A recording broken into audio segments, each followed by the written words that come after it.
Good morning, everybody. For those who don't know, my name is Rod Costa, and I have here with me Mike Tamblin. Together we are going to deliver this year's moment of reflection. Mike was one of the instigators of this tribute to the past boaties, and it's a privilege to have him here today with me. Each season at the Australian Surf Lifesaving Championships has been our practice in the boat area to pay our respects to past members of our boating fraternity who have passed away over the previous season. We call this our moment of reflection, and we pause from our racing to stand together in unity with our oars raised to remember all those who are no longer with us and listen to a brief CV of each. Today here at Tugun, we honour 28 past boaties. A shot from the starter's gun will sound at the conclusion of each short reading. A traditional minute's silence and music will follow to allow us all to remember our great mates and also think of those loved ones of our own who are now no longer with us.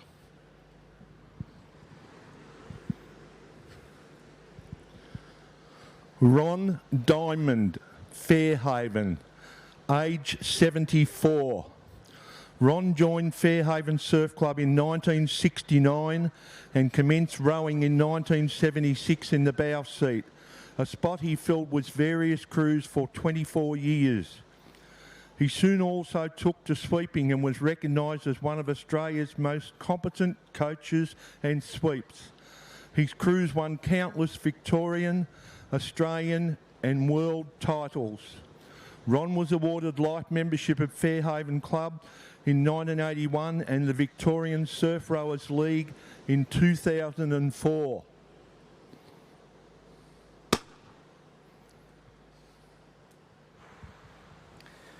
Mark Ritzation. Mark was an active boat rower in the 1970s and 80s, and he was from Tweed Heads Coolangatta Club. He passed away at 73 years of age. Over his time, he achieved some 73 Surf Life Saving Awards, and Mark was awarded life membership of his club in 2021. Ritzy, as he was commonly known, was active in the ASRL in Queensland as a popular boat official, working in Finnish judge, marshalling, liaison and course judging. He passed away after a brave battle with motor neurone disease. Glenn James, Newport Surf Club, age 67. Glenn started as a nipper at North Narrabeen and gained his bronze in 74. In 1978 he rescued 3 men in huge seas and was subsequently awarded an SLSA Meritorious Award, the Star of Courage and the Royal Humane Society Award for bravery. He soon joined Newport Club and was sweeping, coaching and assisting in every way possible in their boat section.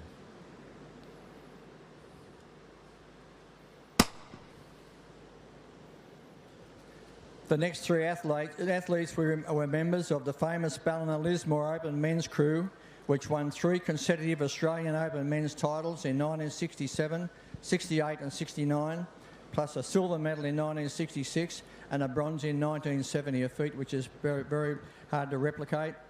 And they were swept by the great Max Sidney.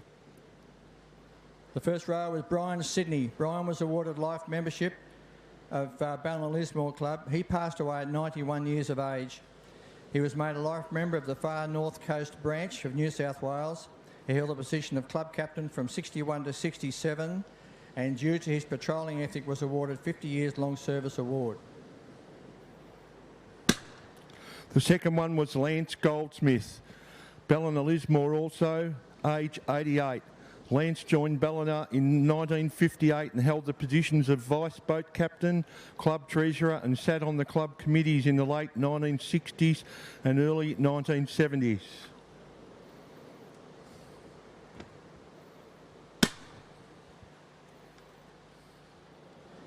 Seth Denny, also from Ballina Lismore Club, and he passed away aged 89. Sess joined Ballina in 58, and due to his athletic prowess, he was club champion athlete from 61 to 62. He was club vice captain in the early 1960s and gear steward from 59 to 61, and was also an outstanding fundraiser for the club. Ian Wilder, Warilla Ballarat Points, 81. Ian commenced rowing at Shell Harbour Surf Club before transferring to Warilla Barrack Point, where he rowed and swept for many years. His clubmates recognised Ian and a dedicated boatie who loved a drink and a punt, and sadly passed away at the Gundagai races last November. Bruce Walsh, also Warilla Barrack Point, 85 years of age. Bruce originally rowed and swept for Bronte and Bondi before joining Port Kembla sweeping crews. However, he was subsequently poached to join Warilla Barrack Point, where he stayed for 40 years as their dedicated trainer with remarkable successes and his crews. He was awarded life membership of the Warilla Barrack Point Club. Peter Wiley, Terrigal, age 99. Peter gained his bronze at Terrigal in 1943 and was the only living recipient of the SLSA 80-year long service medal. He was awarded life membership of Terrigal in 1968. He devoted his life to the surf club, developing and sweeping many remarkable crews over the years. Robin Blythe, North Burleigh, aged 87. Robin gained his bronze with North Burleigh in 1956 and so began his happiest time of his sport. He rowed with distinction on his return from North Queensland was soon Treasurer, then Secretary of the Queensland Surf Rowers League, and also officiated boat carnivals. He was honoured with life membership of his club in 2022. David Corns, Surfers Paradise, age 58. David gained his surf bronze at Surf for Southport, Queensland, where he rose as a hard-working patrol captain. In 2021, he transferred to Surfers Paradise and rowed in the men's 240 Scorpions crew, collecting some significant medals in those years. David tragically died as a result of a push bike accident last month, aged only 58. Bob Peters, Kilcare Club on the Central Coast. He gained his bronze medallion in the mid-1950s and was soon rowing in the bow of the club's A crew. In fact, it was the only boat crew at that time, and he was very proud of the fact that he competed the Bondi Royal Carnival in 1954. Bob progressed to sweeping for a few years and, however, gave the boats away in late 60s due to his family commitments. Robert Bobby Heed, Ocean Grove and Fairhaven, 79. Bobby originally joined Ocean Grove and started rowing as a junior in 1963. Then competed in Open Division for some 11 years. He transferred to Fairhaven in 1987 and was instrumental in surf boat resurgence, thus commencing many seasons coaching and sweeping open and reserve grade crews. Held the position of boat captain, surf crew coach and sweep to 1998. He was also a dedicated boat official in Victoria. Tony Dumper Dawes, Bilgola and Manly, aged 90 years. Dumper gained his bronze in 1953 at Warriewood, winning the Australian Junior Boat Championship in 1954. He transferred to Manly Surf Club and was soon rowing in the highly competitive A crew with multiple titles, and then rowed reserves before finishing his rowing time in the famous Manly Masters Ancient Mariners crew, a career of over 50 years rowing. John Dickens Davies, Southport and Northcliffe, aged 90. Dickens rowed juniors in 1950 for Southport, then was a sweep of all grades of opens. Boat captain for 25 years, a life member of Southport. Tragically hit by a car after training and confined to a wheelchair for many years. Jimmy McGrath, Pambula Beach. Jimmy was a life member of the Pambula Surf Club on the New South Wales South Coast, along with life members of South Coast Branch and Surf Lifesaving New South Wales, reflecting his over 50 years of dedication. He was a competent boat sweep and carnival official, plus being heavily involved with the George Bass Marathon since 1975. Robin Innes, Bateman's Bay Surf Club, 87. A lifetime of contribution Robin gave to the Bateman's Bay Club and the Innes family, known as Grandma to all. Her contribution to the George Bass Surfboat Marathon over many, many years was immeasurable. Muriel Blunt, Moruya Surf Club, aged 95. Muriel was recognised as the matriarch of Moruya Club, serving on club's executive and secretary and the South Coast branch. She was deeply involved with the running of the George Bass Surfboat Marathon from the 1990s. She, along with her husband Arthur and son Greg, are life members of Moruya Club. Ken Westaway, North Burleigh, Kurrawa, Kirra, age 88. Ken gained his bronze at North Burleigh in 1952 and commenced rowing as a junior. He soon progressed to sweeping their A crews in 61 to 65. In 1966 he transferred to Kurrawa, successfully sweeping their many crews for some 30 years. Kenny joined Kirra in 2002 at the urging of his good mate Tony Wadson, sweeping the highly competitive Masters crew in 240 and 269 divisions. Peter Finn, Bronte and Woolgoolga. He rowed juniors for Bronte and Opens for many years before moving to the North Coast, joining Woolgoolga rowing and coaching. He was club president at Whoopi for 11 years. He was integral in the formation of Red Rock Surf Club. He became a life member of Bronte, Woolgoolga and Red Rock Surf Club. Neil Ebor Welsh, Woolgoolga, 83. Neil joined Woolgoolga Club in 1958, rowing juniors and seniors for 11 years, and then swept all crews with distinction. Boat captain for 20 years and also a founding member of Red Rock. Neil was a life member of Woolgoolga and the Red Rock Surf Clubs. Keith Mukai Mackay, Scott's Head, aged 76. Keith died only this week and left a great legacy of rowing and sweeping behind him. He started sweeping at age 22 and swept for the next 50 years. He was a life member of Scott's Head Surf Club. Johnny Munro, Currumbin and Surfers Paradise, 19. Tragically died this week from a rare bone cancer, only 19 years of age. Johnny won Queensland State Silver with Currumbin under-23 Drakkers, then an under-23 silver medal at Worlds with Surfers Paradise. Ron Pommering, Bondi, Bronte and Collaroy. Ron gained his bronze in 1966 rowing with Bondi and transferred to Bronte, winning a reserve boat state title, then went on to row open men for Collaroy. He was a renowned boat official and starter and referee. He was also a highly regarded rugby league and rugby union player and referee. Jeff Lucky, Helensburgh Stanmore Park, 79. Jeff was a dedicated surfboat man with over 40 years officialing at all levels. Jeff was awarded life membership of Helensburgh Stanmore Park and the Illawarra branch and New South Wales Surf Lifesaving Association. John Davidson, North Cronulla, 78.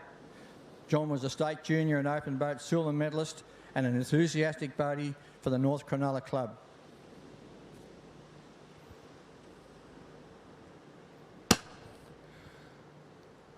Peter Waring, Bulli, Wollongong City, Woonona and Corrimal, 78. Peter rowed and swept crews for Corrimal for over 40 years with many varied levels of success. He loved his surf boats. Slade Hederman, North Bondi, Era Surf Club. Slade rode for North Bondi and Era for many years in A-grade competition. He achieved a bronze in New South Wales State in 1966 and was in multiple Aussie semi-finals, aged 49. John Baker, AMESM, Brighton, South Australia, 56.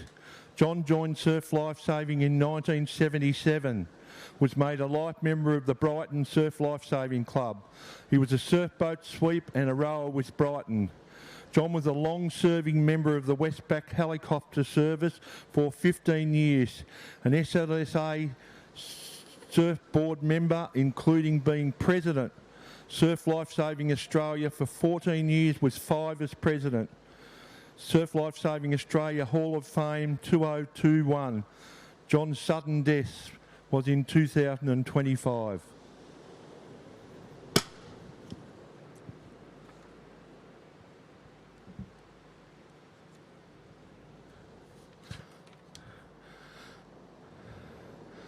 Okay, a traditional minute's silence will now follow. Thank you, everyone.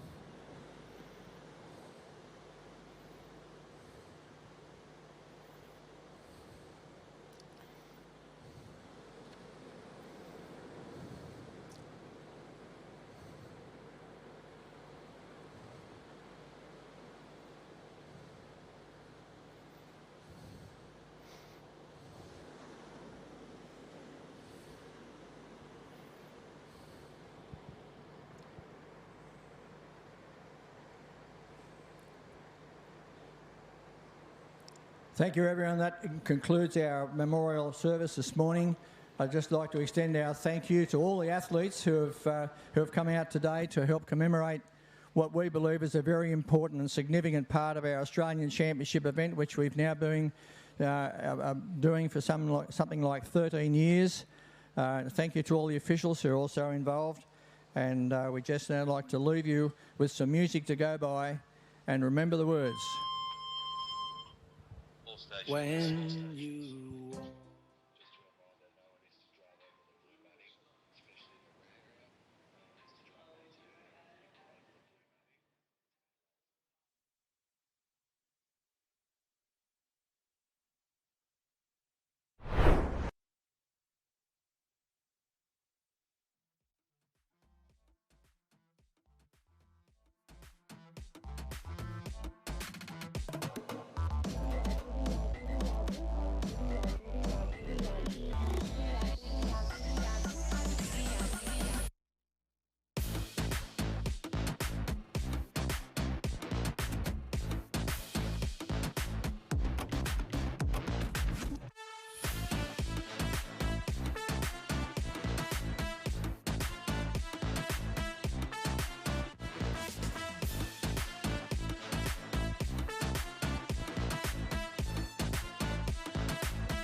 We are here at day 3 of the coverage here at the Australian National Titles for 2026. My name is Tate Copeland. I'm joined by the dulcet tones of Don Cottrell. Morning, Tate. What a cracking day on the Gold Coast. As the vision you can see there in front of you, it is a beautiful one day perfect the next day on the GC. And haven't we had it all in the last couple of days? And when you look out at that ocean there, it is not recognisable from what we had starting here with Tuesday when the Masters, when it was postponed at that point. And then we got a bit of Masters racing done on Wednesday, completed on Thursday, along with the reserve grade. And it is Saturday here, and they have held off the age division, a couple of the age division crews, the under 19 male and female, under 23 females have not raced yet, and they will be racing this morning. It is a cracking day here on the Gold Coast, a top of 23 and a low of 16. With only currently a slight west-southwesterly coming through, but the sun is shining, beaming down. Conditions are cracking here for the Aussies, as the Gold Coast is often want to do over the past few years, Don. Yeah, let's, I don't know if we want it to stay exactly like this. A little bit more of a wave would be nice, and we're expecting some more swell again tomorrow. If you've tuned in from down south, I think you're getting some pretty big swells at the moment down in Sydney. Just even looking, sort of being on the beach earlier this morning for the In Memoriam event, there is, even though there's a light little wave here, as we can see on the drone shot, they're breaking in one part of the area and not breaking in the other. But it's a nice, good period set in between swells here, Don. Yeah, it's a classic line across the Chugan Beach there, and we just hope it stays like that all day, even across all alleys. Unfortunately, it won't. You'll see some surf boats take the advantage of a wave, and other alleys won't have any. And we're going to start in the southern area with the under 23s, and they're not too far off from pushing onto the line here now. And yeah, we had our moment of reflection this morning of past boat rowers, officials that have passed away in the last 12 months. It was a very emotional and moving scene, seeing all of the rowers standing on the edge of the water with their oars raised in the air. It was great to have the CEO of Surf Life Saving Australia, Adam Weir, in attendance, along with the President of Surf Life Saving Australia, Peter Agnew. They were there.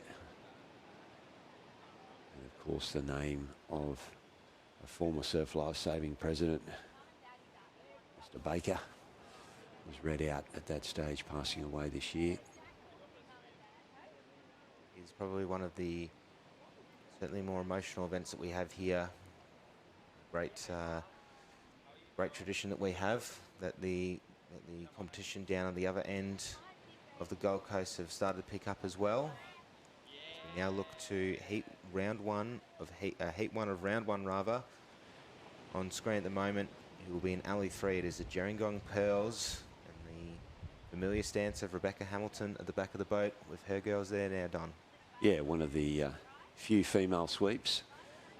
She's also into coaching of sweeps. She's a big part of the Sweeps Academy. And Beck loves nothing more than seeing more females up the back of the boat. She's picked up a bronze medal, I think it was, in the Australian titles back in Curra in big surf. Probably the only female sweep to win an Aussie medal. Good on you, Beck. And mate, if we can run through at the bottom of your screen is Northcliffe Lightning. Back of that is Damien Claypan. The Era 4 stars into Gerringong Pearls, as we mentioned, in 3, Swansea Belmont in 4, Currumbin in 5, and North Bondi, the Bombshells, in 6. Guns up.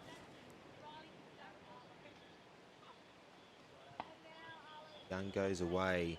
On the bottom of the screen will be Northcliffe Lightning, Era Fawn Stars in 2, Gerringong Pearls in 3, Swansea Belmont Pippies in 4, Currumbin Cray Crays in 5, and the North Bondi Bombshells in 6. And it is the crew at the bottom of your screen, the Northcliffe Lightning, which has gotten out and away here, Don. Yeah, as expected, they have been a red-hot crew here in Queensland. They came second in the state. They were leading the race, and Surfers Paradise came from behind on a wave. And the bloke up the back of that boat, Damien Claypan, has won more Australian medals than any other sweep. He is the greatest of all time, Damien Claypan. And he is a good boat length in front there with his Northcliffe girls. But we saw earlier throughout this weekend that the south area didn't have the gate cans, but they are hitting them now. They've returned to the gate cans. They need to keep their coloured can on the right of them coming home. Damien Claypan's girls of the Lightning edge away in first here, boat length behind, boat length in front rather, of the crews from Currumbin and North Bondi at the other end of screen. We talk about the pedigree of Damien Claypan, a few names of crews on their boat on the bow there. Yeah, there certainly is. He has the names of the winning crews inside his boat. If we look back across the line, they are pretty much all tight there, aren't they? It was probably only the crew from Gerringong, the Pearls, that have dropped back a bit. I'll have a chat with Beck Hamilton later, but I'm thinking that these girls are either first-year rowers or have only rowed for a couple of seasons. And she would be happy just to have them on the water here. As they nose in, Damien is going to hit the tin a good boat length in front of these other crews, reaches forward, grabs the sweep oar, the strokes oar, and away they go. And a fantastic effort as well, going around in two as Yura Fawn Stars and Swansea Belmont Pippies going around in three towards the middle of your screen, but it is Damien Claypan's girls of the Northcliffe Lightning with a good run out here for their first race of the weekend on. Yeah, and they're going to have 3 rounds of round robin here this morning. They're going to gather some points, and then the field is going to be cut, and they're going to take these girls down to 8, I think it is, 12 or 8 by the end of the day to go through to Sunday finals day. As Damien Claypan here looks like he's extended his lead, and as mentioned, the other boats are all pretty much in a straight line, but we are riding with Damien Claypan there and the Northcliffe girls in the under-23 division. Great effort here as the rate starts to go up. There's a little bit of life building under Damien Claypan's boat. Unfortunately, they just won't be able to catch their runner here. They'll go through the tins, safe out first in front. But have a look as well on the other side of screen with the North Bondi Bombshells followed by Currumbin Cray Crays. Fortunately, it looks like Swansea Belmont Pippies have fallen off a little bit of the back, but we sort of see the wave now starting to build for these crews up the back here, Don. Yeah, might be something here for Damien here. Has a little look over his shoulder. He's going to ask the girls to have a crack at this, bring the rate up for me, and they're going to row themselves onto this one and separate themselves safely from the rest of the field. They're going to get into a bit of deeper water here, into the gutter. They're pretty safe now, though, the Northcliffe crew, and they're running that nicely.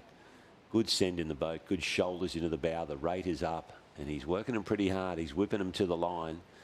And have a look behind us. There are 4 boats all on the same wave, and we're going to have to leave the minor places up to our finish line officials.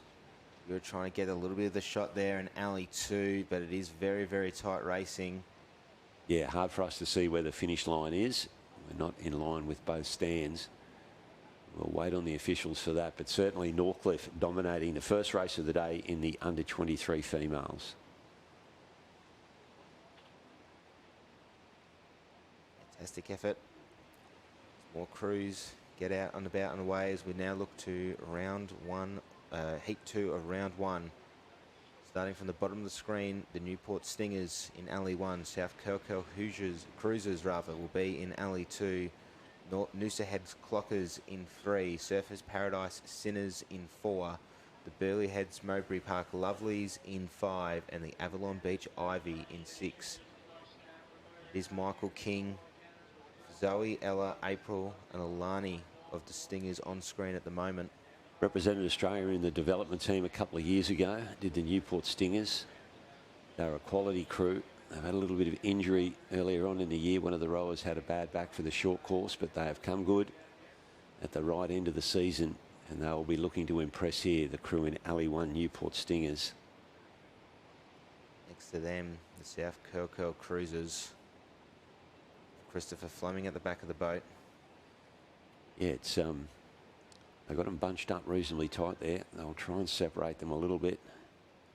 As we see the crews on there, they're pretty tight, aren't they? And I'm surprised that they're so close together. We see the starter in the high vis in between the Noosa Heads boat and Surfers Paradise Sinners. Just trying to make sure that they've got a little bit of extra space. You don't want to be too close to the boat in case something does go wrong and you're clashing oars. Yeah, there's a better looking line there now for the start.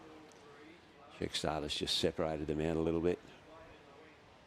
They will be in the hands of the starters here shortly, and I reckon they'll all be loving to get this first race under their belt. Get it over and done with. There are the Sinners. Sorry, South Curly on screen there now. Good jump in, and we are with the Sinners there now. Surfers Paradise in the pickle boat, in the green boat, in alley 4 there, but bottom of screen and getting away to a good start are the Stingers from Newport, and that's not generally their best part of their race. They settle into this. You will see the stroke rating from the Newport crew girls. They rate probably a good point or two lower than these other crews.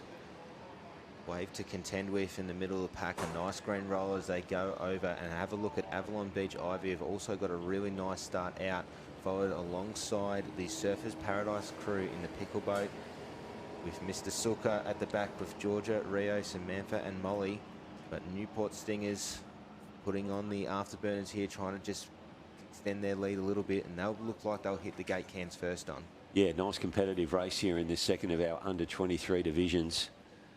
And it is the Stingers with their noses just in front here. Michael King at the back of that boat. And they look like they're just extending their lead each stroke.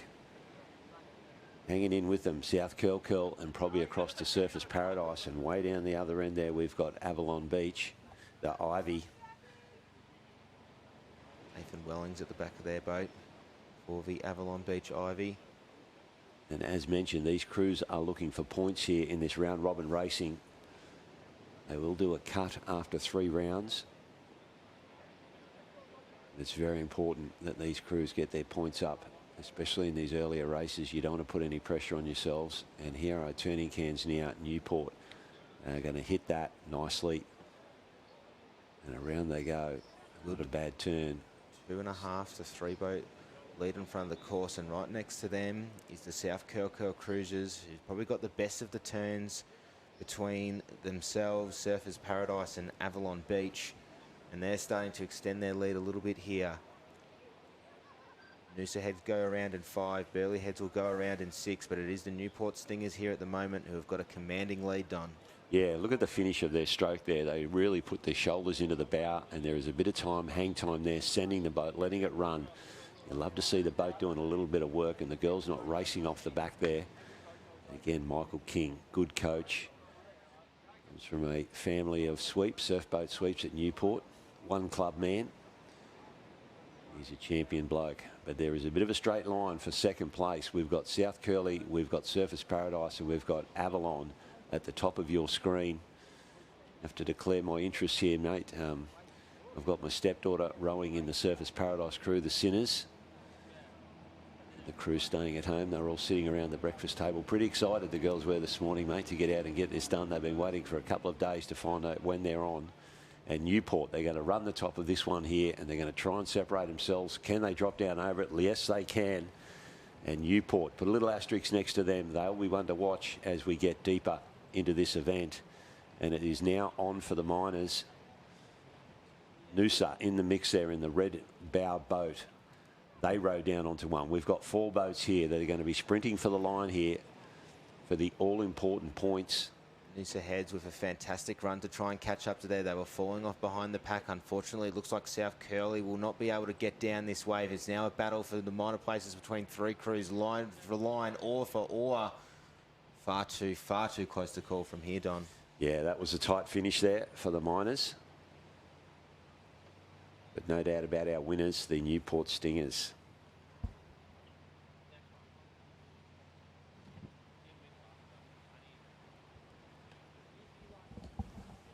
Rounding us out here is another new club that is coming up and about with the Burley Heads Mowbray Park. It's fantastic to see a strong pedigree across all of their age groups. But yeah, Matt Smith done a fantastic job at Burley, building that section up. He comes out of the Ironman world, so he certainly is a waterman. He understands the ocean. Some of our best sweeps come from ski paddlers. That ability to be able to read a wave and a runner and just chase it down. Heat 3 pushing into the water here now, mate. And this will be, I think, the last of our under 23 females. That is correct. Surfers Paradise Seagulls will be in Alley 1. The South Maroubra Shebangs in Alley 2. Glenelg Team A in Alley 3. The Mollymook Mongrels in Alley 4. And the North Cottesloe Glossies, the ASRL champions, in a very, very tight race at Allura, will be rounding us out in 5. Yeah, they're a quality crew. Speaking about crews that row nicely, this North Cottesloe crew, pretty to watch. Surfers Paradise, second of the under 23 female crews. Jeff Case at the back of that boat there with the Seagulls. Sky, Chloe, Greta and Mia. Waiting on the line. Fantastic shot. Peter Pedro Tinswell on screen there now. Former Australian Development Team representatives. Also the Glenelg girls. They've had a couple of changes in the crew since those days. There's a Tidswell affair at the back end of the boat with his daughter Holly in stroke.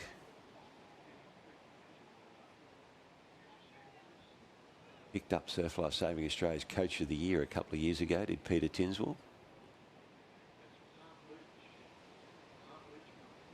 Anticipation, waiting for this clearing wave to come through. A little bit heavier on the north end of the beach for the Surfers Paradise Seagulls. 5 boats in this one. All important 10 points up for grabs. Won't say it's an easy job for the starters today, but it's certainly better than what it's been for the last few days, mate. It's been pretty difficult for these starters to get all 6 boats off the line evenly with the bow down. Today's a different story. Couple of restarts yesterday, which we don't mind seeing. I'd imagine the nerves on the line here would be running into extreme. Absolutely. See a little bit of a heavier as well now on the south end of the beach for the North Cottesloe Glossies. Gun is up here, waiting for the nose to go down, and out and away do these crews go for heat 3 of round 1 here in the south area. Surfers Paradise Ski Girls will be at the bottom of your screen. The South Maroubra Shebangs in Alley 2, Glenelg Team A in Alley 3, Mollymook Mongrels in 4, and it is the current ASRL champions, the North Cottesloe Glossies, who've got a very nice run out here, Don. Yeah, they have, and they'll settle into their work nicely. Big, long strokes. A little bit of a way for them to bounce over here. No dramas there. South Maroubra here as well, going out with North Cottesloe. Swept by Harvey Barrett. Had a pretty good carnival, South Maroubra. They've got several crews featuring in the last couple of days. David Hunt on screen with Sarah, Eloise, Ellen and Georgina. And have a look at that upright, how vertical they are at the catch in that boat. Bit of still water influence there, especially that second bow. She's got plenty of length, but she sits fairly upright. Doesn't reach too far forward with the back angle of her body. And they are going with South Maroubra, would be our 2 leading crews. They might just have, say, a boat length on the rest of the field here, 3/4. And Jeff Case, bottom of screen in the Surfers Paradise. He'd be pretty happy with how the girls are going here. They are staying with these leading crews. He's always, as a rower myself in 23s a few years ago, trying to catch up with the sort of the top crews of our division is hard yakka, but there is no better feeling when you can do it. As we see here, South Maroubra and North Cottesloe leading the pack and extending their lead a little bit with about 10 more strokes before they start their turn in. As we said, the Shebangs start their angle in and they'll go around in 1, Don. Yeah, round they go. That's not a bad turn either from that crew. Didn't drop too much boat speed either. They just need to stand on it here and accelerate out of the can. Surfers Paradise, you can see them not doing that, unfortunately, and a wide turn from Surface. Unfortunate, but a bit of life builds underneath the South Maroubra crew now. Nice little runner for them to try and catch on and milk it for what it's worth. They'll just fall off the back of it here, extending their lead, but the crew in Alley 3 as well, the Glenelg Team A, are starting to fly through here now, Don, trying to catch up to North Cottesloe. Yeah, certainly are. This is a good second half here of the race for the Glenelg girls. They're going to try and drag themselves up with Northcott, who are top of your screen, who seem to be inching further forward.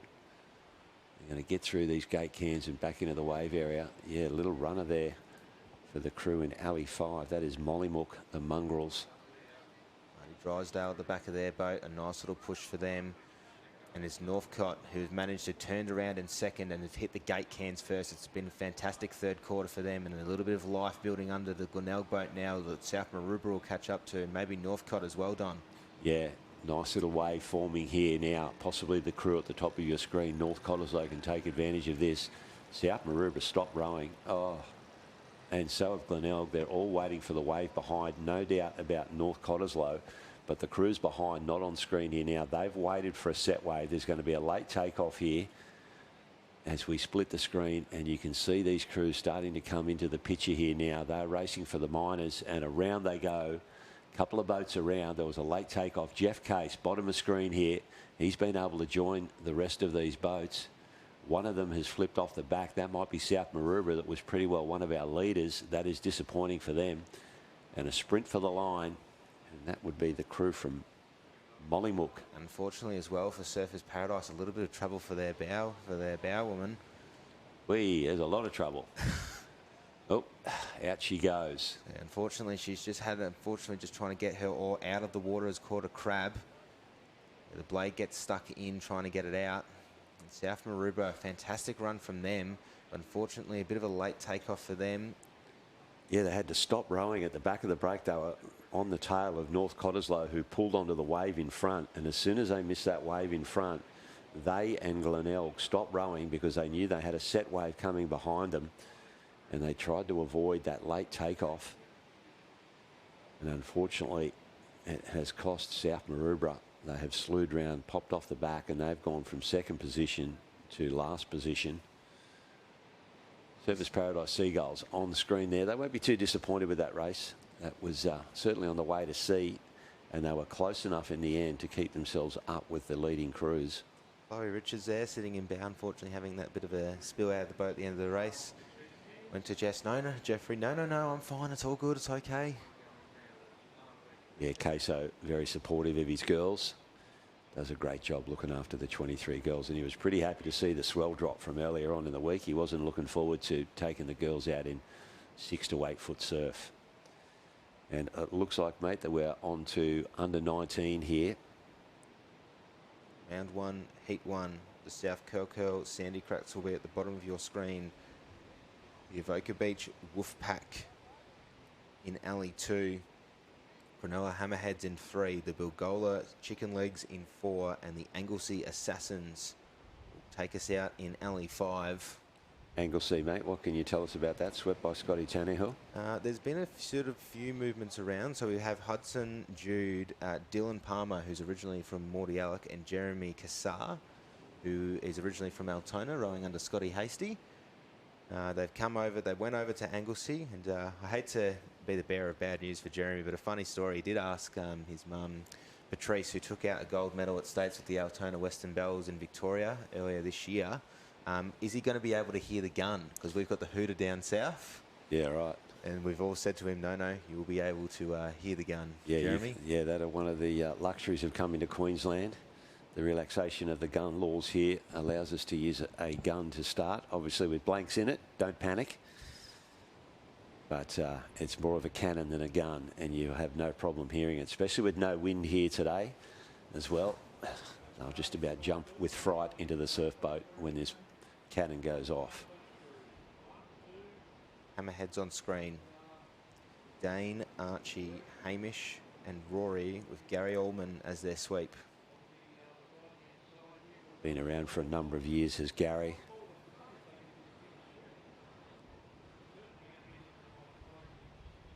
Checkstarter is happy with the line. But we would just say just Avoca Beach, maybe just a little bit further ahead of the cruise. And I'd probably keep a bit of an eye on them as well, the Wolfpack. They've been around for a couple of years in this division, so they would be at the top end of the under 19 as far as age goes. So no pressure, but I'd be expecting a little bit out of the wolf pack here. Gun goes up. Bilgola on screen. Just wait for this nose to drop. We're most likely after. Oh, gun goes back down.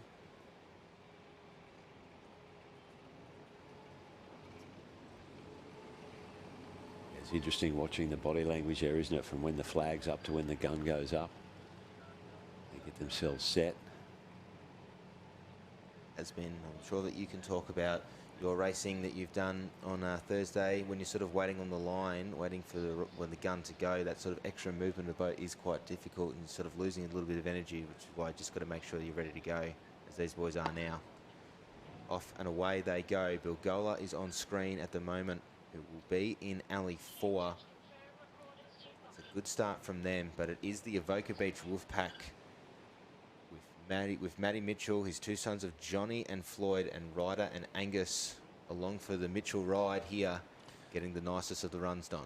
I wouldn't assume they're his sons, mate. As we mentioned before, there's a gazillion Mitchells in that club. They'll be like sons to him.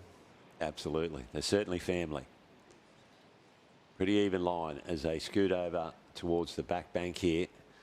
They're going to go up a couple of swells. Nothing too threatening there. As we just see a bit of a shimmer come across the ocean. It's been dead still here this morning without any wind whatsoever, and we're getting a slight wind from the south here. You mentioned before, coming from the southwest. You might see that wind turn around a little bit to the south, but not expecting too much drama here today, especially from the ocean. We may see a pickup in the swell tomorrow if the forecasts are correct, and they certainly have been all through this week. Back onto the racing here now while we just wait for our drone to get back up in the air. Probably a change of battery here, but it looks like Bilgola to me, mate, down in alley number 4. Great effort from Sam, Miles, Ryan and Lachlan. Probably right up in line with the Avoca Beach Wolfpack. South Curly just falling behind a little bit of the pace. The Cronulla Hammerheads as well. Anglesey with the work to do. Bilgola just changed tack there, mate. He was rowing to the wrong can, and he's finally realised it, and that has given advantage to the Wolfpack. They're going to hit and turn, along with the crew beside them, South Curl. And, yeah, that's a bit of a shocker from the Bilgola sweep, who was heading to the wrong turning can. Realised, might have got a shout-out from the Anglesey sweep from Scotty Tannehill just to say, hey, mate, which can are you going to? And he's had to correct it late there, has the Bilgola sweep. And they're going to need to get themselves back into the race here. Riding with the Wolfpack here now, Matty Mitchell. Talking to the crew, they're solid-looking lads in the Wolfpack. So they will be in either the Andy Hoban or the Mike Tamlin surf boat. A couple of our co-commentators have boats named after them out of Avoca. They're going to run the top of this one, and that is a nice run. They've got about half a dozen strokes on the top of that wave. Trying to push themselves forward here, just get the wave in front. You certainly don't want to be sitting in no man's land, as we've seen in previous races, and get picked up from the crews behind you as they have the momentum to go past you. And they are running the top of it again. Swell at the back, Tate. Swell at the back here, but Avoca Beach Wolfpack putting on the extra rent here now. Extra rate up just to make sure that Matty Mitchell's boys get through nice and safe for those 10 points. And Bilgola appears to have ride themselves into it. And here come the boys from Victoria. Anglesey have found the wave, does Scott Tannehill. An easy sit back, coming up right up to the pack here. South Curly with a little bit of dead water. Bilgola with the late takeoff. The Bin Chickens who have rowed themselves back in alongside Cronulla. Boys go back to seats. Anglesey will try and get the 8 points here as the boys from the other crews try and get through. Scotty calls them easy. They might just be able to pip on the line with the extra shoot they'll get. Yeah, it isn't over until it is over, Don. Yeah, South Curly across in second position, and Scotty Tannehill just leaving his crew in their seats from Anglesey. They had the ability to row to the line rather than just sit in the boat. And that has paid off for them. They have come up into third spot. They were trailing the field. And as mentioned, the way these waves are working here today is that you either need to be on the wave in front, and if you're not, momentum from the crews coming from behind, they can push past you here.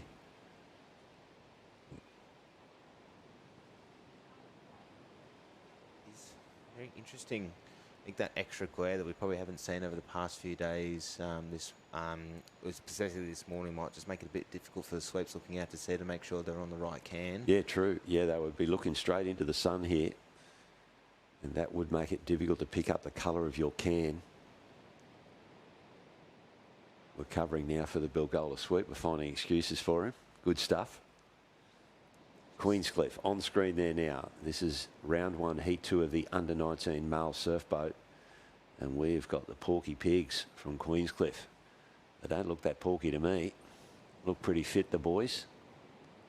Making it to the final in the under-19s, the ASRL. With DD at the back of their boat. Yeah, Damien Daly knows how to get a crew ready for racing. Next to them will be the Mollymook Jacuzzis. From South Australia, it is the Port Elliot Flying Chopsticks, Mollymook Loose Cannons in Alley 4, and the North Cottesloe Havoc in Alley 5, just hiding behind the shrubbery of Chugan is the white boat from Northcott. That'd be a pandanus tree, mate. And yeah, the crew from South Australia, I love their logo. The Flying Chopsticks, they've got a flying fish as the logo for the Port Elliot club. Very recognisable when they're walking around in their club gear with the T-shirts, with the big flying fish on the back of them. Mollymook on screen here now. Jacuzzis get ready. Gun goes, and away these crews go. The Jacuzzis on screen at the moment as we get a sense of the land. Queenscliff, Porky Pigs in one to the left. And haven't they got it revved up, the Mollymook crew? They have got the rate right up there. They fire off this beach. Strong finish here. A lot of arms in their stroke as they pull that oar into their chest. Bit of a bounce here for these crews. Crews down the southern end probably copying more than the crews up the northern end of that. That would be the Mollymook crew and North Cottesloe. So we've got a couple of Mollymook crews in here. On screen at the moment is the Loose Cannons with Paul Jones at the back of their boat with Jacob, Ton, and the two brothers of Hugo and Oscar. Good effort from them. Mollymook has been one of those clubs that we've seen over the past few years build up their surf boat programs, especially amongst their juniors, and it's fantastic to see many of their crews in the black and white up here this weekend, Don. Great tradition in surf boats is Mollymook. They have a long history, very successful. One of our greats, Spaz Hurst, was a sweep at Mollymook back in the day. One of my first sweeps came out of Mollymook as well. Pete Williams, the guru, we would call him. As well as Jace Bean as well, was yeah, a Mollymook rower. Yeah, Jace Molly Beam. We found out yesterday. We should have been obvious, shouldn't it? And figure out his nickname of Molly coming from Mollymook, and that just stuck. The crews down there on the southern end, the Mollymook Loose Cannons, and it looks like North Cottesloe that we haven't mentioned too much here in the race. They're going to hit into their turning cans here now. Pretty even turn across the line. It's a competitive race here. Very competitive, unfortunately. North Cottesloe Havoc with Andrew Pope at the back of their boat, turning around in last. And a bit of stuck as well for the Mollymook crew in Alley 2, the Jacuzzis. But currently it is Queenscliff Porky Pigs, Port Elliot Flying Chopsticks as well, alongside the Mollymook Loose Cannons, leading the pack here at the moment, Don. Yeah, just off out the Havoc. Just off to the left of our screen is Queenscliff. And yeah, we've got a drone shot that we can see on our screen in front of us now, which shows our four leading boats, probably Queensy with their nose just in front. And we've got the Mollymook beside them. There's the shot there now. Damien Daly just trying to stretch the lead here in the pink boat from Queenscliff. We're going to go from them across to Port Elliot, sitting at about third position here. Then the second of the Mollymook crews and North Cottesloe, top of your screen. The boat trailing there is another of the Mollymook boats. But they are our leading four, and there's not much there for them. Mollymook just upping the rating here now. That is good aggressive chasing of that runner. They're not going to be able to drop over the front of it here. And as they drop back, they're going to have to try and follow that wave in. Queenscliff doing the same thing here on shot. Damien Daly having a look around. He's allowed to, the rowers aren't. And it is a sprint to the finish line here without much assistance whatsoever. And can Queenscliff just hang on here? Bit of momentum under the Mollymook boat here now, Tate. Loose Cannons have fired out twice in this race, trying to catch up. They'll probably finish off in second, but it is the crew from South Australia that will finish in third. WA's representatives, North Cottesloe, in fourth. And the Jacuzzis from Mollymook, fortunately just not having their first run of the day, but it's been a fantastic effort from the boys. Heavy exertion and heavy legs after that race, Don. Oh, yeah, it would be. Those legs would be absolutely burning. They've had to row all the way back home without much assistance whatsoever. Little wave came through there and they just sort of sucked along behind it to get themselves to the finish line. But Damien Daly be pretty happy with that in the pink boat of Queenscliff. He's going to take maximum points out of his first row. Great effort as we now look. There'll be 4 boats in this race here. As we see the backdrop of the Southern Arena here of Tugun Beach. Taking us out, the crew that will be in Alley 3, Wollongong City Winded Ups. Fantastic. We spoke a lot about Bulli being the sort of the strong club out of Wollongong. But Wollongong City have no slouches either, as well as we're hoping to see Fairy Meadow come up as well in a few years' time. Yeah, Corrimal as well. Strong clubs on the Illawarra, Port Kembla. Haven't seen a boat crew out of North Wollongong for a number of years. But on your screen there now is the last of our under-19s, the Avoca Beach Dingoes at the bottom of the screen in the green boat. Beside them, the Currumbin Erics, swept by Lyle Clark with his son Max in the bow, all 67 kilos of him. Wollongong City winded up, as we mentioned, in Alley 3. Then we're going to go across to Noosa Heads, the Long Johns.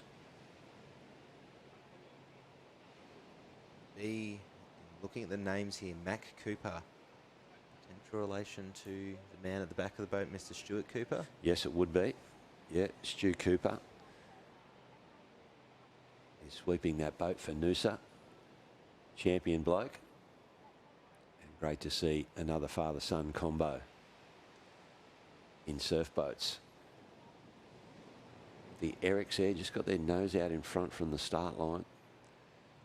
Just got to be careful there. The check starter, he's not going to call them back. He's reasonably happy with the line here. Possible, looking at Avoca, who are very far back compared to the part, they're probably just trying to find the right. Might just be a little bit more deeper water, or a few holes just a little bit further from where they're standing. Yeah, you get that surge as well as these waves come through. They're breaking in an awkward spot here. They're just about dropping on the bow of this Avoca boat. Have a look at this next one coming through. That's going to hurt. As the bow goes up, yep, pushes back. There's a bit of energy in that Shorey. Lyle Clark put his hand up there. He was saying, don't fire the gun just yet. I've got plenty of water in my boat. Reaches to the pump. You can see the Currumbin boat just pumping a bit of water out of the side. He leans forward again, switches the pump off. I've got an opportunity here. Different sweeps will have different techniques of getting in the boat. 3 of the boats, their sweep oar is just all the way back out. Lyle Clark's had more of an angle there. He'll use it to kick around and catch it on his way jumping back into the boat. Guns up. Out and away while still holding on to it. They've got the best of the runs here. Straight out has the Currumbin Erics in Alley 2. Wollongong City trying to catch up in 3. Noosa Heads in 4. Avoca Beach with the work to do, starting a little bit behind the pack just because of that extra surge done. Super fast hands and the Currumbin Erics there with their noses just in front. They're just going to go up over the top of this one, but they really get their hands off their chest quite quickly, and that is helping their rate. They've got a lead here. Lyle Clark at the back of the Currumbin Erics. They've had a pretty good year up here in Queensland, have the Erics. And they've got a nice start and a nice lead here in this under-19 male race. And we are going to go back across to the crew of Wollongong City in the white boat, trying to go with Currumbin Erics here. Thomas, Darcy, Riley and Oliver, with Brett Dingle at the back of their boat for Wollongong City, showing that they are no slouches either. There's always great crews coming out of Currumbin, a little bit further up north to where we are at the moment. But Avoca Beach, the Dingoes with the work to do. They'll try and catch up to Noosa Heads, who are sitting in third place at the moment. We'll get a better sense of the action as the gate cans start to come into screen now, but it's hard to say that Currumbin Erics won't be hitting the turning can first, starting their angle in now. Does Lyle Clark. Yeah, Lyle Clark around. He's going to have an opportunity to scoot away on whatever run is available out there at the moment. It's not a bad turn from the Erics as well. They've lost nothing on that turn. Good turn there from Avoca, bottom of screen. It's just about brought them up to Wollongong. Noosa Heads, top of screen there. They are the crew trailing the field at this stage. But the Currumbin Erics going on with it. Lyle Clark. His wife also was a boat rower. So mum and dad both boaties for the Bauman Max. He had no choice really, did he? He might have had a choice. It was either rowboats or leave. Move. Yeah. Make your own way. Absolutely. They'll hit the cans first. Yeah, back through the gate cans here now. Definitely Currumbin Erics out in front and looking good too. Wollongong City in hot pursuit along with Avoca. So it's on for the Miners. Noosa at the back there is going to need a bit of a wave. Bit of a runner building up behind Noosa here now. Not much to it. And Noosa not going to be able to pull over this. Oh, here we go. You've led all the way, Lyle Clark. Now you're going to get these crews come at you from behind on this wave that is forming here now. And Lyle Clark, look at that. He's just getting swallowed up from those crews from behind. Let's hope there's a little bit of justice here for the Erics. Fortunately, they probably just got caught in that rip that we're seeing here in the middle of the course. Wollongong City have managed to catch all the way up. They're going stroke for stroke with the Currumbin Erics. All of that is very, very tight, Don. Very, very tight. And it appears as though Wollongong City might have just pipped them on the line there. Yeah, Brett Dingle has whipped them home there from Wollongong City. And he has done the burglar job. And he has snuck past the crew that led from pretty much go until woe, the Currumbin Erics. And I think, mate, we're going to jump down into the northern area for a look as you rush through your phone to try and get the heats up in the northern area.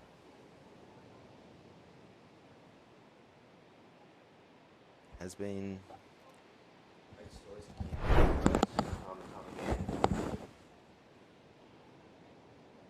as look to the north area now. The bottom, on the top of screen.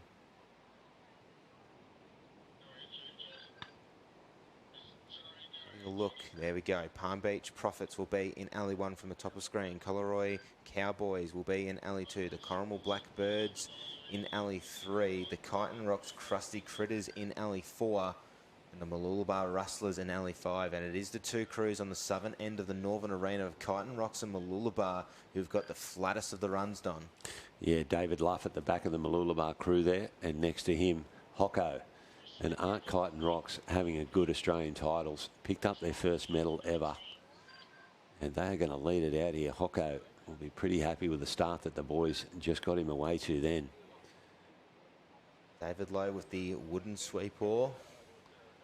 Old school. Yeah, Luffy, he's out of the Stone Age. You don't have round rollicks, I would imagine, and a wooden sweep oar. That is the Bob Stone Maroochydore influence that Luffy has taken with him to Mooloolaba. Rode for a lot of years for Maroochydore, and there was an opportunity to help out at Mooloolaba, and they didn't have much happening for him at Maroochydore. He went with their blessing, and he is building that Mooloolaba club, and he's doing a great job too, David Luff. Absolutely. More clubs competing means more exciting racing for us. Yeah, his son was in the famous Maroochydore Force under-23 crew that won the Aussies. They were pretty dominant back in a couple of years ago. And they're just stretching their lead here. Kyneton Rocks unable to go with them. And he's got himself a couple of seats in front now as they approach the turning cans. reaches forward, grabs hold of the strokes oar, and around they go. Pretty handy turn there. Oh, Kite and Rocks as well. Hocko's thrown that around beautifully. Has done, trying to extend their lead on the crew that is currently in third at the moment of the Palm Beach Profits, with Rory Egan at the back of their boat. But on screen at the moment, our provisional race leaders is the crew from Mooloolaba. And Kite and Rocks have found a bit of life underneath their boat here now, Don. Yeah, and the boys are throwing the shoulders pretty hard. Hocko driving them hard home. And it is still David Luff in the Mooloolaba crew, bottom of your screen. Kite and Rocks, and then we need to go across to Palm Beach there, mate. Who are these other two trailing crews? Coleroy Cowboys and the Corrimal Blackbirds, unfortunately just trailing a little bit behind in the wave behind these crews as Mooloolaba's rate starts to go up here. Yeah, this is a ding-dong battle between these two crews here side by side. Kite and Rocks from South Australia and Mooloolaba, Queensland, Sunshine Coast crew. Rowing neatly. Look at the body swing in that Mooloolaba crew. And again, they've brought that style with them where they finish strong into the bow. Start to extend their lead here, does Mooloolaba, trying to catch up onto the little runner that they're sitting on, trying to get their nose down. Unfortunately, they will actually pull onto this one here now, Don. A fantastic run from Mooloolaba and the Rustlers, just trying to find something, everything. They don't want to get caught in this dead water, because Palm Beach and Kite and Rocks are starting to make a play here. They might just be able to catch up to them here, does Kite and Rocks, with a little bit of a heavier run. But again, just stuck in dead water. Mooloolaba, they've done enough there. They lifted when they had to, wasn't much underneath them, and they made the most of it, and they're going to take maximum points here. Kite and Rock being challenged now by Palm Beach, who might have the momentum as they hit the finish line there. That is a tight one. Leave that up to the judges. Corrimal just coming over the top of a wave there now, and Coleroy coming across in 5th position. Still, this is the first of these under-19 males, first race that they have done this weekend. They'll be looking to see where they can improve, what went well, what they can do in the next race. I have to say it was a very, very good run for the Mooloolaba Rustlers. Now start to move out to round one of heat 2 of round 1. And watch out in alley 1 on screen at the top of your screen at the moment. It is the Bateman's Bay Hurricanes taking out the under-19 male race at the ASRL Open. North Cronulla's Jeff Juniors will be in two. The North Curl team Ox in 3. On screen at the moment, the 4th of this 4-boater is the Mona Vale Boxheads. Bryce Munro sweeping. Yeah, got Jack his son. Munro in the bow. Yeah, that's right. Got his son in the crew. Another father-son combo in surf boats. And nothing much in front of these crews here now to cause them too much drama. It'll just be who's got the speed to get themselves off the start and get their noses out in front. And it does look like the crew there from North Curl. Bateman's Bay, top of your screen now. I was chatting to Neil Innes earlier this morning. Didn't have the day of surf boat racing he wanted yesterday. His open men's crew are out, along with, I think, his 23 crew. So a little bit disappointed was Neil, but he's put it behind him and he's looking forward to a bit more success here today. Neil Innes, top of screen, Bateman's Bay. Pretty tight racing here, mate. It is, but currently our provisional race leaders is the North Curl Ox with Toby, Gel, Luca and Alex and Sean Stacey at the back of their boat. It's very relaxed rowing at the moment as it's flattened out past the gate cans. The boys have found their rhythm and are settling into it here at about 20 or 30 strokes towards the gate cans, turning around and coming home. Nothing much in it here. All boats still well and truly in contention. Jeff Loy and the North Cronulla crew, second from the top of your screen. He's got his North Cronulla boys rowing nicely as well, has Jeff. Work to do as well as the Munro bookends pairing in the Mona Vale boat. Trying to find something, probably sitting in 2nd place at the moment, but I'm sure that Neil will be doing it in the calmest way possible, whipping up his boys to try and get up to the extra points. North Curl go around in 1. A very nice turn from them. They'll go out in 4 strokes and out and away, and coming up as well as the Bateman's Bay Hurricanes coming out in 2nd on. Gee, I just saw an old school sweep turn then by the sweep from North Curly. And that is Sean Stacey. See him twist around the oar like they did back in the good old days. Keep an eye out for him on these next buoy turn. And it certainly worked for him. He's been able to get himself out in front of Neil Innes from Bateman's Bay, who also did a fairly wicked turn. Very good stroke for stroke in this third quarter of the race here. Yeah, the leading two crews just separated themselves from the crew from Mona Vale and also North Cronulla. Sean Stacey looks over the shoulder. Nothing much to see there, mate. You're going to run the top of this little bubble that's underneath them now. The rating just comes up a little bit here from the North Curly. They're working hard here, the North Curly guys. Yeah. Wider screen, seeing behind North Curly at the moment. There is not much lumps coming through on the ski paddler in the dark green, but in the dark green ski on the top of your screen. So it is flat water rowing contention here, but there's a bit of life now under North Curly, trying to find something to keep it down as it fattens out in the southern end of the course. And that'll be hopefully enough for North Curly. Bateman's Bay trying to catch up to them if they extend their lead over Mona Vale and North Cronulla. Yeah, they certainly lifted the rate there, did the North Curly crew. They really wound it up there, and they were just able to run on a bubble. And that's going to be enough for them to get across the line here in first position. Bateman's Bay in hot pursuit there. And there's your first 1 and 2. And yeah, some Heavy big breaths. Not what you want as a rower, having to row the entire way of the course home. Mona Vale over now, and then North Cronulla. Boys will reset. Now look to at the first crew off the cab rank here in round of heat 3 of round 1. The Bondi Billy Goats in alley 1, the Coogee Seamen in alley 2, North Cronulla Core Lords in 3, and the Tweed Heads Coolangatta Torpedoes in alley 4. Yeah, Bondi Billy Goats swept by Phil Stavano.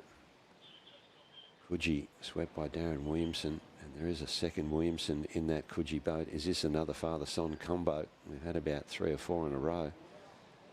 North Cronulla, the Core Lords, swept by Braden Fleming. Tweedhead's Coolangatta, swept by Stephen Maver. Pushing the boat in there. Brand new boat this season for TH&C. And have a look at the haircut required on the bloke in second bow here. He's dead set. You spoke about someone from the Northern Beaches yesterday having a good head of hair. And this bloke's going to give him a run for his money. He must come from the back hills of Tweed Heads. Coogee is a little bit further out at the moment. Gun is up, and the gun goes away. These 4 crews here at the top of the screen is Bondi and alley 2 Coogee, alley 3 North Cronulla, and alley 4 Tweed Heads Coolangatta. And North Cronulla are firing out of this crew. Yeah, had the tidiest of the techniques, did North Cronulla, getting themselves off the beach. TH&C a little bit loose at the bottom of the screen, didn't quite get their timing right, as also Coogee. Coogee certainly got their act together now and are challenging North Cronulla. Bondi, top of the screen there, up and over this little lump. And our good mate Phil, oh, there's a wave. That came out of nowhere. They've handled that reasonably well, the TH&C crew, Tweed Heads Coolangatta. But that has dropped them back another boat length. That time you spend going up in the air while the other boats are going forward is a disadvantage to you. And it's showing there now. They've just dropped off the back of our leading crews here as TH&C. North Cronulla dropped back their rating. Moving along quite nicely there at a lower rate. Are enjoying their race there with Charlie, Christopher, Blake and Max. The brothers of Charlie and Max, the Silcock brothers. Really quite well here. Sitting very comfortable first over Coogee. Stefano will be telling his boys in the Bondi crew they can try and catch up here. And Tweed Heads Coolangatta, that earlier check going over the wave. Now got to try and row themselves back into it. Gotham City in the background there. Cracking shot there for Tourism GC. And in they come, the North Cronulla crew. We see the sweep reach forward there, grab hold of that oar and spin them around. Coogee right there with them as well. Cracking turn from Coogee. And Stavano whips the Bondi boys around. TH&C, 3 strokes, and they are away as well. Just dropping off the pace here, though, TH&C. And the pace is on at the front with North Cronulla. Rate has gone up in the Core Lords crew from North Cronulla, as there's a bit of life. There's not much life actually probably building out behind these crews. We're going to try and find something like that they had going through. Unfortunately, not much is happening. But North Cronulla just trying to find their way to get their nose down on the little runners for what they can get.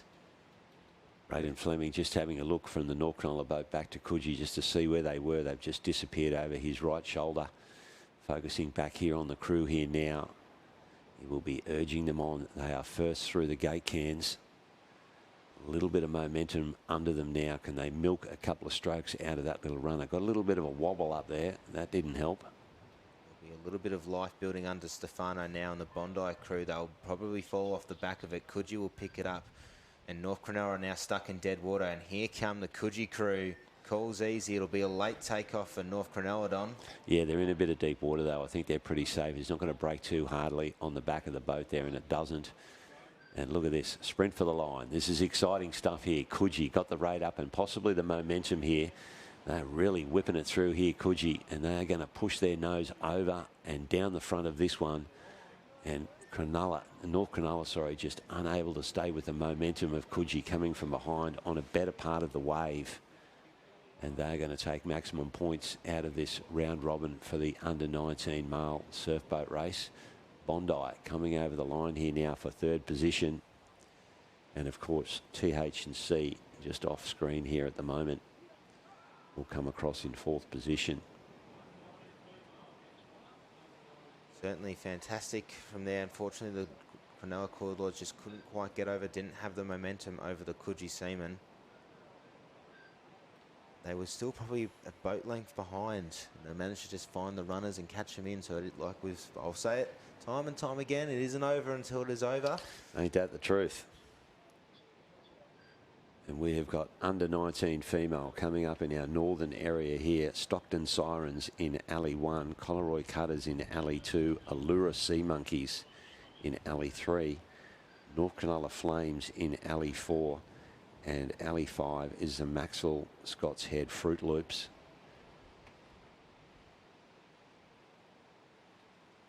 To another commentator will be at the bottom of the screen. Scott Edwards. Here's Maxwell Scott's Head Fruit Loops.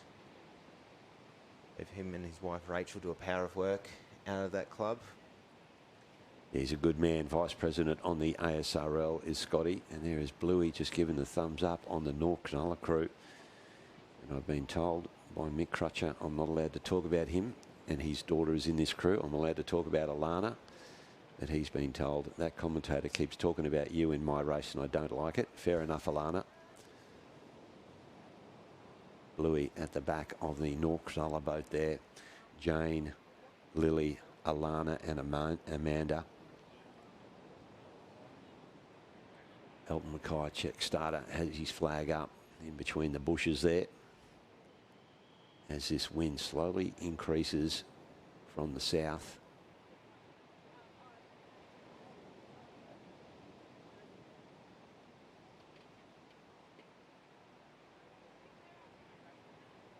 Gun has gone up as we see on the face of the Flames crew getting ready to jump in. With the second gun down, you see the second stroke there. She's nearly facing out to sea. She'll throw the right leg over the gunnel. We'll do a step-in start by the look of how they're standing there, the crew from North Cronulla. Couple of waves just breaking on the back bank.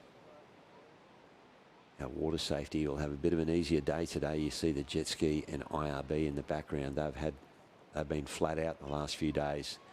We had 6 to 8 foot of big solid swell here at Tugun and Balinga, forcing the Carnival to be shifted down to Balinga just to run in behind Point Danger, just hide a little bit from this swell, but it was still solid. Gun gets him away. the left of your screen will be the Stockton Sirens, and alley 2 will be the Coleroy Cutters. Alley 3 just going past the trees there is the Allura Sea Monkeys. Alley 4, the North Cronulla Fanes, and have a look at Maxfield Scott's Head in alley 5 as well. They'll hit this wave first and probably got the cleanest of the runs here, but they've got something to contend with at the back bank, Don. Yeah, not a lot of energy in these waves. It's just going to break. He's just going to have to deal with this, but it looks like it's right across the field. Everyone's going to have to bounce over a little bit of white water here. As you mentioned, Scotty Edwards' first one at it. This one might cause him a bit more grief. He's going to hit that one. Oh, reasonably sweet. Pulls the crew forward, gets the weight out of the bow, and up and over they go. And Scotty Edwards tries to get the girls up and running. Gee, haven't they had a cracking start, though? Have they done with Claire, Andy, Abby and Darcy? A bit of a, if I may, a Port Campbell connection. The Claire and Darcy, two O'Rourke sisters. Their grandfather was a founding member of the Port Campbell Surf Lifesaving Club. Their dad rode for Maxfield Scott's Head and Port Campbell. So 3 generations of rowers. We talk about father-daughter combos. We've got a grandfather, son and granddaughter combo there, Don. So there we go. Claire and Darcy, the O'Rourkes in there. Are they twins, mate? Claire is a little bit older than Darcy. Okay, both rowing in the under-19 division. So obviously there's a good 12 or so months minimum between them. And they're shining out nicely here on the right-hand side of your screen. And North Cronulla next to them, trying to go with them here. And then we go back across the field to Allura Sea Monkeys, Wilco at the back of the Sea Monkeys. And to your left is the Coleroy Cutters, and then the crew well and truly on the left-hand side is the Stockton Sirens. Greg Ross at the back of Stockton. And they're going to hit their tin and spin around first is Stockton. As well as North Cronulla, who have rowed themselves back into it, catching up to Maxfield Scott's Head. Unfortunately, it is the crew. The Allura Sea Monkeys getting a little bit of trouble stuck on the can as Grant Wilkinson probably loses a few boat lengths of rowing from the pack. And currently on screen, the Cutters with Mark Rees at the back of their boat. And doesn't he look casual? Just adjust the peak on the hat. Take me home, girls. He certainly looks like the skipper of a ship, doesn't he, Reese? And over there on the left-hand side, the Stockton Sirens are going nicely. Trying to find something. There was just not all that much coming. We're trying to catch up to the race leaders at the moment, which looks to be the North Cronulla Flames. A little bit more work to do. Allura Sea Monkeys rather trying to catch up to the field. Hard yakka, heavy on the runs, especially in this third quarter when you're trying to find those runners to try and make it a little bit easier and extend your lead or try and catch up to the pack, Don. Yeah, absolutely. And we've got 3 leading crews here from the left-hand side. We've got Stockton across to Coleroy and then across to the crew from North Cronulla. And there is a little bit of a lump coming up underneath North Cronulla here, and Bluey has called the girls up. Give it to me here. We can separate ourselves here from the rest of the field, and they're going to run into the gutter here now. And can they go on with it here, the North Cronulla crew? They'll probably just be stuck in dead water as the wave behind them, which Stockton and Coleroy are currently sitting on. And Stockton are making the play out over in alley 1. Unfortunately, drop off the back. Allura and Maxfield Scott's Head are starting to catch up to the crews as well, who are now stuck in a bit of dead water. Last little push for these crews. North Cronulla, looks like they've done enough there in alley 4. They're going to get themselves across the line with Stockton down there in alley 1. Coleroy now zooming down the front of that one. They're going to take third, and it will be on between Allura and the crew from Maxfield Scott's Head. Swept by Scotty Edwards, as we mentioned earlier, coming across the line. Good solid row there from the crew from North Cronulla and also the Stockton Sirens.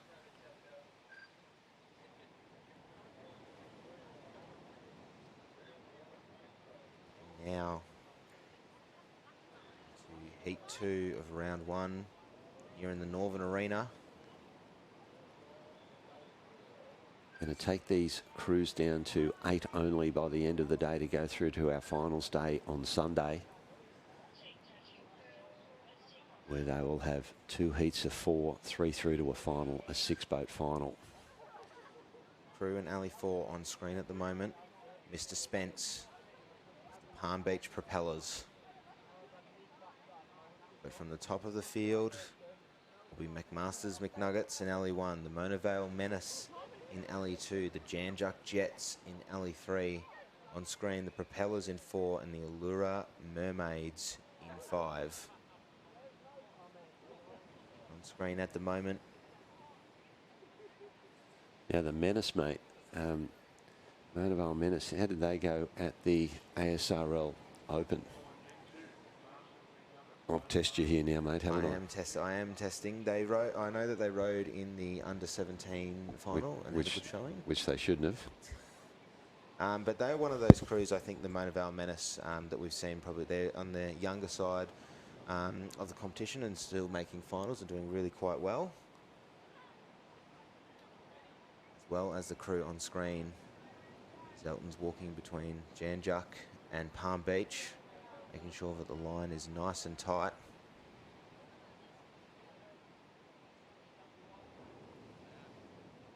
Bit of energy in that Shorey.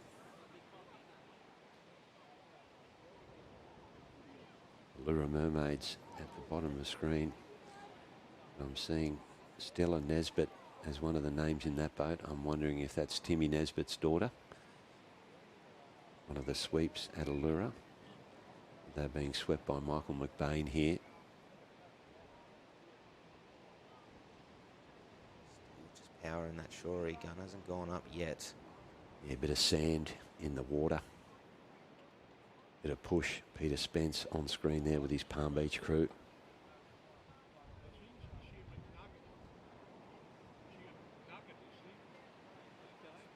Anticipation here. First race that these girls will do as the gun goes up. Step in, bump start for the Palm Beach Propellers crew in alley 4, and have a look at the Mona Vale Menace, who've probably got the best of the run, not getting hit quite hard, but it is the middle of the pack at the moment, with a little bit of a green lamp contention to go through.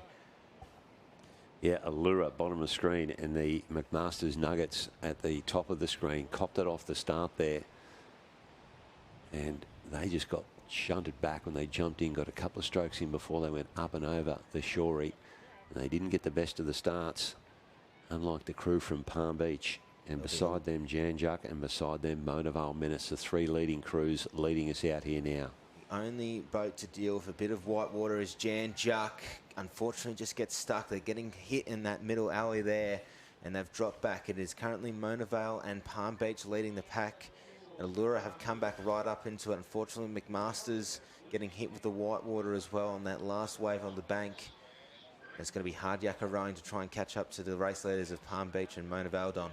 Yeah, they're going to have a bit of water in their boat to pump out as well. You just saw them go up and over that, and they came down and pretty well stopped near dead zero speed. And the girls had to pick the boat up again and get it going again. And whilst all that is happening, Mona Vale Menace, second from the top of your screen there, they have got their noses out in front, and going with them is Palm Beach. Mona Vale on screen, Mr. Meadows at the back of the boat. Fantastic physio in his own right, in his spare time. Is that right? Yeah, put together a really great presentation at the Sweeps Academy at Palm Beach, and sort of the fitness of rowers and sort of understanding every athlete's bodies at a high performance level. Nice work. He will start to turn around the can in 1, followed by Palm Beach Propellers in 2. And away they go, do the Menace. They're nice light crews, aren't they? These under-19 females, and these sweeps can throw these boats around those turning cans pretty quickly. And Mona Vale did a really good job there. They flung the boat around and started heading for home. Allura working their way back into this. They took a bit of a check there earlier, but they've moved themselves up into 3rd position here, and they are within striking distance. There's just a touch of a little bit of life rolling through the turning cans at the moment. It will be enough. You see Janjuk's rate start to pick up a little bit alongside Allura's in 3rd and 4th respectively, but it is currently Mona Vale's race to lose now, as the course has started to really flatten out, especially even since this morning, Don. Yeah, it is. That wind from the south has really taken it out of this east-northeast swell that we've got here currently. As we mentioned, it has dropped off markedly from a couple of days ago. Even yesterday morning, it was still around the 4 to 5 foot mark. As they come back through the cans there, Mona Vale running the top of this one. That is going to help them separate themselves a little bit from Palm Beach, but they will be looking to get on this next wave because Palm Beach are going to give it everything here to drop down the front of this one and catch up to the Mona Vale crew, and they will do that. Fortunately, the men are stuck in dead water, much to the excellence of the Palm Beach propellers with Molly, Nikki, Natasha and Annie, who've caught up right up to the pack here. There's a battle for first and second for the 10 points between the two beaches on Sydney's northern beaches here, Palm Beach and Mona Vale. A little bit of wave as well. A fantastic run by Michael McBain and his Allura crew in the middle of the pack to try and cement themselves into third place if they can get this nose down. 1 and 2, too close to call. Possibly Mona Vale to Palm Beach and then Allura coming into the picture here now. But yeah, good run to the line from Mona Vale there. They took that little runner and they pushed into the wave in front, and they were able just to push the nose through that and get themselves in front of Palm Beach there. And Mona Vale have done well in the back end of the race there to get themselves across the line in what I'm going to call his first place. Masters with that last little push there, very late trail.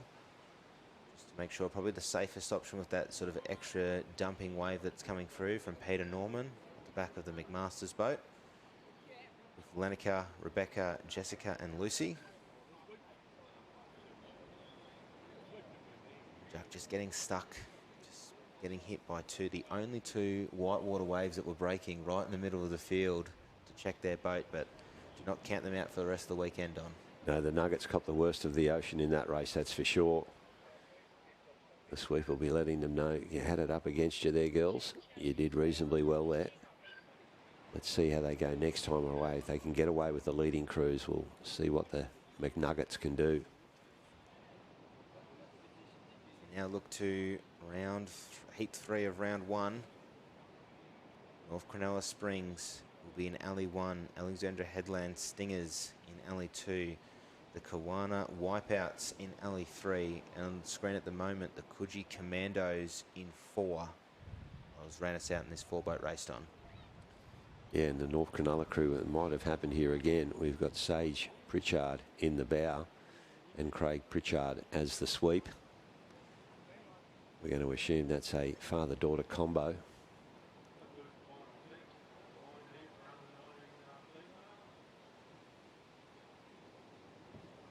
Annika, Claire, Millie and Frankie on screen at the moment with David Smith as their sweep.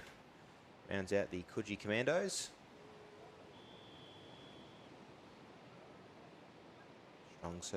A strong surf boat club in their own right is Coogee. Yeah, I was having a chat to Termite yesterday, one of the sweeps from Coogee. Having a beverage up in the Tugun Surf Club after the event. I don't know about you, mate, but I was pretty thirsty after a day on the microphone. Hard work here, mate, isn't it? Oh, in the air-conditionedness of the Donga. It is a great honour and great privilege to be riding surf boats to the masses, especially alongside a great man like yourself, Don. Oh, good on you, Tate. Checks in the mail. Coogee on screen, guns up, and they blast it pretty quickly, and away they go. A couple of bumps in front of them here. Coogee going to bounce over that nicely. Can they bounce over this next one? Yes, they can. Look at the bow girl there, just reaching up, making sure she's getting the oar in the water there and pulling the nose down. That is great skills from the bow girl from Coogee there. And that is going to pay off along with the crew up there. Is that Kawana Waters? No, that is Alexandra Headlands. Steve Davies at the back of the Alex boat. He's had plenty of opportunities to get around the can in the last couple of days as well. He's got a lot of crews here on the water. Steve Davies, Alexandra Headlands, Hall of Famer. Probably the most recent entrance into the ASRL Hall of Fame is Steve Davies. And Coogee, just went up again. Bowchick is earning her wages here today in the Coogee crew. That's a fantastic effort, does the bowman of Millie from the Coogee Commandos. On screen at the moment, they found their rhythm after just going over that little errant wave that was coming through and have settled into it. It's a nice long stroke to send that boat going. Very good rowing from the Coogee Commandos there. They're currently a boat length ahead of the crew in second place from the Sunshine Coast of Alexandra Headlands. Kayana Waters also from their Sunshine sitting in fourth, and it appears as though the Springs as well getting hit with a bit of errant whitewater on the way out. They've also rowed themselves back into third place, Don. Yeah, good work there. We're just riding with the Coogee crew out in front there. We'll put on the coaching hat again. I'm just looking at the stroke there. She just sits up into the oar at the end of the stroke, unlike the second stroke, who's finishing back reasonably strongly. She just needs to not pull herself up into the oar, finish it back a little bit stronger. But boy, you are leading the race and doing it nicely. And here's me telling you what you should be doing. Slightly wider turn from Coogee. Yeah, Steve Davies can flick a boat round though from Alexandra Headlands, and he's in hot pursuit here. Coogee, can they hang on? And we're seeing what's been happening here today. You need to separate yourself. You need to be the wave in front, because if you're not, these crews from behind will come at you with momentum. And Coogee doing quite nicely here at this point. Well, Cronulla as well rowing themselves back into the equation. But it's Coogee leading at the front at the moment. Not much coming behind them. As seeing just out of Scott is the Kayana Waters crew. Yeah, Coogee winning the rowing race here. No one has come at Coogee at all. If anything, they have rowed away from the rest of the field. Nothing much happening in that ocean. She is pretty flat there, and they're going to get through these gate cans now, where you would normally expect to see a little bit of swell starting to affect the rhythm of the boat, giving them a bit of a lift here. See a bit of lift from Alexandra Headlands. As you're saying that, Don, just fall off the back of it here, but not much to contend with. The nose of the Coogee boat is just trying to find something to keep down, but it's still reasonably quite high. And there is a bit of a run as well from Alexandra Headlands and North Cronulla. They just can't get over the line, but Coogee have found a nice little wave that's going to be coming right up the back of the tuck of their boat and extend their lead further to try and cement the 10 points, Don. Yeah, and that's what you want to do, don't you? You want to row yourself away with the wave in front. It's going to be on for the Miners here. North Cronulla, bit of a late takeoff. They're in deepish water, though. Oh, surely Coogee's going to get to the line here before these crews come at them. Surely they have won the rowing race. This would not be just if they don't take maximum points. They're going to get there. They've done enough, have Coogee. North Cronulla with the better of the run there. They've taken themselves past Alexandra Headlands, and we've had a change in the pecking order here. North Cronulla have moved up and gone past Alex. And we can't see the crew at the bottom of this. Oh, sorry, that's Kayana Waters. We didn't see them. They've disappeared out of shot. Probably speaks to what you were saying earlier this morning, Don. In terms of the conditions of the waves, there are some where it's breaking quite well, and there's some where they aren't. But it is an element of a little bit of luck of the draw. But if you're able to win the rowing race like Coogee did in that last race, you're in a very strong position. Yeah, absolutely. And it was good rowing there from the girls from Coogee. Put a little asterisk next to them. As we get deeper into the event, they look pretty strong there. How fantastic is it to see Kayana Waters back on with the blue star on the yellow and red cap? Yeah. Yeah, it certainly is good to see Kayana Waters back on the water.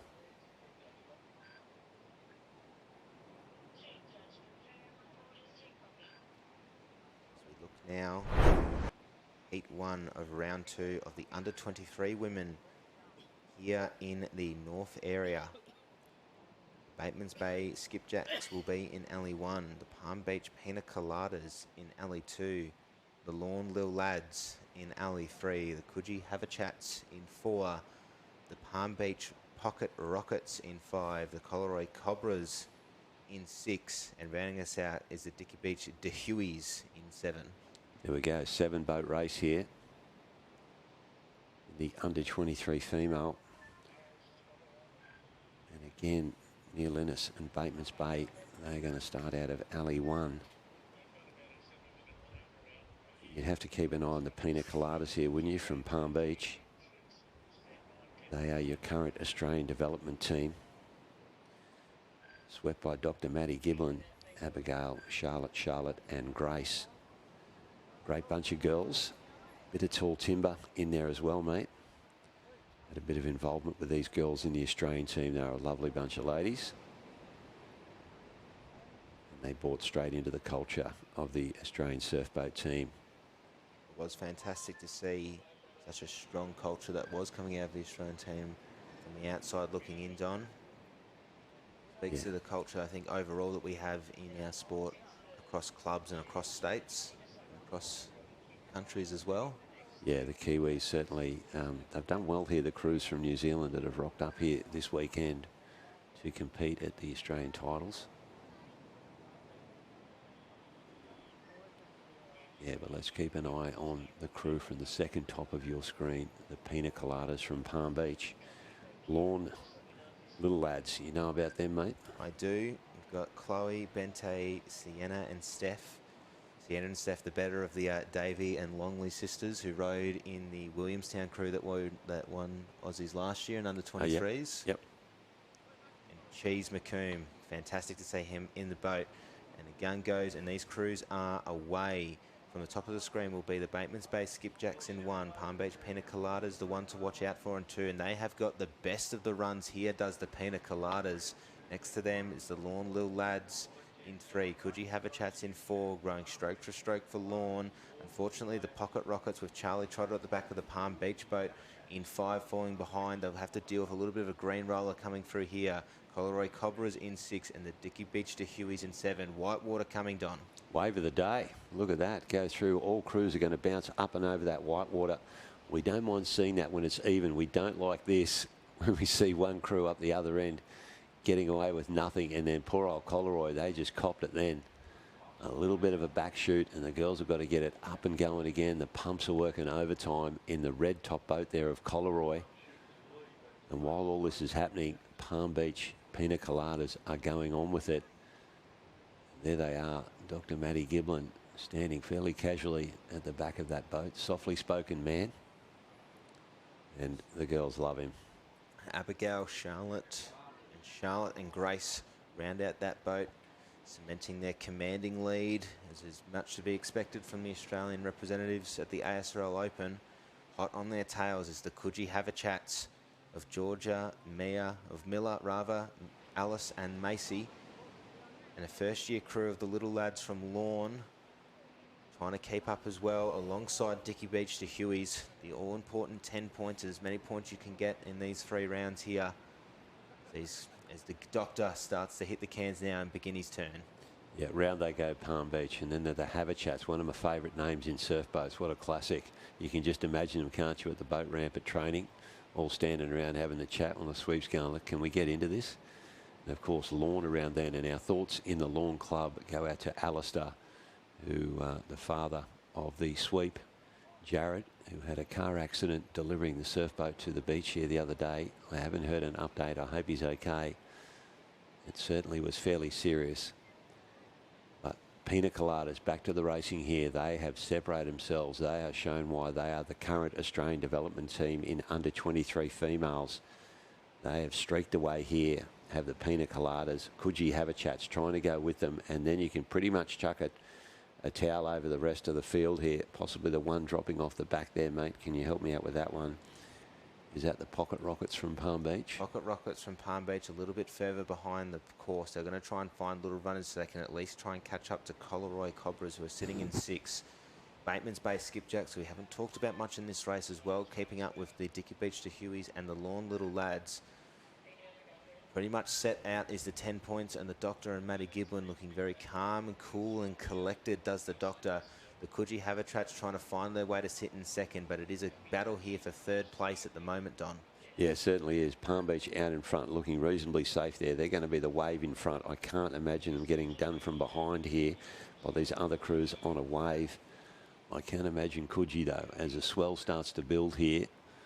They're going to get a bit of an advantage out of this. Some of these trailing crews, they come across the back bank without much assistance, then into the gutter. Yeah, there's not much help there for those girls at all. Palm Beach in the split screen there, finishing back strongly. They're going to take 1st place out. Nicely rode there, Pina Coladas.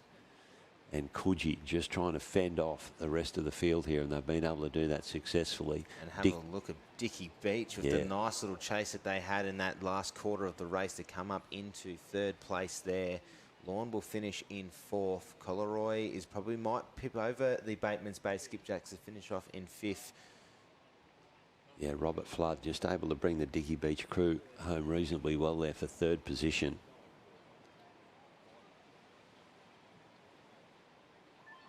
Therefore, putting asterisks next to Cruz, put one next to the Pina Coladas from Palm Beach in the under-23 female division. We're operating in two areas here at the moment, so all of these crews don't get to race each other until we do the cut and pull the crews together from the north and south area. We end up with our top crews from the north and the south coming together. A couple of good crews down in the southern area. Northcliffe under-23s would be one.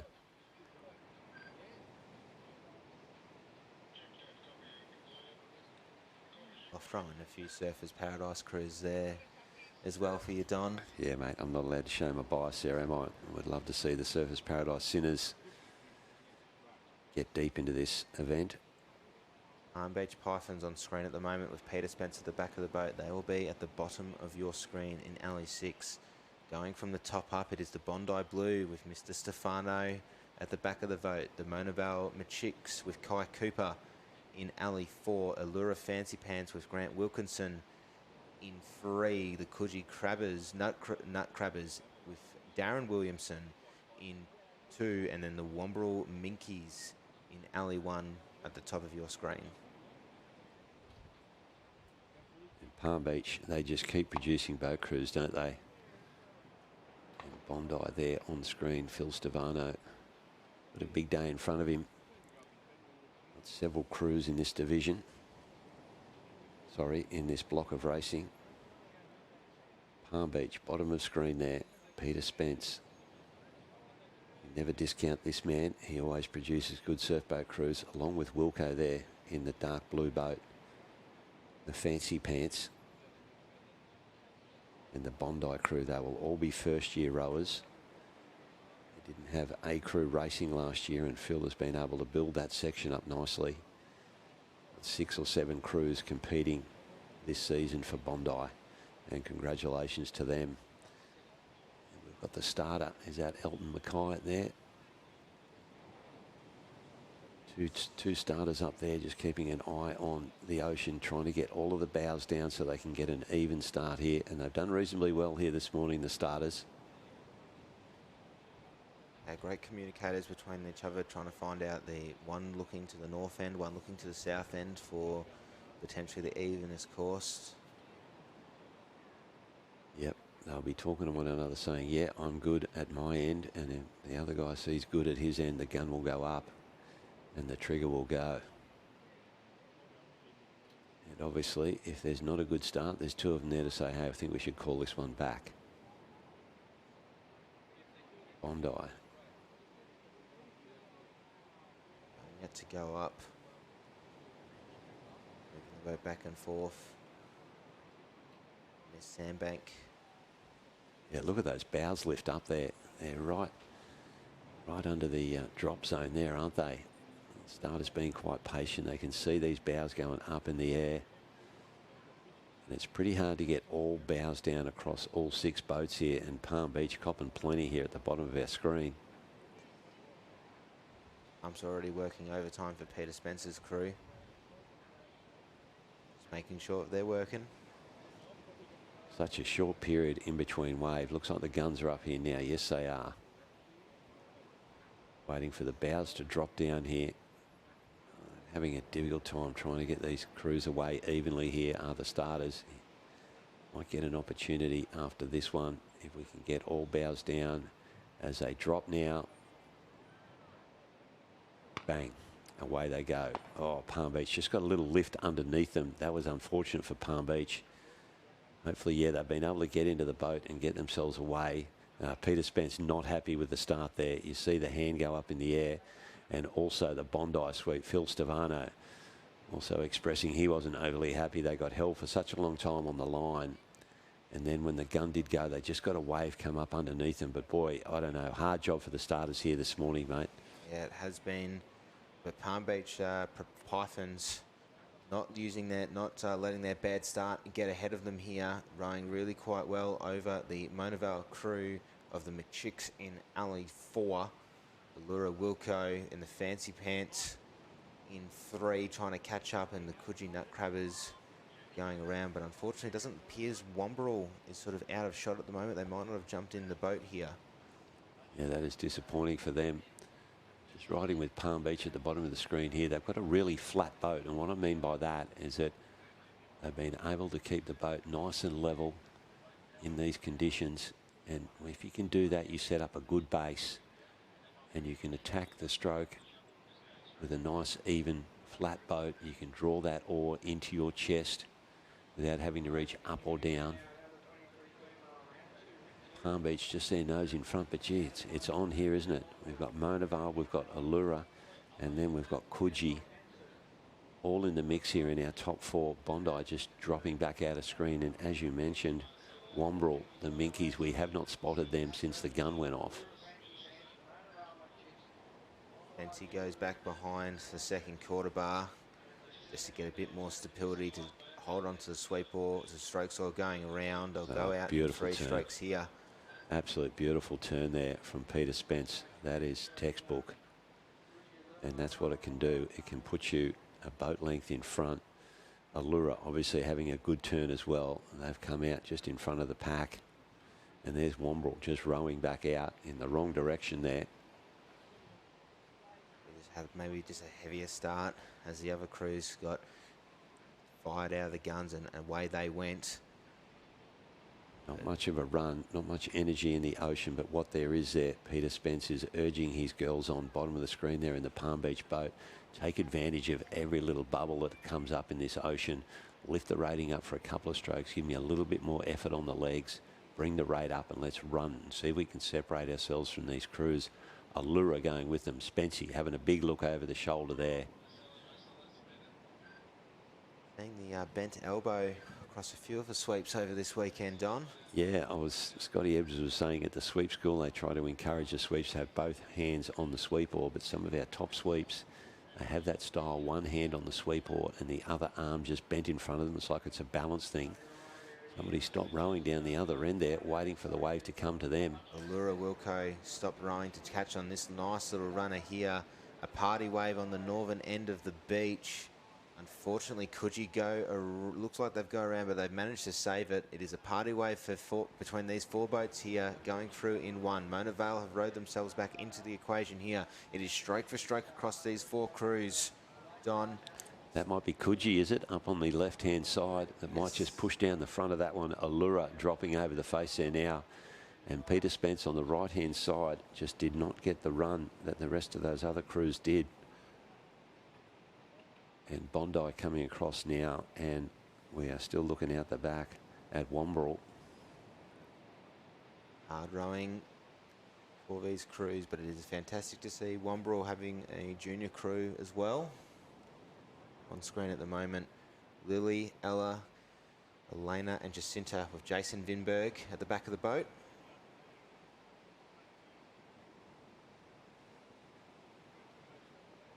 Just trying to find the nice little runner to come back in are the Minkies. And we may leave the northern end here now and have a look back down in the south area. And there it is, Era on the screen there now. If you're unfamiliar with that, they're in the National Park just to the south of Sydney. Not far from Cronulla as the crow flies, but if you've got to drive there, you've got a fair way to go. We're looking now, heat 1 of round 2 of the under-19 male in the South Arena. North Cottesloe Havoc in Alley 1. The Port Elliot Flying Chopsticks in Alley 2. On screen at the moment is the Avoca Beach. Apologies, the Avoca Beach Wolf Pack will be in Alley 3. Queenscliff Porky Pigs will be in 4. And the Avoca Beach Dingoes, who are on screen at the moment, will be in Alley 5.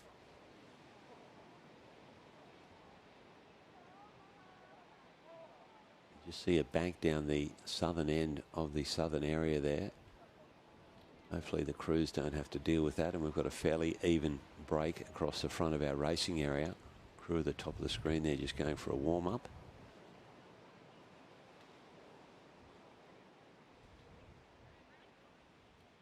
The Noosa crew just crouching down to allow these crews to get a good visual line to the check starter and starter.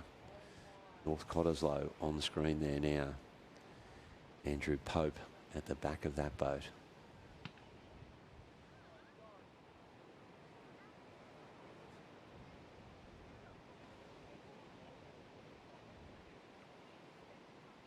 They look like they're having troubles with the start here as well. Queenscliff, Damien Daly on the screen there now.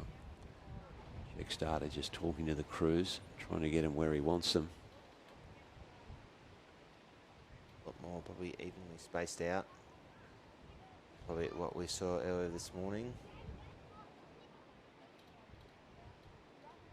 Still very difficult. A few waves popping up here and there. Damien Daly's boys sort of waiting. Port Elliot starting a little bit further back, which we've probably seen in Alley 2 in the Southern Arena. Gun has not gone up yet, just sort of resting. Could be an opportunity for a clearing wave coming through with the one that's breaking on the south, on the bank at the moment. We have a couple of Avoca Beach crews in this one just off screen to the right hand side. That is the Dingoes, and the one in the centre of your picture there is the Wolfpack.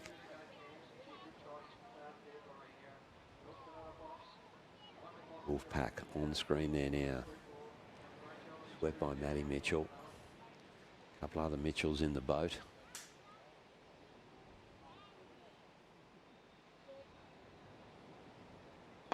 Gun goes and Gun is away for the Queenscliff crew. A little bit of trouble for their number 2 seat, but they are out and away. Port Elliot and the inset and screen. The crew from South Australia looking to try and continue their good run that they had earlier this morning.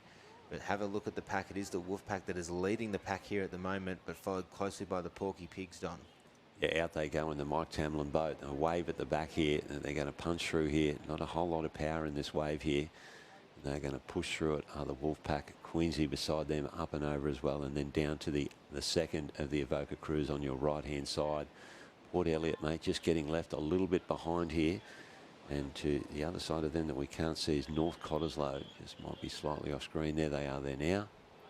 Northcott crew getting the cleanest of the runs. They didn't have to stop rowing. They just rode over the top of it, over that green roller. Trying to extend there, trying to catch up rather to the Avoca Beach Wolfpack. We're sitting currently in first at the moment, followed closely by the Queenscliff Porky Pigs. On screen at the moment is Zach, Preston, Ash and Wyndham. And of course, Mr. DD holding the tradition of the Togs as the sweep. Keep going alive, does he. But it is the Avoca Beach Wolfpack currently leading the front at the moment. North Cottesloe had probably maybe just a little bit of a wider turn to try and get back onto their can. They've lined it up quite nicely here. Northcott begin their angle in. They'll go around in third, but it is a tight 1-3 between Northcott, Avoca Beach and Queenscliff. There, Don. Yeah, mate, it is on 4 boats turning there all at the same time. It would only be the second of the Avoca crews that is just getting around their turning can now. But this is a competitive race here. What we have, North Cottesloe might have their nose. No, the Wolfpack there, mate, is it?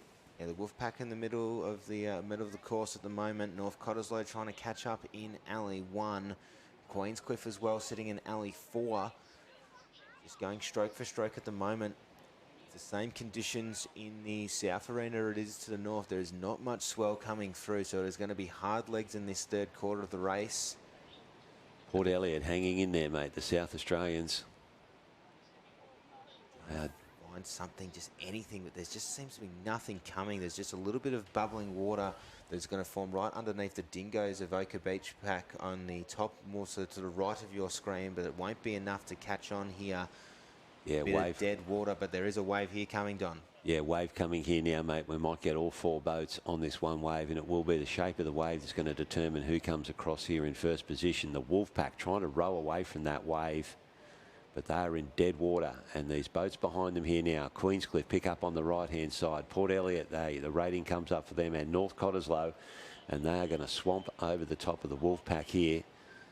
And Port Elliot with a bit of momentum here, mate. They might be able to sneak themselves out in front here. Shape of the wave. Oh, Queensy down the right-hand side. Too close to call, mate. 4 boats all in a row, all on the one wave there. All going for the maximum points here to get themselves to qualify through the cut at the end of the 3rd round. And you are watching the 2nd round here of the Under-19 Male Surfboat Championship of Australia. Put an asterisk next to the Wolfpack for sure. Yeah, won the rowing race, didn't they? And that was the 2nd time they've done that. Hardyaker as well at the moment, the Havoc on screen.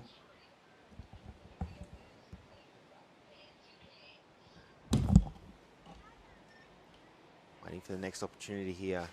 So we now look to heat 2 of round 2 in the southern area of the Under-19 Male Surfboat event.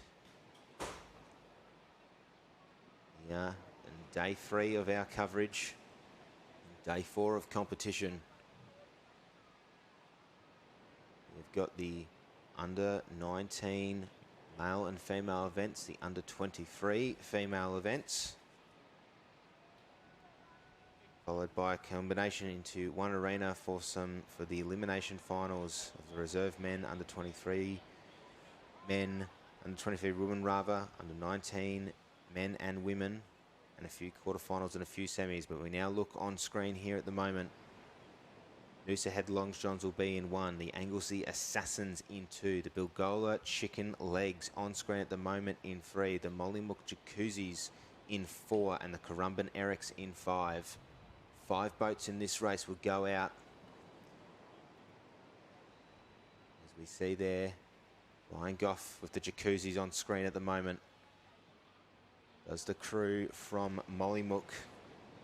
Gun is up, gun goes away. A nice jump start in from the Jacuzzis of Mollymook, who will be in alley 4, going from left to right on your screen. Noosa Heads in alley 1. Anglesey Assassins trying to get away here in 2.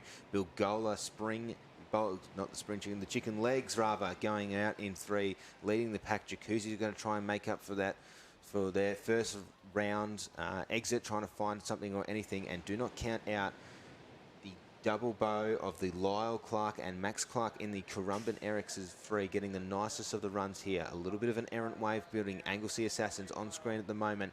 Up goes Scott Tannehill and his crews from the surf coast of Victoria. And the Currumbin Erics have got the best of the runs here. Now we're starting to feel a bit of life in the course.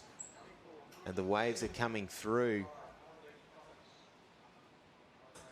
Probably the biggest amount of swell that we've seen from these crews in the south area going out at the moment. And hopefully there'll be something for them to catch up on once they get to the gate cans coming back home. Is Bilgola on screen at the moment, with Sam, Miles, Ryan and Lachlan and Neil Jones at the back of their boat.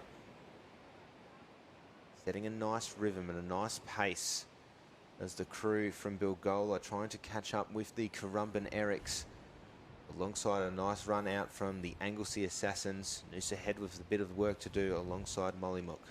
Yeah, good turnarounds, quick turnarounds here, as you would expect in these sort of conditions.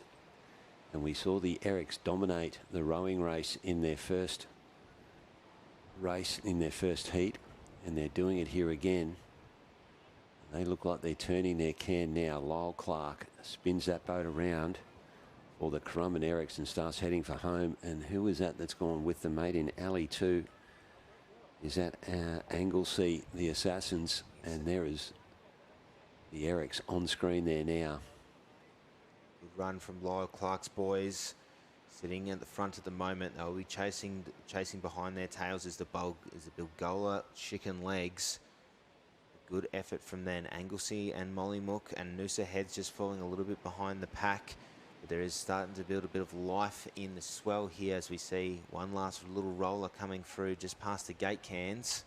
Bilgola doing well here, mate, in the centre of the field. Like they've got their noses out in front here, and Anglesey beside them on the left-hand side. And they are approaching these cans where they might get a bit of assistance here. Bilgola sweep, just having a look to the left, to the right, seeing where he's at. Mollymook there in the background.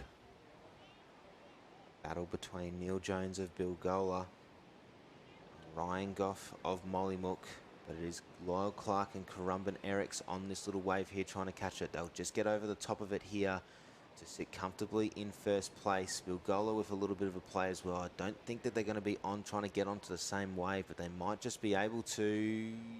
Probably not. But there is a bit of life building on between Anglesey and Noosa Heads. It's a late trail for Noosa Heads, boys. Yeah, Noosa unfortunately copped away from behind. It's pushed the back of the boat around as Currumbin Erics get across the line. Good rail from Bilgola, though. Take nothing away from them. They were leading that rowing race. And across the line, Bilgola come. And next to them, that is Anglesey that is coming across the line there now, Tate, I think. That is correct. The Anglesey on that wave where Noosa Heads and Stuart Cooper sent his boys aft. Scott Tannehill kept them on, similar to what we saw in their first race this morning, and then just rode the race all the way through. Yeah, Mollymook over the line, and then unfortunately for Noosa, just slewing there. They're coming across the line now.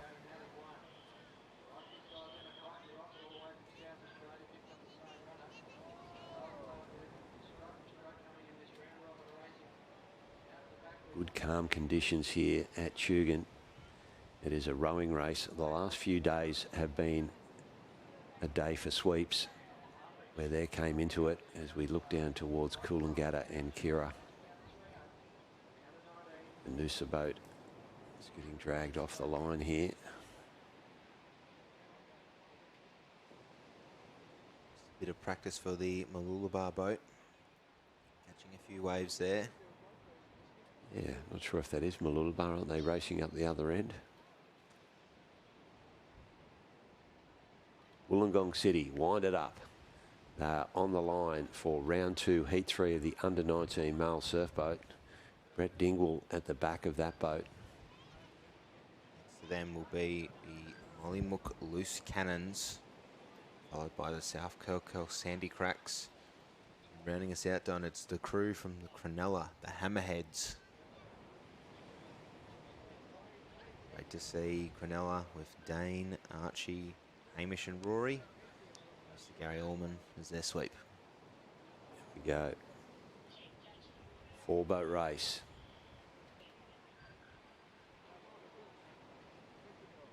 Banner's yet to go up as the flag is up. And I don't want to put the mocker on it, but this wind hasn't really strengthened much here this morning. Looks like a sou'wester, just looking at the flag of the check starter there. Well, we've seen over the past few days, it's been a helmets only kind of affair. We're back to our classic caps, although helmets are still considered optional if you would prefer to use them. Yeah, got the noddies on, the cloth or lycra cap. A couple of rule changes have happened too with this surf dropping off in the last few days. The referees were allowing jet skis to assist. If a rower had fallen out of a boat or a sweep had got out of a boat, they were allowed to pick them up, retrieve them and take them back to the boat. Mollymook up and over the gunnel there quite nicely. Good couple of first strokes in there. And looks like all of these 4 boats have all gotten away reasonably well off the start line here. Really high Stillwater-esque rate from Mollymook there, still Quite going short. all the way up and really quite short as their rate goes up and over. They'll come out in first as the Loose Cannons, followed by the crew in Alley 3, the South Curl Sandy Cracks. Work to do for Cronulla and Wollongong City on the 2 other ends of the course, Don. Yeah, Mollymook there going off like an egg beater. Quite short, rate high. You'll see them now. They will transition as they get to the back of this bank. They will transition out. The rate will come down and the stroke length will increase. In the Mollymook boat, they are second from your left-hand side. Then we need to go across from Mollymook. We go to South Curly, the Sandy Cracks. Another cracking name. And then over to the Cronulla Hammerheads on the far right-hand side. Swept by Gary Allman are the Hammerheads. Riding with Mollymook there. Paul Jones at the back of their boat with Jacob Tom, Hugo and Oscar. Seen as well. You see where Jonesy's standing there. He's over on the right-hand side of the back of the boat. Obviously, a little bit of difference in weight from one side of the boat to the other, meaning the sweep needs to balance the boat. He's standing further over onto the, I'm going to say, stroke side of the boat. And around they go. He reaches forward, and you see the way the stroke stands up there. That is a different turning technique from the Mollymook crew. Just helps to get a little bit of that extra leverage point, does the stroke, just to make sure they're digging in as hard as they can to help be the pivot point. As bow side continues to row over, and it has helped them a lot here. They're currently sitting in first. Hot on their tail, though, is the crew that is in Alley 1, the Wollongong City. Yeah, Brett Dingle at the back of that. And Mollymook, they've kept the rate up reasonably high in this race. And it's working for them. These conditions trying to propel the boat as much as they can, which will help. There's a little bit of life building under Mollymook now as Paul gets up on his chocks here, trying to find something, anything to try and make sure that nose gets down. They're going to drop off the back of that little runner there. And he turns around and has a quick little look to see what's coming. And certainly what's coming is Wollongong City on your left-hand side is facing at his right-hand side. And if Wollongong City can drop down the face of this one, they're going to join them. And they do that, and they let it run. And the sweep will be talking to his crew saying, get ready to row, because we've got a sprint finish coming up here. We want the maximum points here, and to do that, we need to sprint to the line. And there they go. They just get the jump on Mollymook there, the crew from Wollongong, and are they going to win the sprint to the finish? Bit of momentum there from Mollymook to come down the front of that one as Wollongong nose into the wave in front. Not sure there. Tight finish. May have well gone to Mollymook. Exertion on the faces of the boys of the Loose Cannons from Mollymook. I'd be buggered if I rated that high for a race as well too, mate. Finish this off is the Cronulla Hammerheads. Right, racing to the finish. Do you have a particular way that you like doing it, long and strong, or really pick up the rate? At which part of the race, mate? Oh, that might be too technical. Mate, certainly off the start, we like to make sure that we finish into the bow, so we don't come all the way forward. We finish off the first stroke long and strong, make sure everyone's in time, and we go forward quickly for the second one. And it is only using half of the seat. You're only coming halfway forward, but you make sure that you're throwing your shoulders into the bow of the surf boat. When you bump into a wave, what you don't want to do is have the bow of the wave of the boat go too far up into the air. And to do that, if you can keep yourself at the back of the seat and more weight into the bow, it just helps you go forward rather than the other way around. If you're working the other end of the seat, you're always going to have the bow in the air, and you hit any sort of lump, the bow wants to jump up in the air. Obviously, as you're coming for a wave, the sweep will call come forward. You pop your oar out of the water and reach to the back of the boat to try and lift the bow up and over. No one probably preaching to the converted of the people back at home have probably heard all this before. Newport Stingers.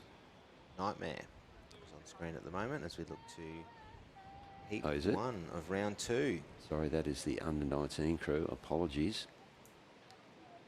Next to them is the Avoca Beach Yabbies, who are currently on the left of your screen at the moment. And Nightmare. I wonder if Michael King gave the girls that name. You would hope not. Yeah. Hopefully they don't cause him too much stress. Them on screen at the moment.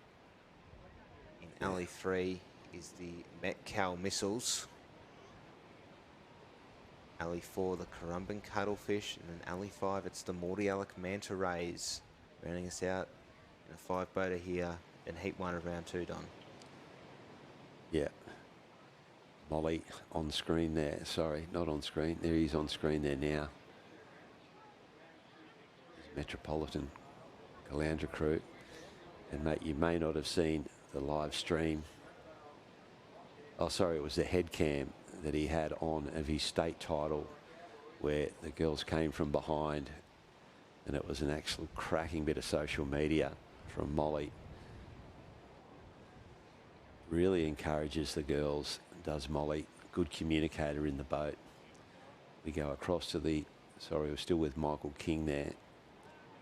Now there's the Currumbin crew. Steve Purcell at the back of that. Gunn gets them away.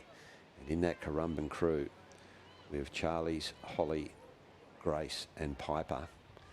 And Holly Oswald. Also Mum and Dad Rowe. And one very proud mum. Seeing her daughter Rowe here, Holly Oswald in this crew. Keeping the tradition alive of a father for a mother-daughter combo in the Mordialloc crew. We've got Matilda Kelleher, her father Christian is sweeping at the moment, and Charlie Squires, both mothers rowing in the Mordialloc crew at over these past weekend in reserve women. So fantastic to see a crew from that end of Victoria down at the Kingston part of the world out and racing in seemingly very similar conditions wave-wise to Mordialloc and Chelsea Aspendale.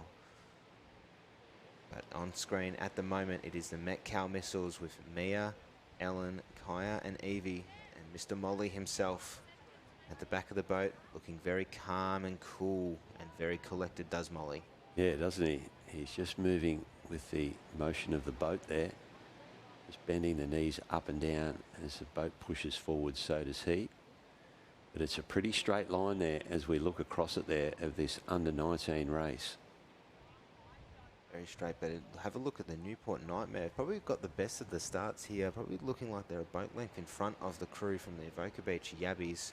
They'll probably most likely be in line with the Metcalfe missiles, trying to increase their pedigree from a really good run at States and coming back from behind to win. We'll watch out as well from Mordialloc, a crew of the converted from beach and swimming events.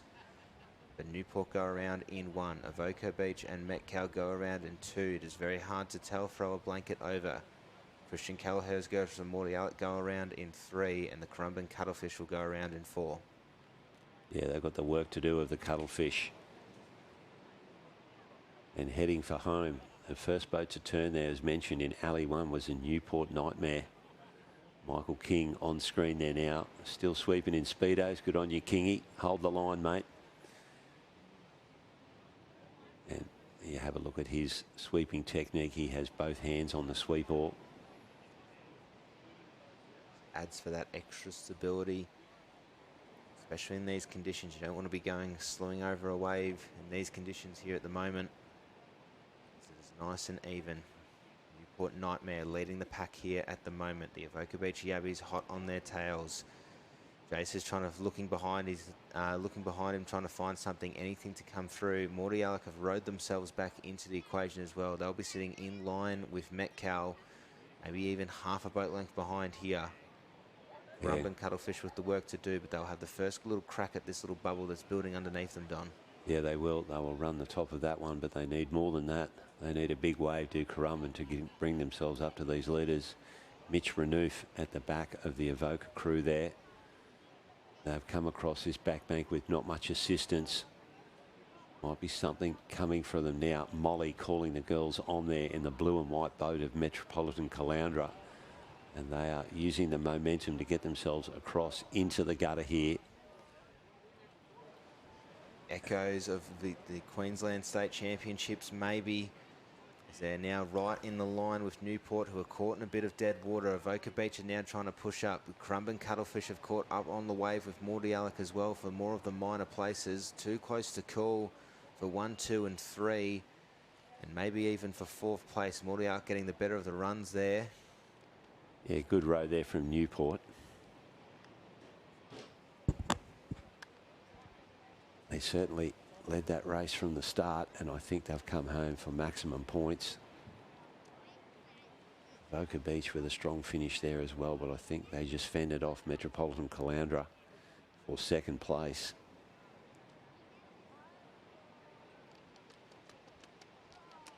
Now look now to a 4-boater. The Runaways make their way to a line. They'll be in alley 2. Moosehead Chirps will be in alley 1. The Bilgola Silly Billies will be in 3. And the Wanda Wedgies will round us out in 4. Second of the runs for these crews going out. Bilgola on screen. Scarlet, Fleur, Summer and Abby. And Neil Jones at the back of their boat, Don. Yeah, mate. Bilgola. And now we move across to South Curly on screen there now. Nathan Wilson up the back there of that boat. Naomi, Chanel, Abigail and Zoe round out the Runaways crew from South Curl. Kickstarter is happy with the line. Gun goes up. Waiting for all the noses to go down. Out and away they go. Giving the echo of the gun from the Donga. And all boats get hit off the start. It's an unfair start for all of them, which makes it fair, Don. Yeah, Wanda there just getting tangled up a bit now on the right-hand side of your screen. Also with Noosa in alley 1. He's going to get himself going there now. Is Stu Cooper in the Noosa boat. But South Curly Runaways, they've jumped away to the start here. A couple of swells at the back here. They're going to bounce into the first one. And then there's another one here for South Curly as well, up and over. Wave at the back here, might well be the wave of the day here. And this could be bad news for the crew on the right-hand side here. You're going to hit that one with not much boat speed. That is the Wanda Wedgies. Just as you're saying that, Noosa Heads might be hitting another wave here on the left of your screen. Goes up and over. Oh, he's hit it sweet, has Stu Cooper. And that's taken all of the run off the boat. They're going to have to pick this up. They've got a heavy boat there, bit of water in it. The pumps will be working hard. And they trail the field, do the crew from Noosa after getting a little check, not quite a clean start, and then copping the worst of the wave at the back bank as well. But boy, having the crew from South Curly taken away with it, the Runaways by name, and that's what they've done. Runaways by trade, a nice lean back from them as we saw on screen. A nice stroke rate does the crew from South Curl. Got the best of the runs going out.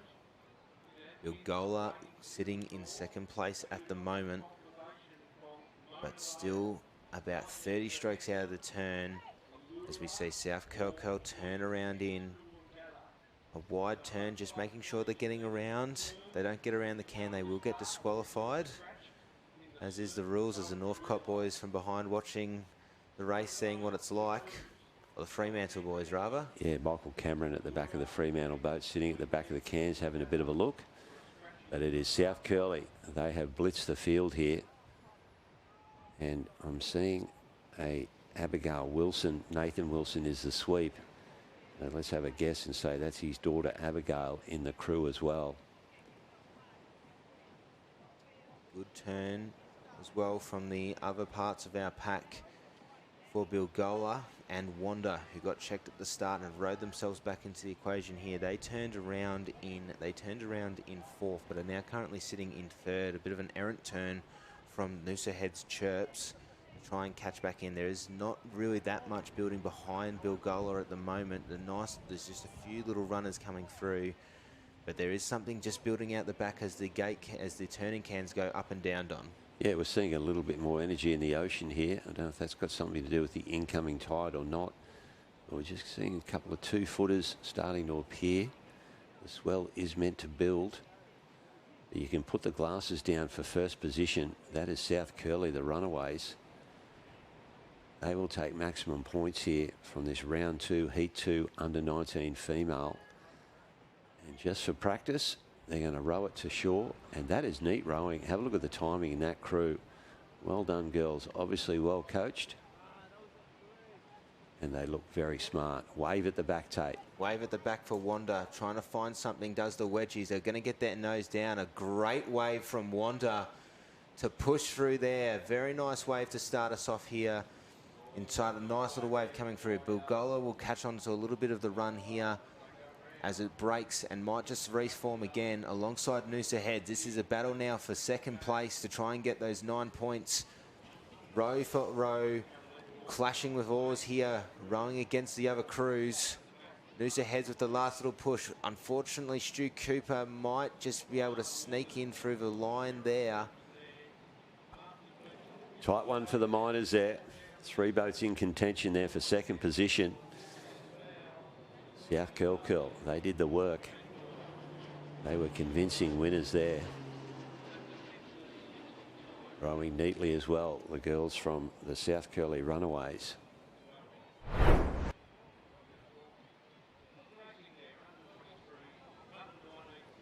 We now look to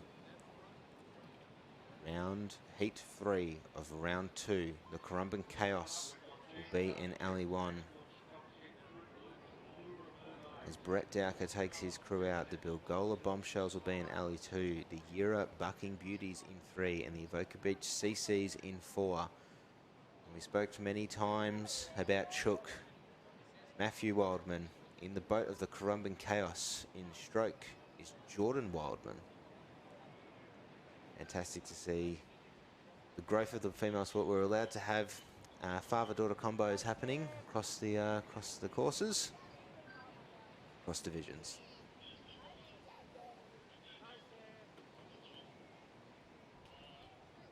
Left to right, Currumbin, Bilgola, Yura, and Evoca. Check starter is happy with the lines of the crews. You mentioned about the Currumbin Chaos there, swept by Brett Dowker. His daughter is rowing up in Surfers Paradise as the gun gets him away. And yes, he has Jordan Wildman in there, daughter of Chook Wildman, one of the other Currumbin sweeps. And Nikki, Mum Nikki Wildman, she was a rower as well. A pretty handy one at that. But Mum will be on the beach and she'll be watching her daughter go out and around the cans here. Good effort from the crew from Currumbin in alley 1. There's a little bit of white water to contend with Evoca Beach. They stop rowing, just pop over the top of it and start again. Currumbin have got a little bit of work to do as well on the left of your screen. They'll just go over the top of this roller as it breaks now on screen at the moment. But Brett Dowker is taking his girls out to sea of Sage, Malia, Annie and Jordan leading the pack at the moment, Don. Yeah, and we go across to the right-hand side, Evoca Beach CCSS. And apparently that's got to do with the name of the girls in the crew. A couple of C's there, Cleo and Charlie. And then we've got Sophie and Sian. Hence the CCSS. And they look like they're doing all right here. Over on the right-hand side, the Evoca Beach crew. Pretty tight racing. I reckon alley 1 and alley 4, possibly 4 out in front here. And then a bit of a straight line for the other 2 crews in the centre of the field, Ira and Balinga. Bilgola Rava with Madison, Ariana, Haiti and Chloe, and Mark Fitzgerald at the back of the boat of the blue and yellow checkered caps. Going out now to see Ira Bucking Beauties with the work to do of May, Kate, Annabelle and Marley as Currumbin Chaos rather go around in 3 strokes, and the 4th stroke they are out and away here. Currently leading the pack over the Evoca Beach CCs. CCSS rather. There's not much building out the back. We can sort of see a little bit of bobbing up and down, which would make a nice little runner coming through for Currumbin and Evoca Beach in alleys 1 and 4 respectively. Evoca Beach are trying to find something to catch onto here. They'll fall off the back of it here. Now Currumbin are making a play on the left of your screen, Don. Yeah, there's a little runner here underneath, and you just got to run along the top of that. They'll be looking to get on this next wave, but so will the other 2 crews as well, being Bilgola and also Evoca. As Brett Dowker looks across to the left, opportunity here for him. The other crews aren't going to get much out of this little runner. He's coming through the cans and he's going to run the top of it. He just knocks through his gate can. Oh, and he stopped rowing here. He's having a look over his shoulder. He is a waterman, comes out of the Ironman world as Brett Dowker, and he has stopped his crew. There is no point rowing out in front of this. Up on the chocks he goes. And the rate starts to come up, and he's going to drop down the front of this, and I don't think that crew beside him is going to go with him. Bilgola, I think, have dropped off that. Brett just has a little look there. Nice shot there from the cameraman. That surf boat coming straight at you in your living room there. Brett Dowker gets the girls to row again to the shore, and they were going to take this one out. They've separated themselves, and it's a race on for the minors between Bilgola and also Avoca. And Avoca with the momentum there to the finish line. They're going to get out in front of Bilgola. They're going to relegate Bilgola back to third position. And of course, coming from the back there is Ira, the Bucking Beauties. And we've got Tash sitting here. I don't know, is she going to replace you or me, mate? Oh, who do I want to hear more of?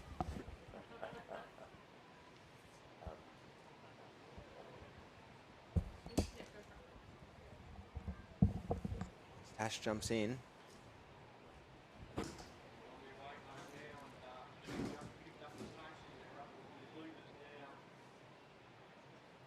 Now look now to the under 23 female surf boats here in the Southern Alley. Been hiding away a little bit here in the Donga. Tash, can you give us a bit of an update what's been happening down on the beach? Racing, just the usual stuff. It's pretty nice down there. It's a beautiful day, much better than we've had earlier in the week. But yeah, there's a bit of a vibe. We're going to get the camera a little bit later on when we've got a pause in the program, when we come together in one areas, and we're just going to take you guys at home on a bit of a tour of the back of beach. So the festival zone's starting to pump a little bit. They've got the big screen on, the racing's on there. And then next to it, the admin hub is a little beehive of activity as well, getting all the draws and pushing everything out to the punters at home on live heats. So, yeah, it's getting hot. Yeah, plenty of people watching, spectating. The balcony on the surf club starting to fill up. So, yeah, it's looking like we're going to have a good couple of days of racing, I reckon. Yeah, it's been fantastic being up here at Tugun and the hospitality of the Tugun Surf Lifesaving Club, as well as down south towards North Kira. It's always great coming up to the Gold Coast. Good timing. Oh, good timing. Glenelg girls. Team A. Do they have a nickname that they have down? Yeah, they're not Team A. They are the Gunners, so Glenelg Gunners. So these girls were state team last couple of years in 23s. Don't quote me, but I'm pretty sure they age out most of them at the end of this season. So this will be the last dance for these girls in the 23 females. But hopefully stick around and we see them going on into either resis or taking up the challenge in opens. Absolutely. They'll be in Alley 2. On the far left of your screen is the Yera Fawn Stars. The Glenelg Gunners in Alley 2. North Cottesloe Glossies in Alley 3. The Avalon Beach Ivy in 4. The South Kelco Cruisers in 5. And the Newport Stingers will be in Alley 6. We do have in the bow of the Glenelg girls one of the last remaining grenades, so the back-to-back Aussie team reps. So she was in the second year of the Aussie team, came into the bow seat. So there's definitely some good pedigree. Pete Tidsall, the sweep, his daughter is also stroking the girls. Yeah, there's a bit of surf boat history and pedigree within that crew, so be looking forward to see how that goes. Tab in the 3-seat broke her foot at the AS Royal Open in the interstate racing, so this is her first outing back racing. They didn't do state titles with Tab racing. They had a fill-in, so it'll be interesting to see how they go. Boss is on screen as the Gunners up, waiting for the nose to go down. Does David Hunt's crew, and out and away they go. From left to right, it's Yera Fawn Stars, Glenelg Gunners, North Cottesloe Glossies, Avalon Beach Ivy, South Kelco Cruisers, and the Newport Stingers. It is currently looking at the field of the pack. Glenelg and North Cottesloe getting the best of the runs, as well as the Newport Stingers. We'll be keeping an eye on there. A little bit of a wave of whitewater coming through on the north end of the Southern Arena. And something for Glenelg to contend with. Glossies will go over the top nice and easy. And now it's a pretty flat course from here, Tash. Yeah, it's pretty different to the last few days, isn't it? Those conditions have flattened right off, and I'd say the swell's not as even. It's not running across the full course. We're in the south area at the moment. I've spent a bit of time down in that north area, and the north area is certainly not running a wave across the full area like we've had the last few days. So it'll be interesting to see if that changes as the tide changes, and if the wind picks up. It's supposed to come up a little bit this afternoon, so we'll see how it's going. But we're on the long-range lens at the moment here in this south area. We've got a crew on the far right of screen. Newport Stingers. Who were very strong in their first round, had a very good win. So they're looking pretty good in this race as well at this stage. It's been fantastic to see Newport continuing the pedigree of their club in the Northern Beaches branch in Sydney. Currently leading the pack at the moment, as we see Michael King's crew look to begin their angle in now. They'll hit the cans first. A boat length ahead of the crew from WA in North Cottesloe. Your girls of the Gunners from Glenelg going around in 3. That is your top 3 at the moment. Throw a blanket over Avalon Beach, South Curl Cruisers, and the Year of Fawn Stars. Not much. It's going to be hard third quarter to Hietash. Yeah, there's not much coming through for these girls. They're going to have to row the whole way home. There's a little bubbles and lifts there, but they're going to have to work for everything. Absolutely. Newport leading out the front at the moment. They won the rowing race in the last race. They'll look to try and finish off here, put themselves in better position. Here we go, swell building behind these crews. We'll see who can make the most of it. Some of these crews, this might be the last race that they do for the year. So a little bit more building. There is a nice wave that is going to be building out the back that will hit these crews as they're going through the gate cans. Newport have got the best of the runs here. Avalon fall off the back.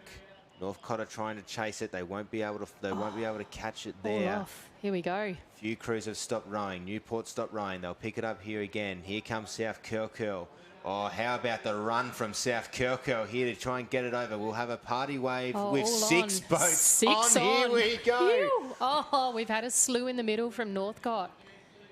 Everybody else holding straight here. So we've got 1 out, 5 on.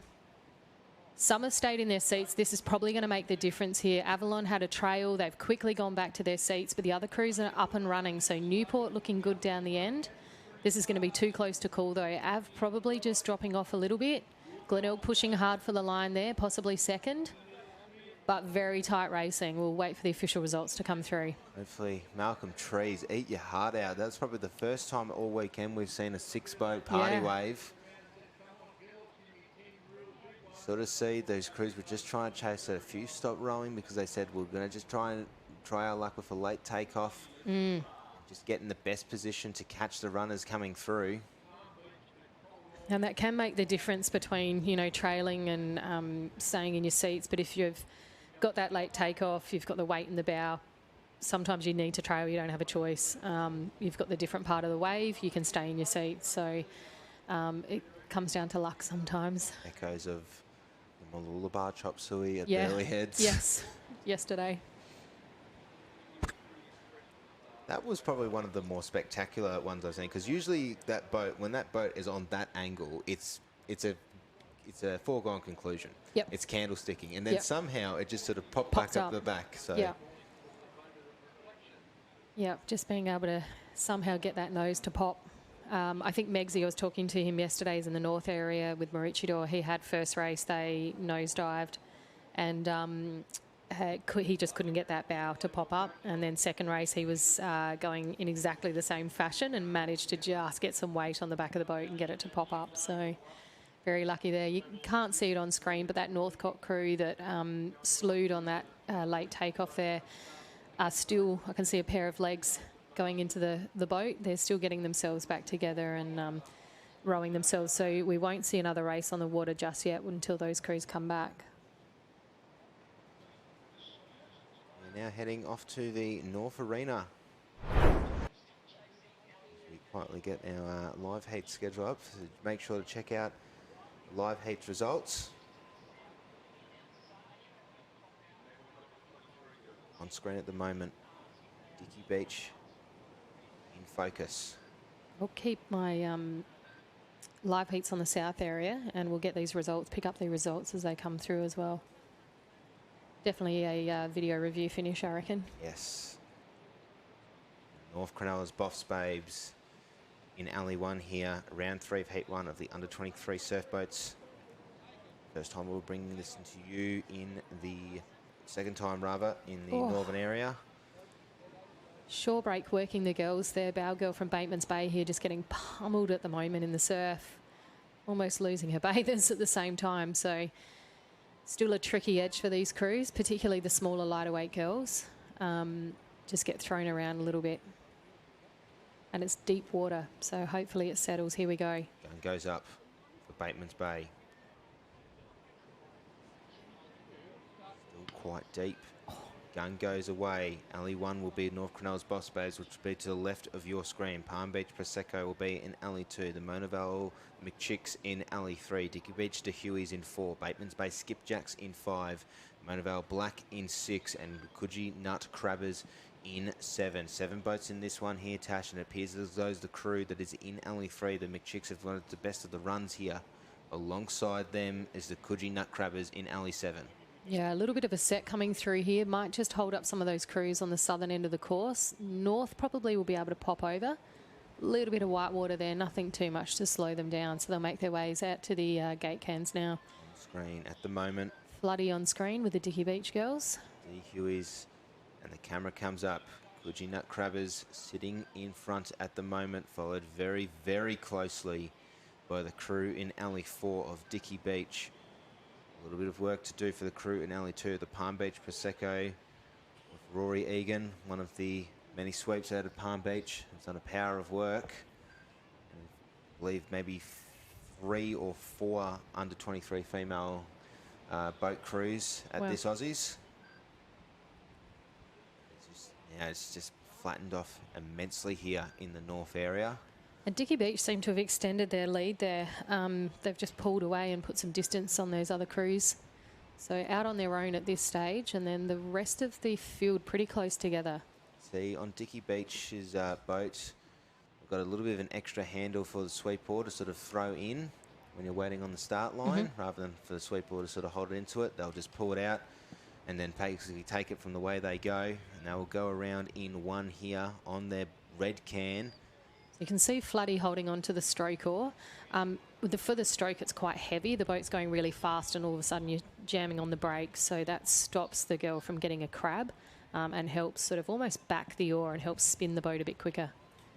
It's helped them hand, does the crew from Dicky Beach. They look good, don't they? Very, very good. A nice rhythm and a Beautiful nice set length in their boat. Extending their lead over.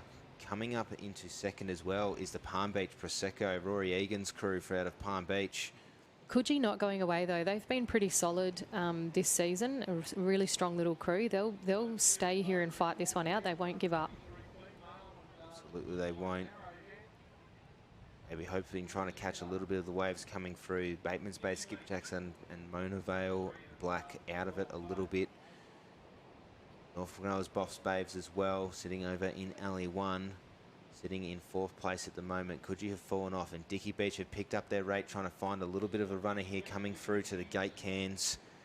They'll back off of it, but they're in a good position here for the next runner that's coming through, as the crews in Alleys 2 and 3 fall off the back of it, and it's a nice wave for Dicky Beach here now, Tash. Yeah, beautiful, nice little wave there for Floody.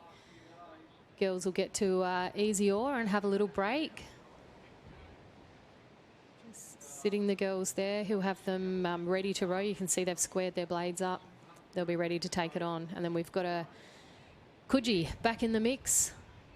Making use of the better broken wave does Coogee and does Mona Vale Black on the south end of the course. Dicky Beach have finished in first, and now here comes Coogee. They're making a nice run here to cement themselves into second, does the crew from New South Wales. Good row, girls. Well done. Rory Egan and his crew, the Prosecco, trying to get over the line. They'll finish in 4th to the 3rd place, finishing Mona Vale McChicks. Mona Vale Black, rather, the McChicks finishing in 4th. Boffs Babes from North Cronulla finishing in 5th. Alrighty, and I'm going to bring you those results from the south area from that 6-boat wave that we had. Finishing in first place, Glenelg. Go the Gunners. So that's a good win for them there, solid row. Second place went to Era, Fawn Stars. Third place, Newport Stingers. So they came out of the blocks and rode really well, but just got swallowed up with that wave. Fourth place, South Kilcoil Cruisers. Avalon Beach Ivy in fifth, North Cottesloe Glossies with that slew and tipping everyone out of the boat, and coming across in sixth place. So still recording a placing, so they didn't give up, got back in time. They'll get points for that as well. So good stuff there from the 23 girls in south, but we are with you in the north area. We've just had the first heat of round 3 for the 23 female, and we've got the second heat on the line now. Collaroy Cobras will be in Alley 1. Lawn Lil Lads in Alley 2. Emu Park Enchiladas in 3. Palm Beach Pythons in 4. The Collaroy Cannons in 5. And currently on screen at the moment is the Womberall Minkies in 6.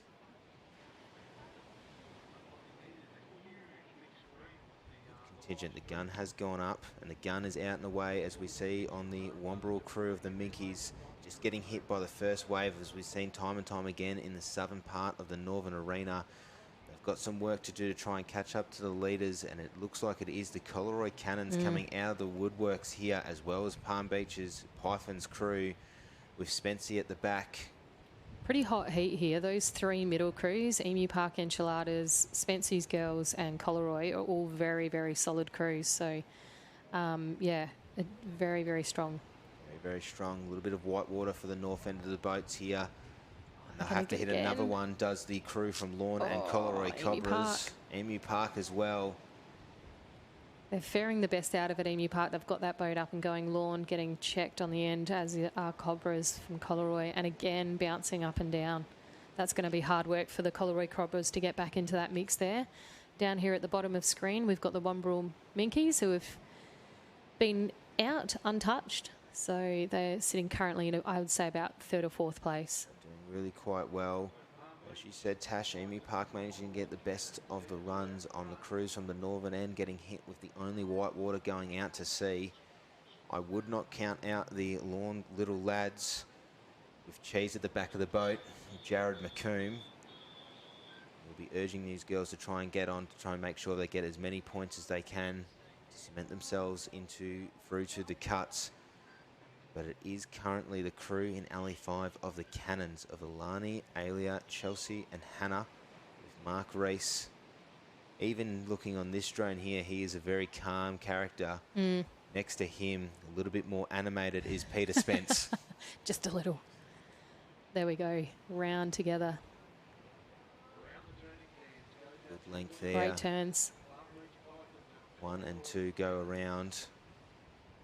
Emu Park go around in 3.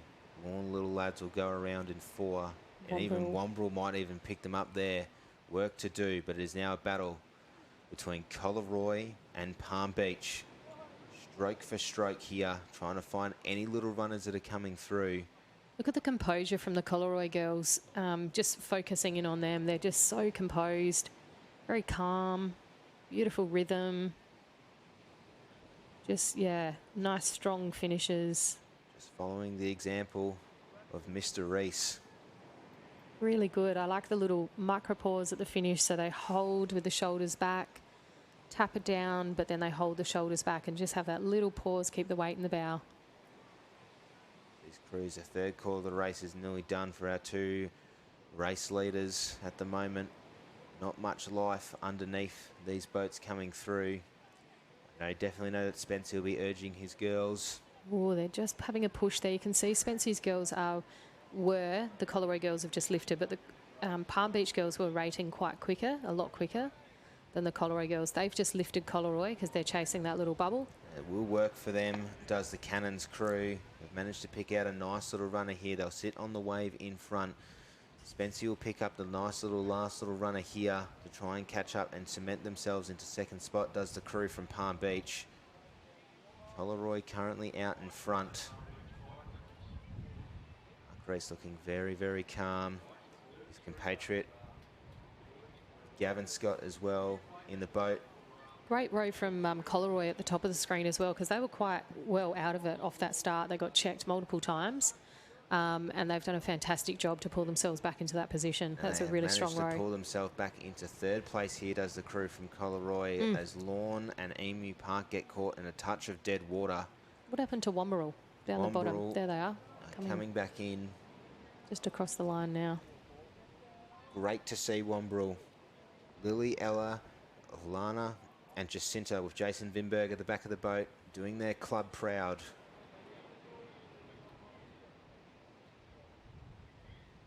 Yeah, hard racing for these crews today. They've got to row the whole way in and the whole way home. Absolutely. Not too many free rides. Womberall coming out of the mid-north coast of New South Wales.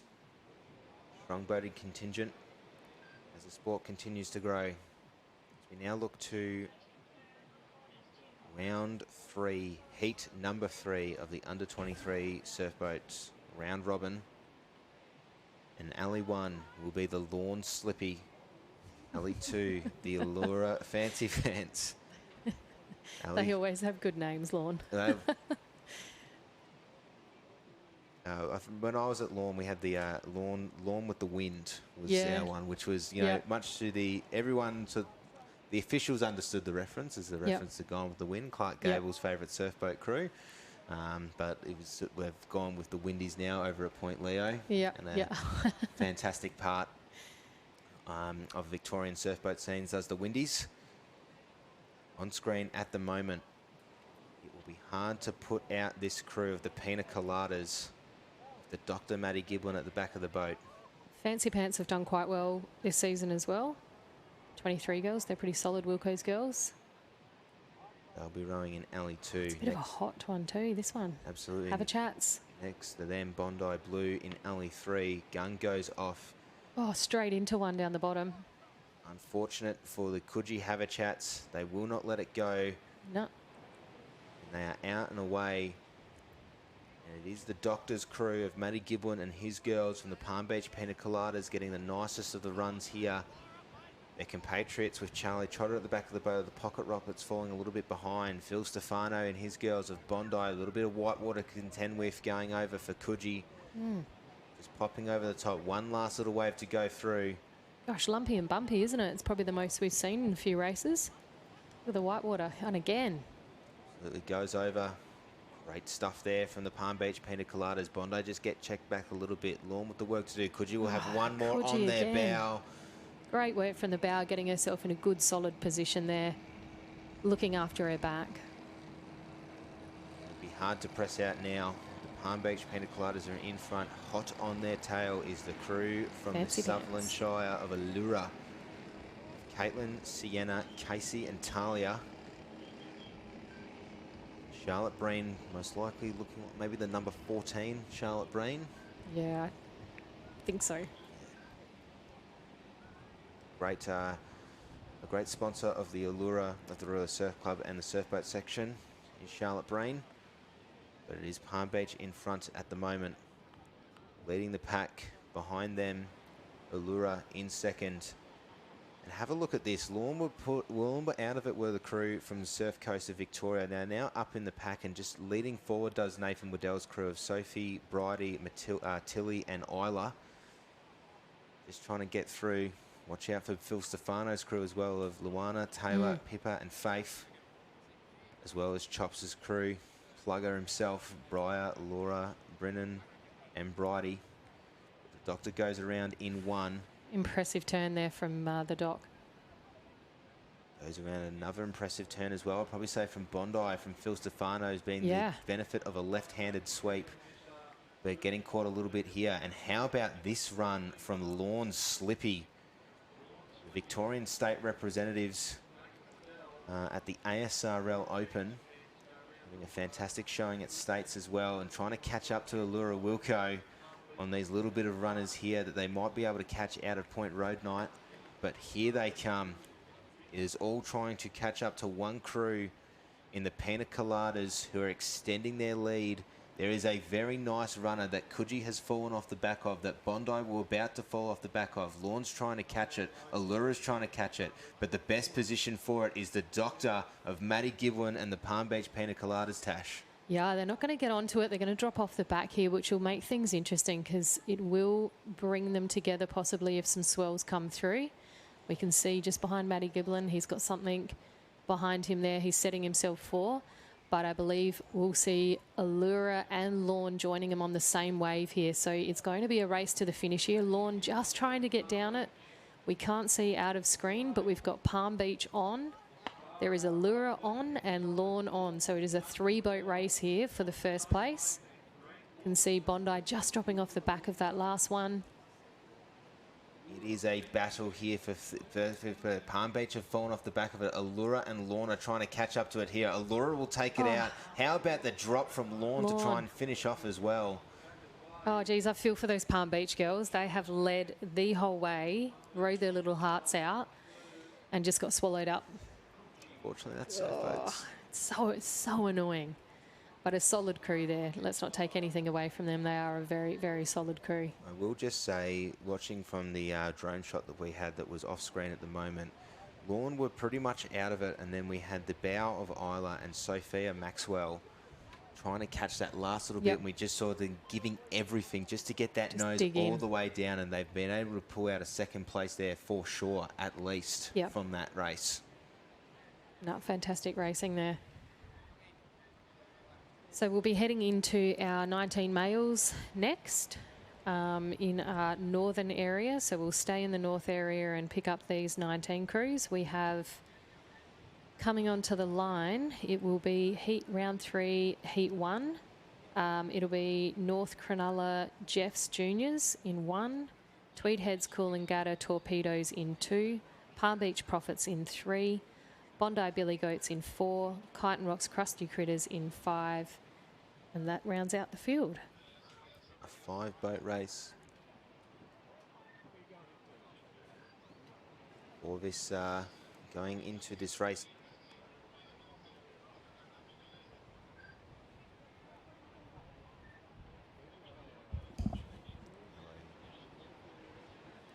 North Cronulla's Jeff Colts going out in 1.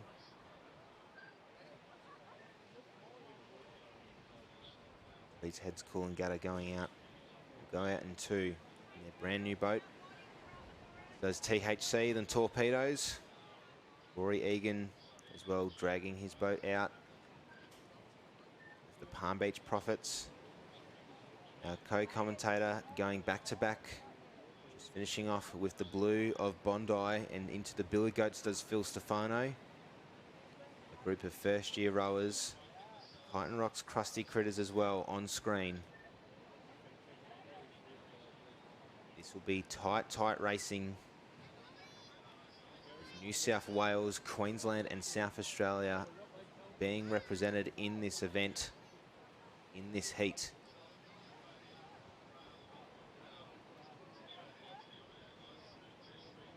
It's still quite uneven course. Uneven start, especially in the southern part of this northern arena. Having the one boat more than usual makes it easier as the gun goes up. Most likely after the bow. Oh, it's very, very hard to tell here at the moment when the gun has gone back down. Seeing in focus at the moment is Kite and Rocks. Just sort of looking back, constantly looking back around, seeing when that gun's going to go up. Still a lot of errant water movement going around. Just getting bashed is Kite and Rocks. Hawking's hands will go up. They've managed to compose themselves quite well.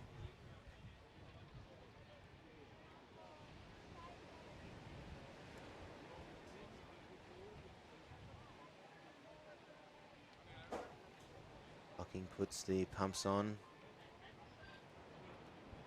Elton's with his flag up, waiting. Building with anticipation is this crew.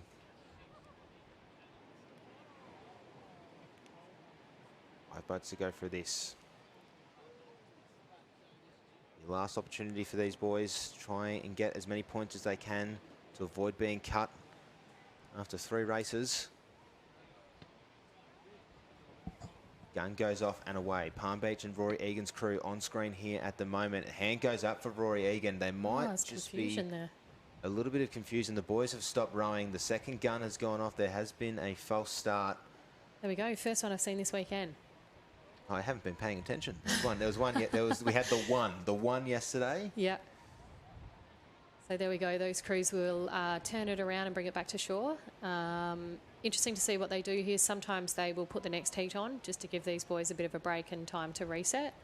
Or they may just pull them back, turn them around and send them. So we'll see what they decide to do. On screen at the moment, we talk about lawn crews with good names. There are the To Be Wild. They'll be rowing in reserve men and being combined into the one area at the conclusion of this race. And we're seeing the results from that last race. The Palm Beach Pina Coladas finished in third, the Lawn Slippy finished in second, and Allura Wilco finished in first. And Lawn are not in this race, so we're just watching them have a bit of a cool-down row, I think. They get preparing, just sort of getting their warm-up done for reserve men, which will come up with starting off with an elimination final for the reserve men once we combine into the one area. Yep. So just sitting out the back of the cans there, just having a bit of a chat and getting their foot chocks sorted. So not much in the boat is surf boats are adjustable, but we can adjust the foot straps. So they're just sort of Velcro with a wetsuit cover over the top of them. So if you're sharing your boat with men with big feet, you often have to change them and tighten them up. And we can see back on the screen, they've got those crews lined up again. So we're going to see them, Elton just pulling him back. Just telling Rory to bring it back. Bondi there next door on the right-hand side. Tweedhead's Coolangatta in the maroon boat in the background. Rory's providing some advice to Elton. We have got a flags up here, so we're going to see a start, hopefully.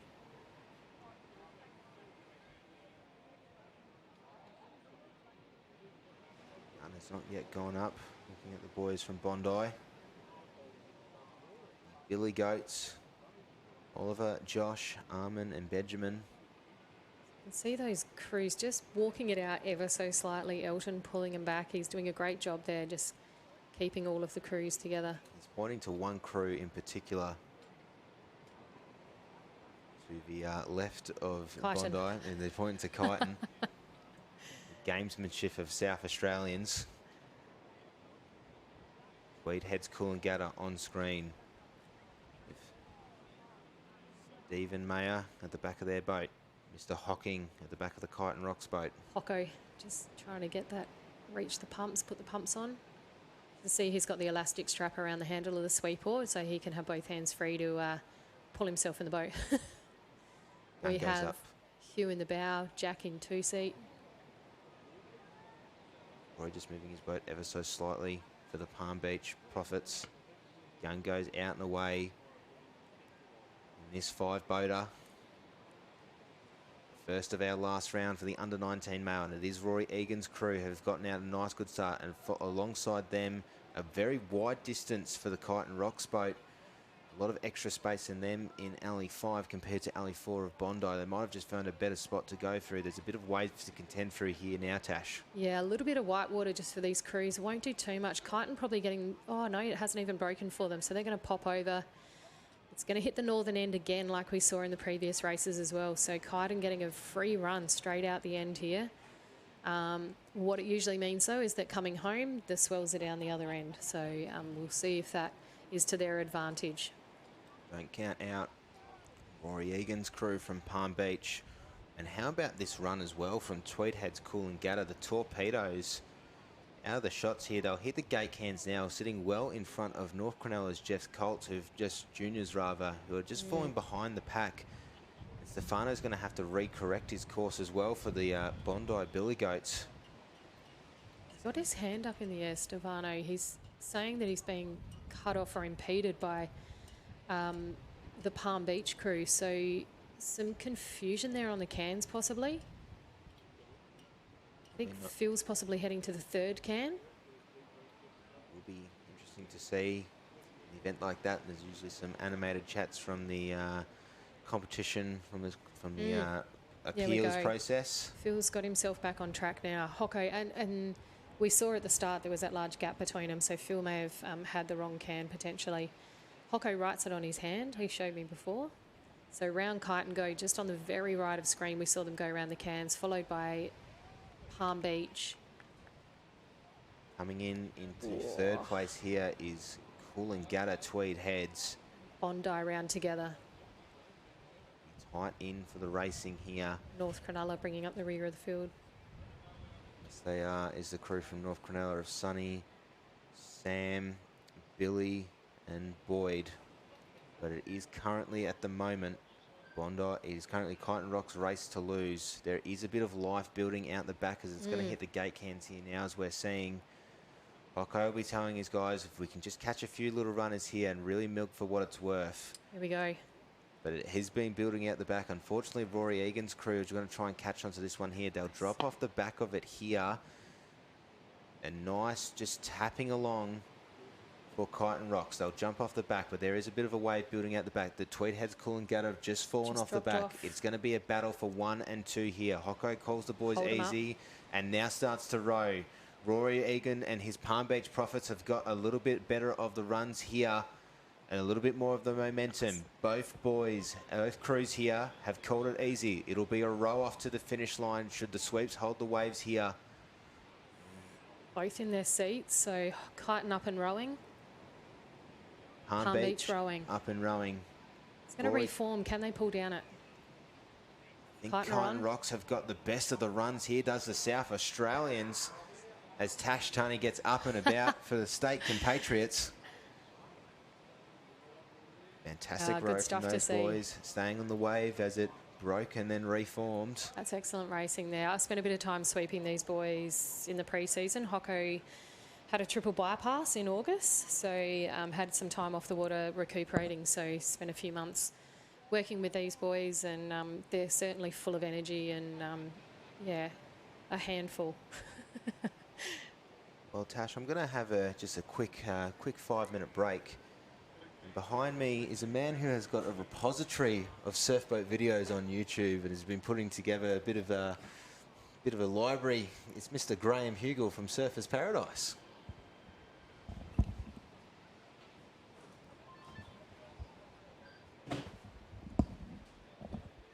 Thanks, Tate. Appreciate the update there, the intro there, mate.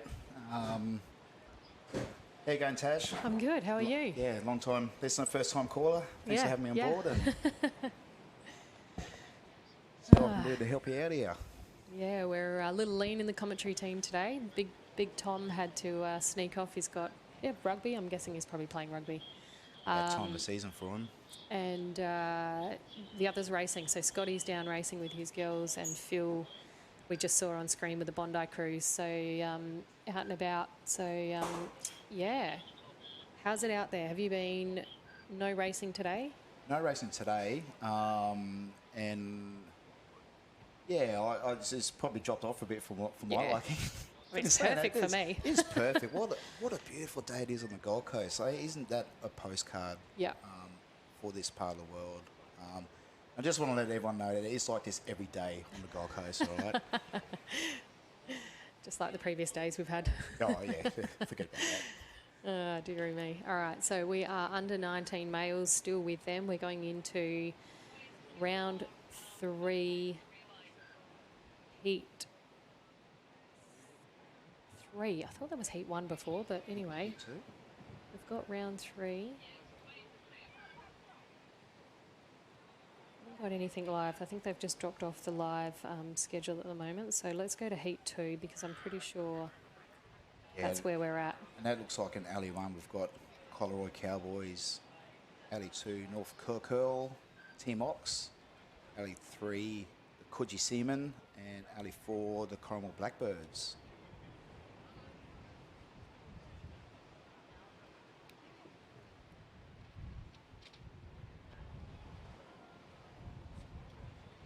Looks like they're down, ready for a start.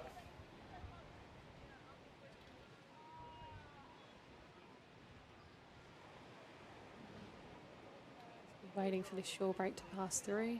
Another one coming. Just wait for the bows to settle, and then I reckon they've gone easy. gun must be down because everyone looks pretty relaxed at the moment.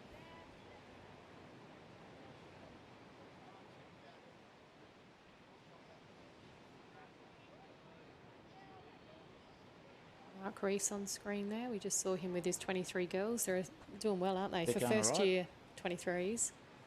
It's not bad.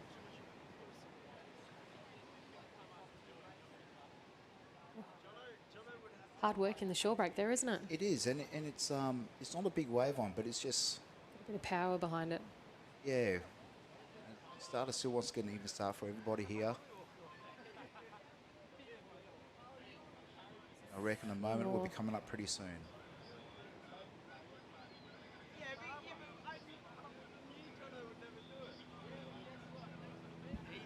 Got another one coming, so a few little sets just rolling through. You might see a start shortly after this one, possibly.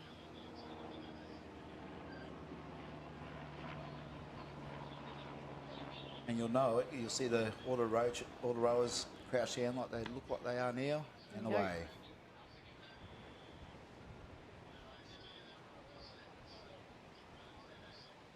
Coogee making the best of it there, just getting out with North Kilkell. Saw North Kilkell racing earlier down on the beach. They look really strong as well, so solid little crew.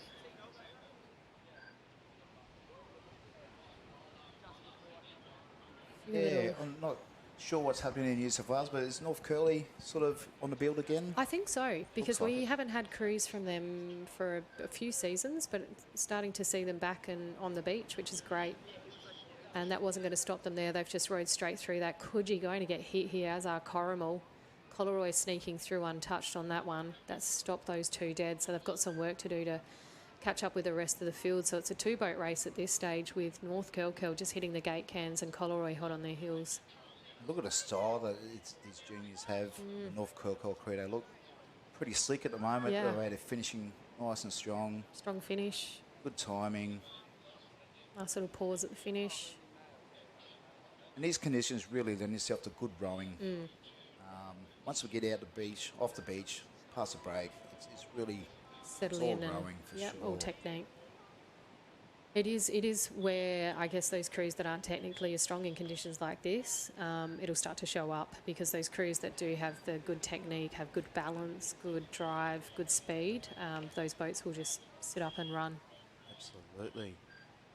And we've got 4 boats in this race. Just not be confused by that crew up the top there. It looks like they're doing a warm-up row, because we've got some eliminations in other divisions come up pretty soon. So you see a bit of that in the course, but on the tins first, it looks like it's North Kilkell by about 3 boat lengths, I reckon. Great start for them. Coleroy just hitting the cans now. It was a sharp turn. He hit the can. Bang on. Absolutely. Yep. So Corrimal have had that best recovery there. Coogee still with some work to do. Yeah, they've got some work to do, but they're within Kui, so They're in touch. If those sets, if anything comes through, I'm not sure I can see much behind them, but something comes through, it could be anybody's. North Kilkell haven't broken at all. They've just held that consistent rhythm. absolutely. Yep. The gap they maintain after coming through that break on that back bang, they just held it all the way. You can see they just shorten up ever so slightly when they're chasing a runner, bring the rate up, and then they just lengthen again. Notice that there might be something come under Coogee and a tick. There's not going to be much, but it'll definitely come through, and it'll be something forming for Coleroy. About 3 or 4 strokes time, there'll be a little lift here. North Kilkell have got something just a bubble behind them now. They'll probably be able to turn this into something. Yep, And it's caught them easy. There you go. beautiful. That's the best part, isn't Yeah, it? absolutely. When you get to stop rowing. 10 points in the bank there for North Curly. Here we go. Corrimal making a move down the bottom of screen, coming up on Coleroy. Absolutely. I don't think Coleroy's quite home yet. There might be a little tickle under Corrimal soon. Little bump. But no, not quite. I think, yeah, Reese's done enough of his boys to get him through. One more stroke, they'll be down the face of this. Yeah, There you go. beautiful there. Great racing from Corrimal. They really did get, checked and held up off the start there. So that's good stuff to pull themselves back into that position. Absolutely. The boys just were grinding away and yeah, and they picked themselves up more points. Coogee over in 4th place there. So we'll be going into Heat 3, another 4-boat race. We have Mona Vale, Mona Boxheads, North Cronulla Core Lords, Mooloolaba Rustlers, and Bateman's Bay Hurricanes. And I think, did the Hurricanes, did they win the Open? I reckon they did. Yeah. I reckon they did. Yep. They were on, pretty sure they were on the podium. I don't know too much about the New South Wales crews, but I can tell you that the Mooloolaba Rustlers are the Queensland representative crew. They looked good this morning, their first race. They they were up against the Kyneton boys, who we saw just win that first heat in this round. And Mooloolaba were, they got a good run, but they were probably a good boat length ahead, so they look strong. No, they're very strong. They're consistently one of the best under 19 men's crews going around in Queensland at the moment, and Luffy's done a great job there. They're big. They are big. They're not like, they look like 23s. They do. Bateman's Bay on screen. They probably don't even get asked for ID. I reckon the 3-seat and bow in Bateman's would be getting asked for ID. They're looking on the younger end. I reckon they're sort of maybe the bottom end of 19s. Yeah, for sure. That edge there still it's tricky if you get in the wrong spot. It's the Mooloolaba crew we were just talking about.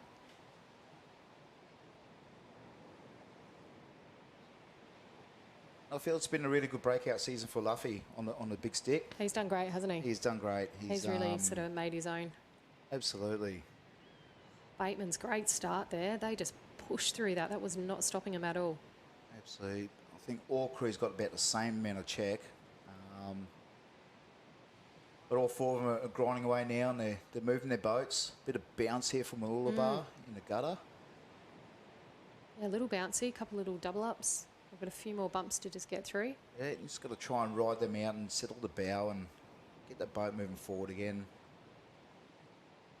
Have a look at the length of this Bateman's Bay crew. It's unreal, isn't it? That is a long stroke. Boys. Wow. The seas open up for all these 4 crews, so they're going over the second bank uninterrupted at the moment. It's just down to the rowing. Yeah, Mooloolaba just going through in second. And how good's this footage you can see from the drone? You've got 4 different crews and 4 different styles going on here. Yep. It's really interesting. Yeah, Mooloolaba have that, I'm going to say, classic Maroochydore look, don't they? They look Big like a time. mini Maroochydore. Big time. The long layback. Are they rowing rounds? Yes. Yes. They run rounds, Yep. So, yeah, very different to the Bateman's Bay. They've got the long layback, really pause at the finish. Bateman's spin the hands and they're away quickly. When we look to the top of screen, or middle, North Cronulla in the white boat, second alley. Probably a mix between the two of Bateman's, and so they're not laying back as far as Mooloolaba, but they're not as quick away as the Bateman's Bay crew. As we go into the turn, Bateman's Bay just having an edge over Mooloolaba, then North Cronulla and Mona Vale Boxheads bringing up the rear. So Bateman's Bay crew here on screen, we have Neil Innes sweeping, Jacob Pipe, James Collins, Caden McDonald and Caden Smith. 2 Cadens, that's confusing. Wow, that is. Sweeping them. So the K1 and K2. K1 and K2 in the bow, apparently. They're both in bow, so you'd be yelling at both of them. Yeah, just for yell sure. at the same thing. Yep. Then you can throw a blanket over the rest of the field there. It's really tightened up for the minor placings. Mona Vale probably just dropping off a little bit there. There seemed to, Mooloolaba and North Cronulla made the most of a little run there. Were able to pull ahead, put some distance between them and Mona Vale.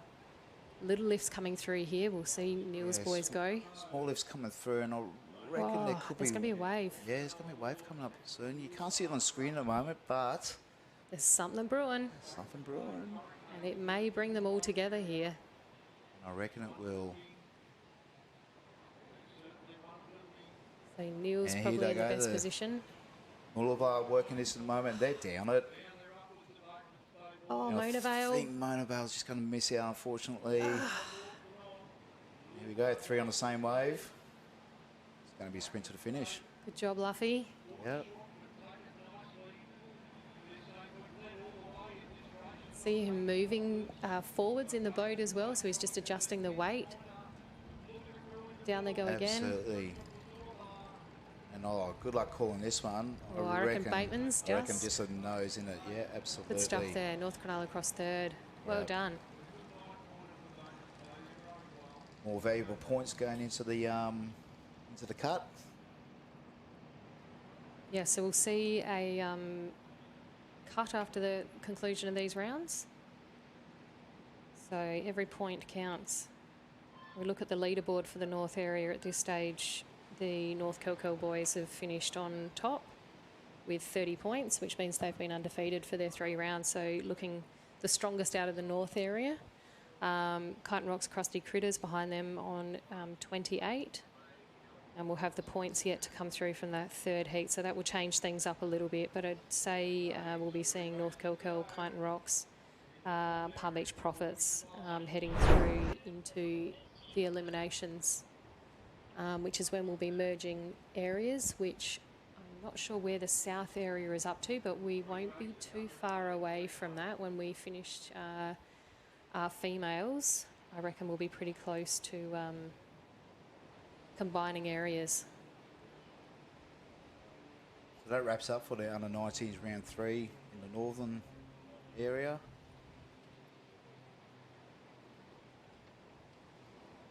Just having a glance at the live heats, and they're progressing through the last couple of races in the first block in the southern arena now. So they're probably heat 2 or heat 3-ish under 19 female. But we're up here in the north at the moment, and In go the girls. who we got online? So we've Ash? got round 3, heat 1 of the under 19 females. And I've got heat 2 keeps popping up. I'm just going to try and get heat 1. Here we go. So we have got Allura Mermaids in alley 1, North Cronulla Springs in 2, North Cronulla Flames in 3, Kawana Waters Wipeouts in 4, and Palm Beach Propellers in 5. Kawana, I haven't seen them have many crews of late. No, they're another club that's come back on the radar this season. It would be a good handful of years. I reckon a decade since I've seen a crew from Kawana Waters, and I believe Paul Scherf's there at the moment. And some juniors, so that's good. yeah, he's got a reserve grade crew going, and it's probably his base. Yep. And yeah, just it's all about recruiting juniors and starting to get a bit of momentum. But putting this first year under 90 women's crew on the line at the Aussies is a big thing for them. It'll give them a taste, and they'll just love being on the beach with all these clubs from around the country, and yeah, hopefully they'll kick on for next season. Yeah, be good to see. Absolutely.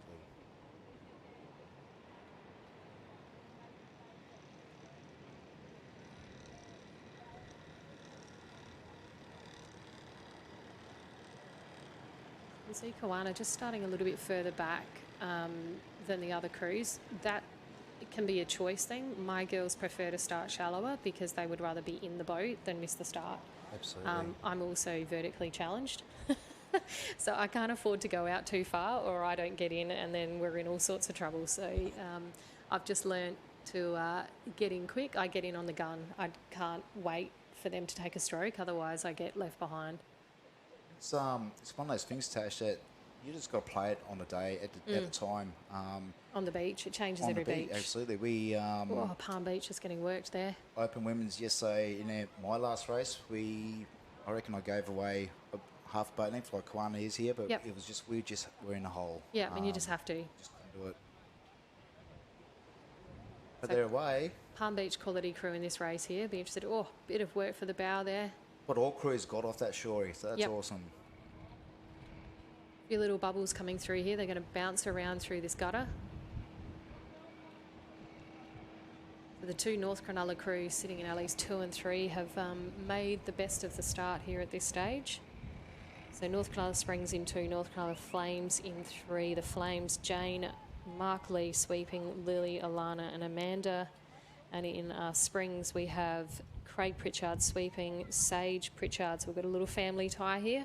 Regan, Millie and Emily in the crew as well.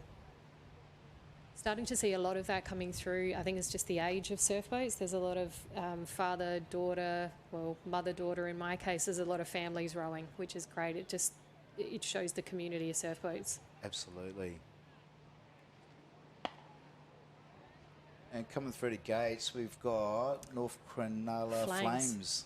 Got a boat length. On fire. Yep, absolutely. Boat length on the Springs, and I reckon they've probably got a half a length on Palm Beach at the moment. They're your 3 crews, and they're well in front of the other 2 at the moment. So all things being equal, but we'll see what happens when they come home. Yeah, nothing is equal coming home, is equal. it?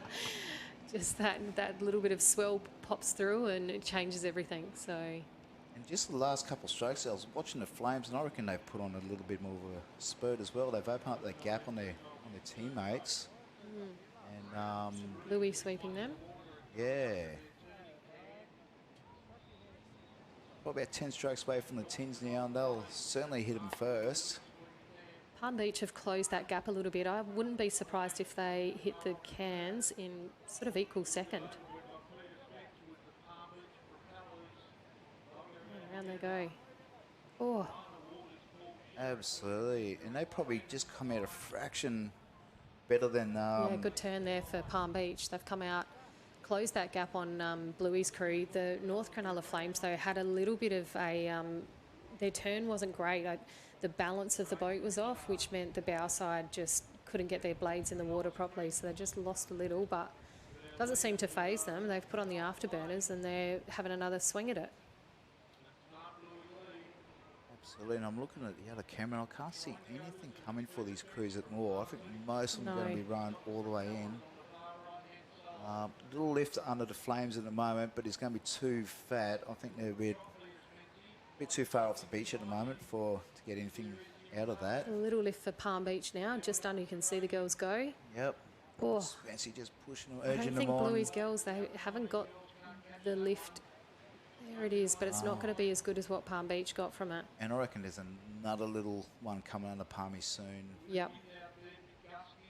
Here we go. You can see it building behind Spency. He'll be urging the Watch the boat girls. accelerate here. I reckon they'll be onto this for sure. Bluey's just on the edge of it.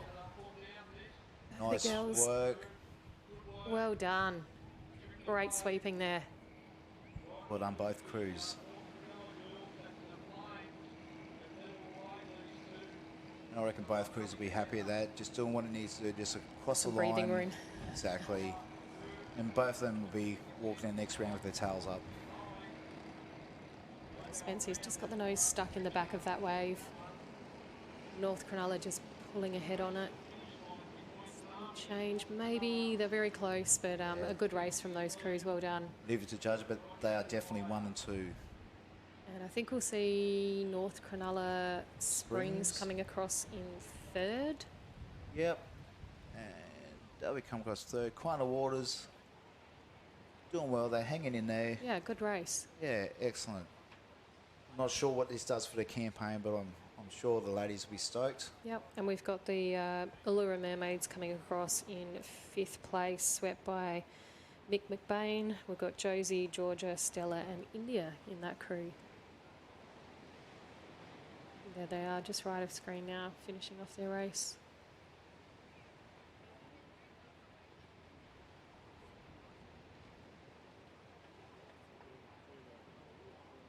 Excellent. We have round 3, heat 2, under 19 in the North Arena. Alex Girls on screen there. Yep.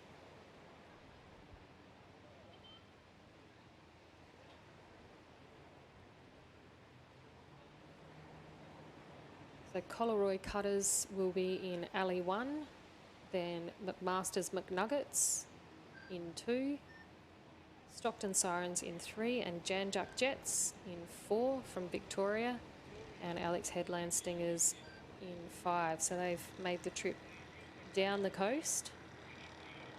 McMaster's McNuggets. I haven't seen this crew this season, so I don't know if this is a new crew. I don't recall seeing them.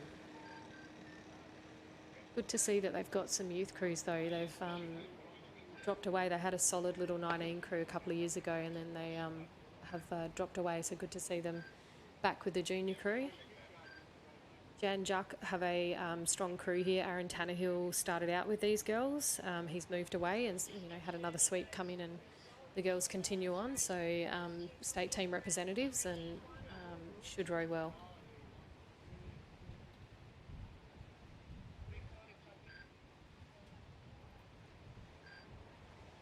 On screen here, we've got the Steve Alexandra Davies. headline crew, Steve Davies. Elt's telling him to move back a bit, He's getting his cranky on. isn't he? Yep. Steve goes, yep, and doesn't Yeah, move. Yep. He gives it a push out. There we go, all lined up. Yeah, I'll be happy with that line. Busy boy this weekend, Steve. He's got a fair few crews out and about. Got a bit going on, hasn't Yeah, he? yep. Yeah.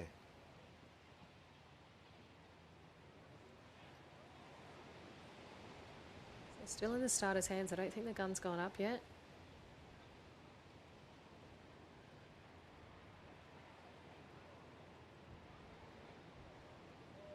Jan Juck. I'll be loving the warm water here. It's beautiful. Yeah. Here we go. Look at the double up just coming through. Oof, straight onto Alex's Yeah, bow. it's still tricky, isn't Oh, it? it's going to fill the boat for Alex there.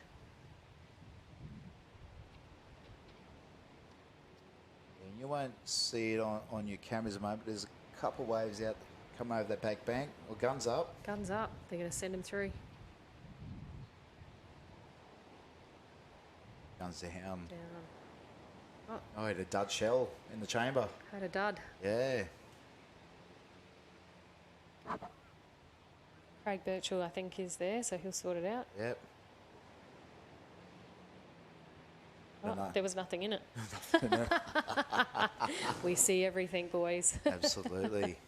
I'll have to chat to Birchie about that. Not a misfire, just nothing to No, fire. that's it. The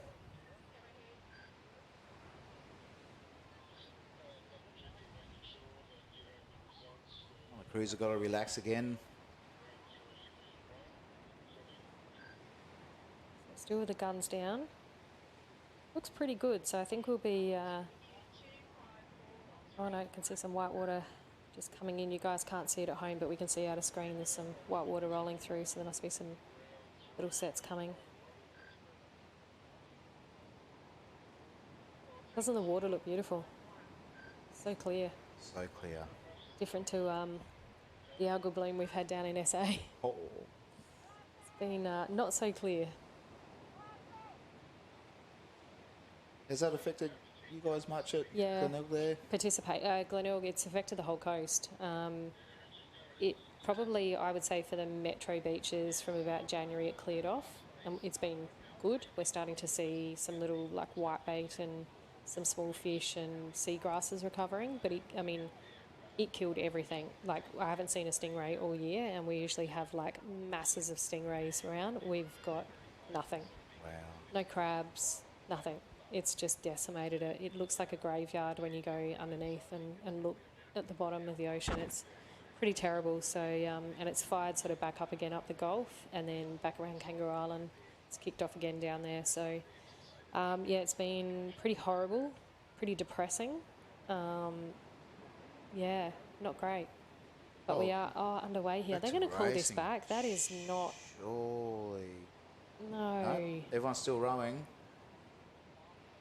That was not one of the best starts that we have seen there. So, not, but yeah. Mark Reese's Coleroy girls in Alley 1 have just really copped it there. Absolutely, Cutters. This will be your character test. How do you regroup from here?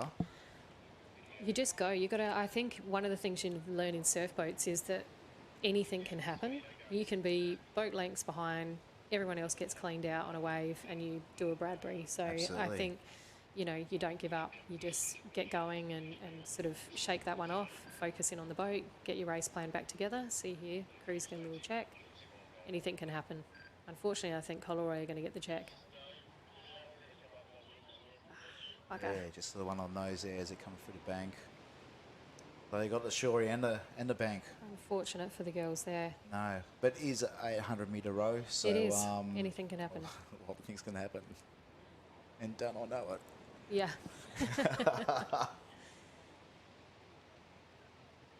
Yeah, and I think we'll hopefully have some drone footage coming back again shortly. Probably just doing a little battery change on the drone. But you can see Coleroy there, just how far they are off the rest of the field. Tricky for them. From what I can see, I reckon Stockton's Sirens are probably... And the Jan Jack Jets. Yeah, they're the pointy end of the spear in this race. And that darker blue boat on the second in from right of screen. Possibly McMaster's and Ali 2 will be second, and Alex has probably got a little bit of work to do. But that's what we can tell from our angle here. Yeah, we'll see as they go into the gate cans, you can see that those crews are starting to shift over towards their turning can. So it's either, I think it'll be Stockton or Jan Jack. Oh, Jan it's Jack. a tie. Yeah, Jan Jack just by Stockton and nose then there. Masters. Masters third Wow, and Alex great fourth. job. Alex Round. Yep.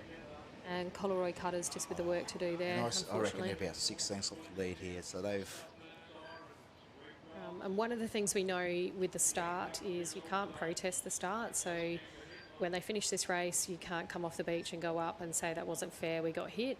You actually can't protest the start. It's one of the frustrations for many sweeps, that there is nothing you can do. So without understanding where Coleroy are in the points, Yep. what would you be saying to your crew at the moment, Tash? Oh, I would just be saying, heads down, girls. Let's go. Don't look around.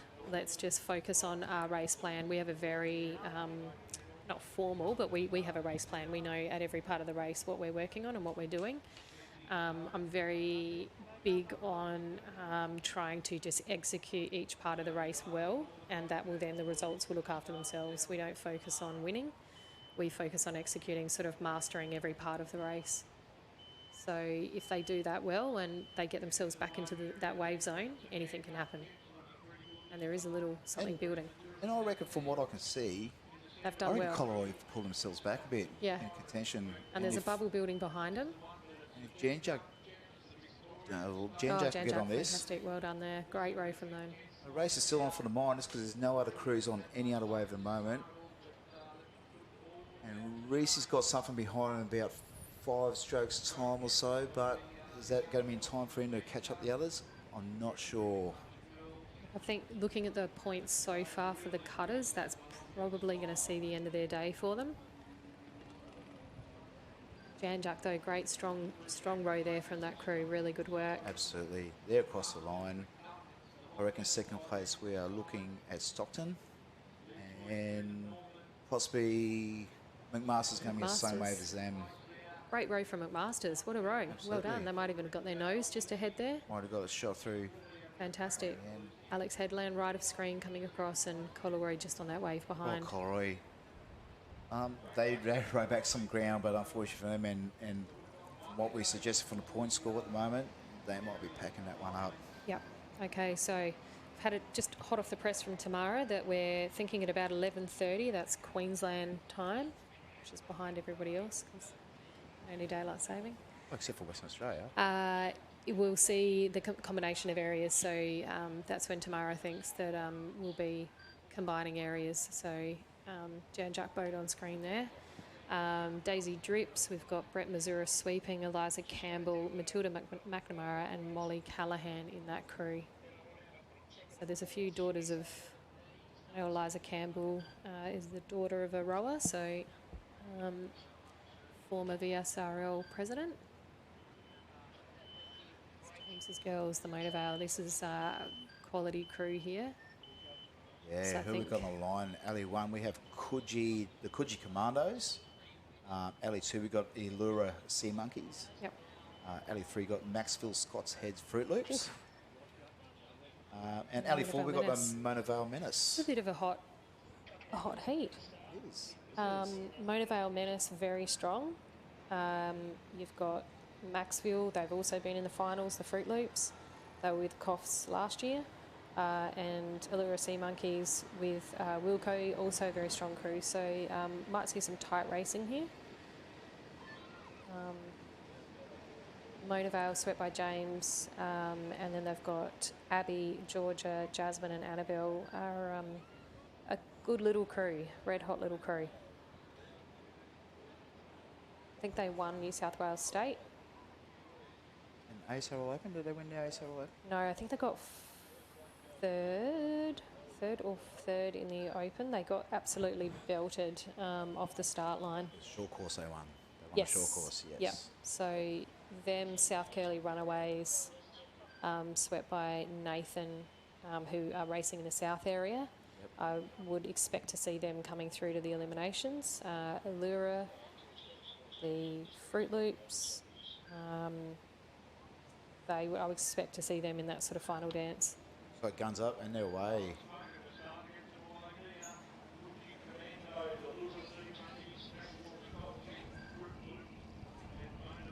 And it looks like all 4 crews are away without incident. And from the angle, looks like that Mona Vale have probably got a nose on everybody else at the moment. Allura's probably run a second. They'll probably, they'll be second on the bank. And I reckon it's Coogee and Maxwell and both hold an equal third at the moment. But look at Mona Vale, they're getting away. They are an impressive crew. They just put the go foot down by and that go. Wave, they're a boat length in front of everybody else now. Yeah. Yeah. Coogee, top of screen, they're also new crew, but doing quite well. We've got Annika, David Smith sweeping. We've got Claire Whitaker, Millie Bloxham, Tracy from SLSA.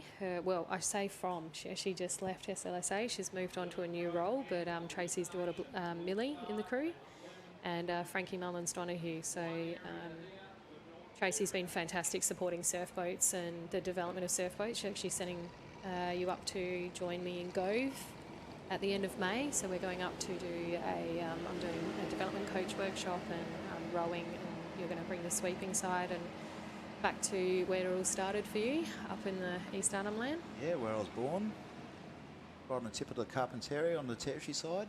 Yep. Doesn't get much further north than that, I'll tell you. So shout out, I know Gove have been watching along, playing along at home. One of the boys is here doing Powercraft, Lewis, this weekend. So he's made the trip down from Gove to come and do water safety for Aussies, which is pretty cool. But you'll be seeing both of us at the end of May, as we go into the Cairns Mona Vale with that strong lead. But I tell you what, Coogee, hot on them. Absolutely.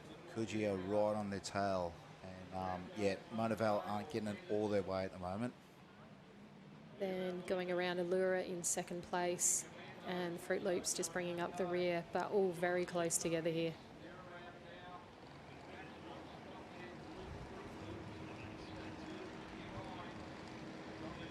Yeah, we're probably halfway between the turning Cairns and Gates at the moment, and I reckon there's a little soft behind Coogee at the moment. They've probably pulled a length on Mona Vale, but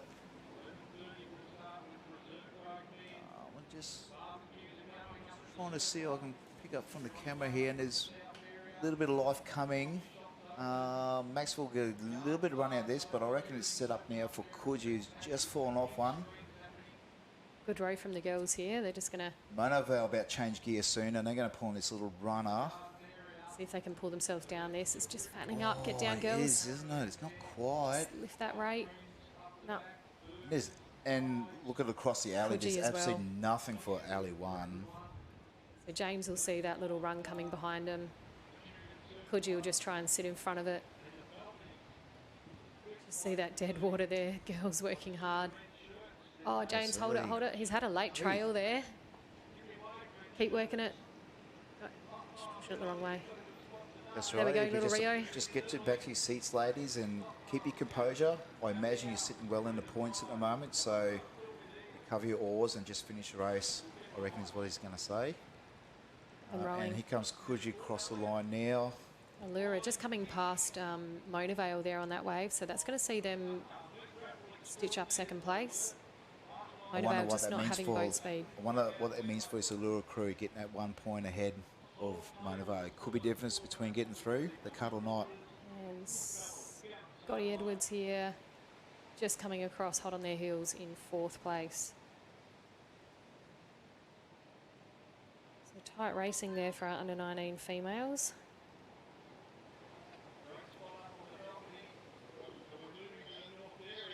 Wow, Tash, I think that wraps up racing. Wraps up the racing in the split areas at the moment. split areas. So we'll have a little pause in the program while we have the competitors from the south area. They'll be moving their boats and coming over into that north area. The guys behind the scenes need a bit of time to just combine the draws. So we've been running on 2 separate arenas. What they need to do now is merge everything together and bring it into one combined event on live heat. So it's a bit of quick work by the girls out the back to make that happen. There'll also potentially be countbacks if there's any crews that have finished the points on even points. What they'll need to do is do countbacks to see if they can be separated to work out how many crews actually progress through. So a little bit of work to do here. See the Coffs Harbour crew, that'll be the, I'm going to guess, the Resi men crew. We're seeing the Resi men come into this afternoon block. So those crews will be jumping in and getting on the water, starting to warm up. This afternoon we will see the Resi men kicking things off with their first elimination. They will then go into the 23 women elimination, the 19 men elimination and the 19 women elimination. We will then go to a quarter final for the Resi men and the 23 women. And we'll actually see the first semi-final for the 19 men, 19 women and Resi men potentially. So if time allows and programming allows, we're going to get through to the first semi-final. So that means those crews, when they come back on Sunday, will have a major semi and a final. So pretty hard to get into it so quickly, but they'll have to have a good warm-up. Well, we're at the stage in the program where we're down to one alley for the rest of the, we're down the championship alley now, arena for the carnival. Yep, they've picked north. So, you know, Mick Lang this morning at the boat panel meeting had a chat with the sweep, said go away, watch the racing this morning, have a look at the areas, see where they're racing better. Happy to move the can, so if we thought between the 2 areas it was better, we'd make a move. There is a bit of a deep hole between the 2 areas, so they've elected for that northern area, which has probably got a little bit of a more consistent wave and is racing pretty fair at this stage. So we can see the move happening. Tents will get packed up and the boat will start, the beach will start to lighten off now, as well as those that didn't make it put their boats on the trailer and start to enjoy the festivities up in the zone up here. Yeah, I find it's a real funny point in time at the moment because you've got those crews that like a couple of days ago the beach was chockers full of boats and tents and just thinning out and I know surfers at least keeping their tent up overnight. We've got one in tomorrow and but yeah, it's just one of those feelings, you know, the crews that are through to Sunday, it's this achievement and there's a spring in your step knowing that you're coming in tomorrow and you might get a little lump coming in tomorrow apparently. Yes, yeah, a bit of wind too, so we want to, I think 45k winds are due around lunchtime, so hopefully that's wrong and it doesn't come. But we would love to get through the relays. It's the only thing we're not sure that we can deliver in the program. We did have, I think, 18 clubs nominate for the boat relay, which is phenomenal. Even South Australia Kyneton have got enough people here to actually make a relay, which is doesn't always happen when you travel from interstate. You don't normally have the depth to do it. So yeah, 18 crews is huge. They're going to try to do heats and semis this afternoon if we can fit it in, with the hope of delivering the final tomorrow as the last race of the day, which is a nice sort of event to finish with. We'll just have to see though what conditions bring. Well, we're a chance with conditions as they are today. If you're thinking about a couple of days ago, that wasn't happening. Yeah.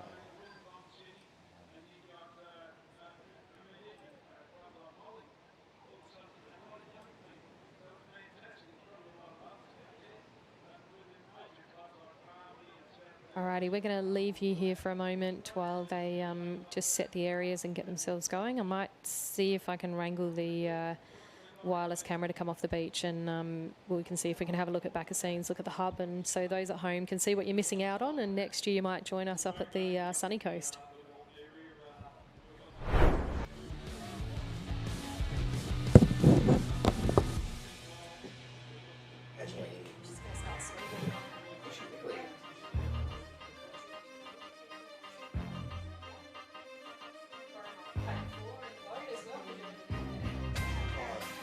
Platform. That's a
1, 2.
we are on the line here for the elimination of reserve grade. You're going to have to excuse us. We don't have the paperwork as yet, but that is the reserve grade elimination. 6 in, 4 through. Currumbin are on the screen here now.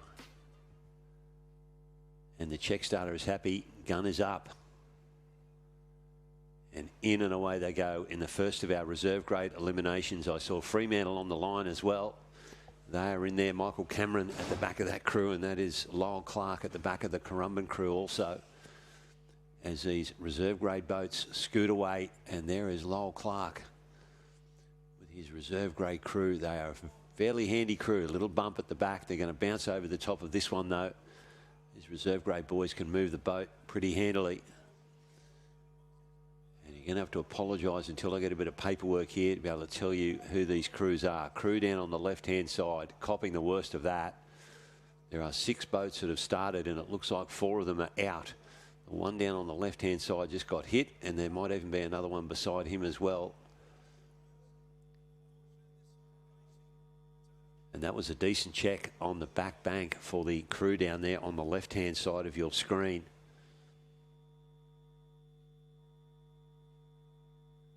And unfortunately, this is not up on live heats. We're just doing the Mercy Dash to get a bit of paperwork here. Is that Queenscliff down on the right-hand side? Your guess is as good as mine at this stage. Apologies for not being able to tell you who is in this. There is Fremantle for certain, and there is Currumbin. They're the 2 I saw up close.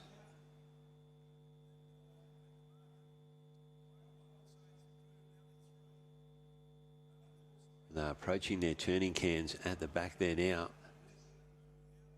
Yet there is definitely Queenscliff on your right-hand side. They are in and around. There's a shot that's going to help me. There's Queenscliff, Fremantle and Currumbin, I reckon, are the 3 at the bottom of your screen.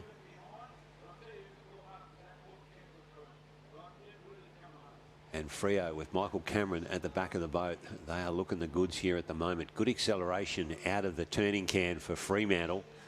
Queenscliff not able to go with Freo out of the turn there. Damien Daly, the sweep of the Queenscliff crew. And it is Michael Cameron of Freo. Then we go up to the centre of your screen there. That is Currumbin. I cannot tell you what the other 2 crews are on the other side, unfortunately.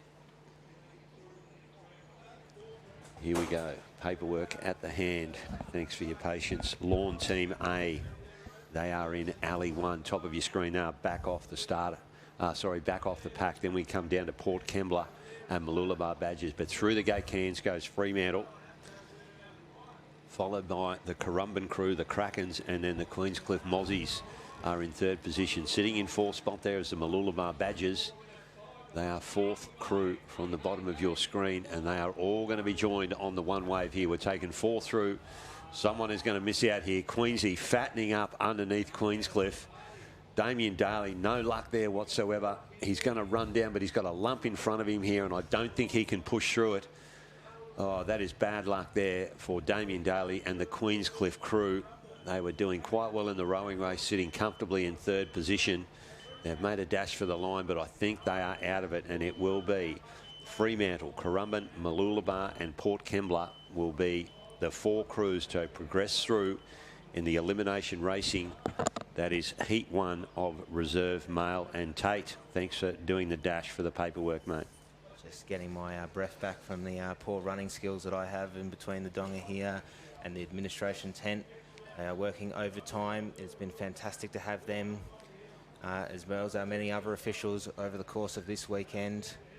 And looking forward to another afternoon of racing here at Tugun and another day tomorrow, as we will have 7 boats in this race, 4 to go through and 3 to miss out. On the top of your screens, it will be the Allura Wilco. In Alley 2, the Warhope Bonny Hills Nightmares. Alley 3, the Avoca Beach Red Dogs. Alley 4, the Alexandra Headland Makos. Alley 5, the Coffs Harbour Banana Benders. Alley 6, Mr. N.R. Perry with his Freshwater Pigs. And an Alley 7, not to be confused with their open compatriots, but it will be the Bulleye Gold. Yeah, Bulleye Gold at the bottom of the screen there. That is swept by Paul Jones. Jonesy, just out of our screen at the moment, is N.R. Perry with Freshwater. And he doesn't have the cleavers on.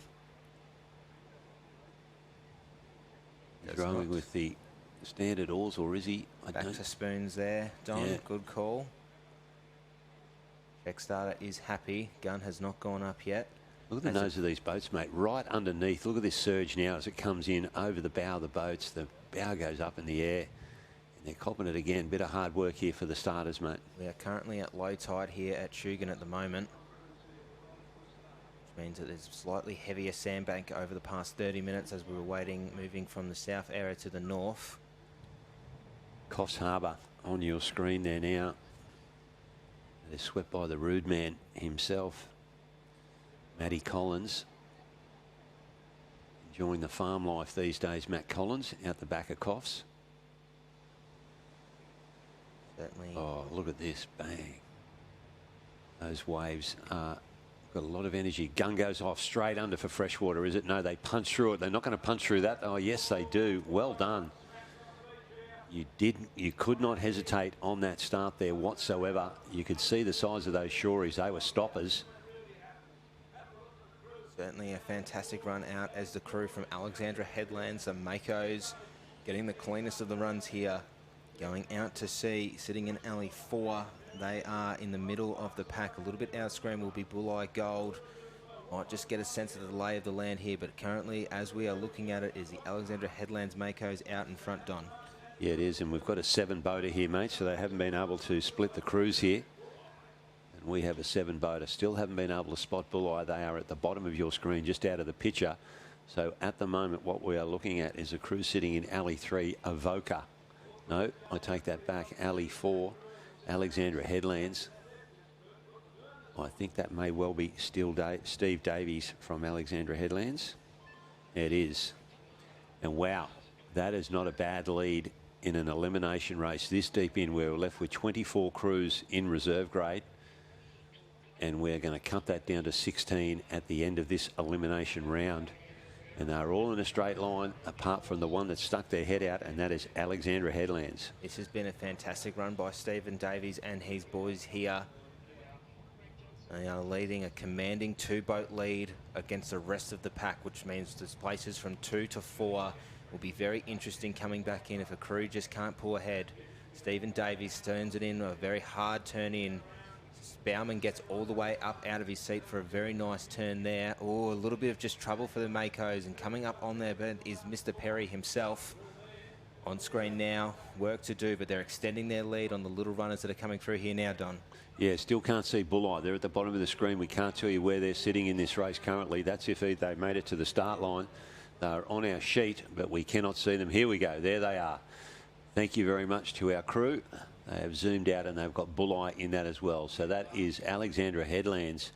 Wow, that is good separation in this sort of quality field. When you get into the pointy end of a competition to get that far out in front, that is a very good effort. And look at that straight line for the miners. And it's going to be disappointing for the crews that miss out here. Top of the screen there, mate. What have we got there? Allura Wilco's. They are at the top of your screen there, and they are looking okay as Steve Davies comes back through the gate cans. Little runner building up for Steve. He's asked the boys to dig deep here. He needs to get this one, otherwise they're going to come from behind at him. They have upped the rating. They're throwing the shoulders into the bow, and Steve Davies, if he can hold it here, he is going to well and truly separate himself, and he does from the field. Excellent work from Steve Davies. Calls it easy there, does the crew from Alexandra Headlands Makos. A potential first of 3 races this afternoon, time permitting. They'll put the afterburners on here just to cement themselves into first position. But have a look, Don. 2 to 4 is going to be very, very tight to call on this wave. Absolutely. It'll be disappointment for the crew that misses out here, because it is going to be whiskers in this. As there's a lump in front of a couple of those crews. Bulleye, bottom of the screen there. Allura Wilco's top of the screen. I think Allura Wilco's are safe. And man, someone is... Oh, look at Bulleye digging hard, coming in hot. I think Allura got through. I think Bulleye might have got through, but we will have to wait for the results on that one. Straight to the team in video review. Yeah, I dare say so. As the line judges call that, I reckon they will still go back to the video line camera and just double check that result. Red hot. Red hot. Elimination racing. You don't finish in the top 4, you go and put the boat on the trailer. Red hot is his next race as well, with the Mooloolaba reprobates on screen. They will be the second from the top. Alongside them on the top will be from Victoria and the Surf Coast, the Janjuk Fennel Hellmen. Mooloolaba reprobates in 2. Currumbin Sauce Monkeys in 3. Stockton Spare Tyres in 4. From WA, North Cottesloe Chalmers in 5. And Maroya Magnums in 6. Go Maruya. Sentimental favourites for me, the Maruya boys.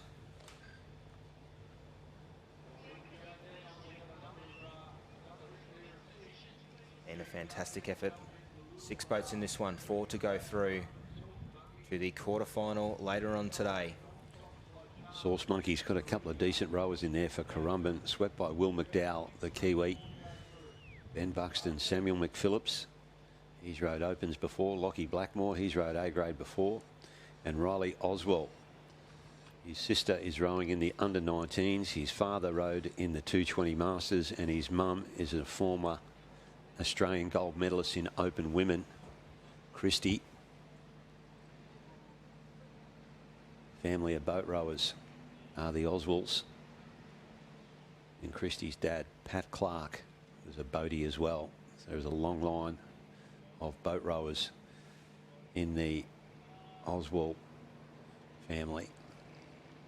Pretty even line as we're seeing here at the moment. And if tourism, oh, Gunn gets them away. Northcott on the inset, the Chalmers of WA. Getting a little bit of trouble for their sweep there, just getting over that second quarter bar to get his weight off the back of the boat and let the boat run. They've probably just fallen a little bit behind the pack there as that Northcott crew sit in alley 5. Maruya Magnums as well doing a nice little run, a little bit of a wave building, but the crews in the north end of the beach will get over the top of it, and it looks like green rollers from here on out, Don. Yeah, Maria just going to bounce over this along with everyone else. Nice even field here. Oh, come on, boys, get over the top of this one. Oh, this is not pretty. At the back, they've managed to save it, and Northcott get pushed back all the way back to the beach. And they would have been one of the fancied crews in this event, North Cottesloe. The crew at the top of your screen there got away with it the best. That is Janjuk. Mooloolaba have gone with them, along with Currumbin Sauce Monkeys. And then to the bottom of the screen here, that is Maruya. And the Maruya crew, Luke Matthey. The sweep is Pikey, Sean Pike. And then there is Greg, Paul Hill and Luke Price in that crew. So some experienced rowers. They would be a Masters crew as well. And they are sitting in 4th position there with the other boats back, and that's got to feel good. Feels very good on screen at the moment. It's Brett Mazuris and the boys from Janjuk. They'll hate me calling this, but South Torquay. Good stuff, mate. Give it to them. With Jack Mulder, Pat Spinazzola, Polly himself, and Finney Drips making their way out to the gate cans, showing their pedigree on one of the heavier banks down on the surf coast at Janjuk. Going around the can in first. Yeah, nice row from them. They'd got the best of the starts. They had the least amount of water in their boat when they got through the back break. But they've taken advantage of that. And we're going to get a glimpse here of where crews 5 and 6 are, because at the moment these are our top 4. And if you do not see 5 and 6 for a little while as a sweep, I'd be telling them, boys, maybe just give me 70-80% here. Just row neatly. Actually, here they come. I don't know. This is Aussie titles, isn't it? Is there such a thing as 80% in Aussie titles? Just giving it everything you're going here. Stockton came on screen at the moment. They're sitting in 5th place over Northcott. Sorry, Northcott sitting in 5th. Stockton sitting in 6th at the moment. But Janjuk have a very commanding lead to sit comfortably in 1st. At this point of the race here, Don, you know that these might have been set up here. At least Brett would be understanding. These guys are well out in front. A little bit more heavier strokes we're probably seeing from Janjuk, starting to rate up here on this little bit of a runner that's building underneath them. Not much coming. Yeah, don't know. Has he got a wave behind him now at the top of the screen there, Janjuk? Not that much coming, but there is a little bit of life building underneath the boats. In the centre of the field there. Mooloolaba. The reprobates are coming back in here now, chugging along there as... What's the other Mooloolaba crew? The freight trains coming through. Namesakes galore for Mooloolaba coming into second. Currumbin Sauce Monkeys as well, sitting in third.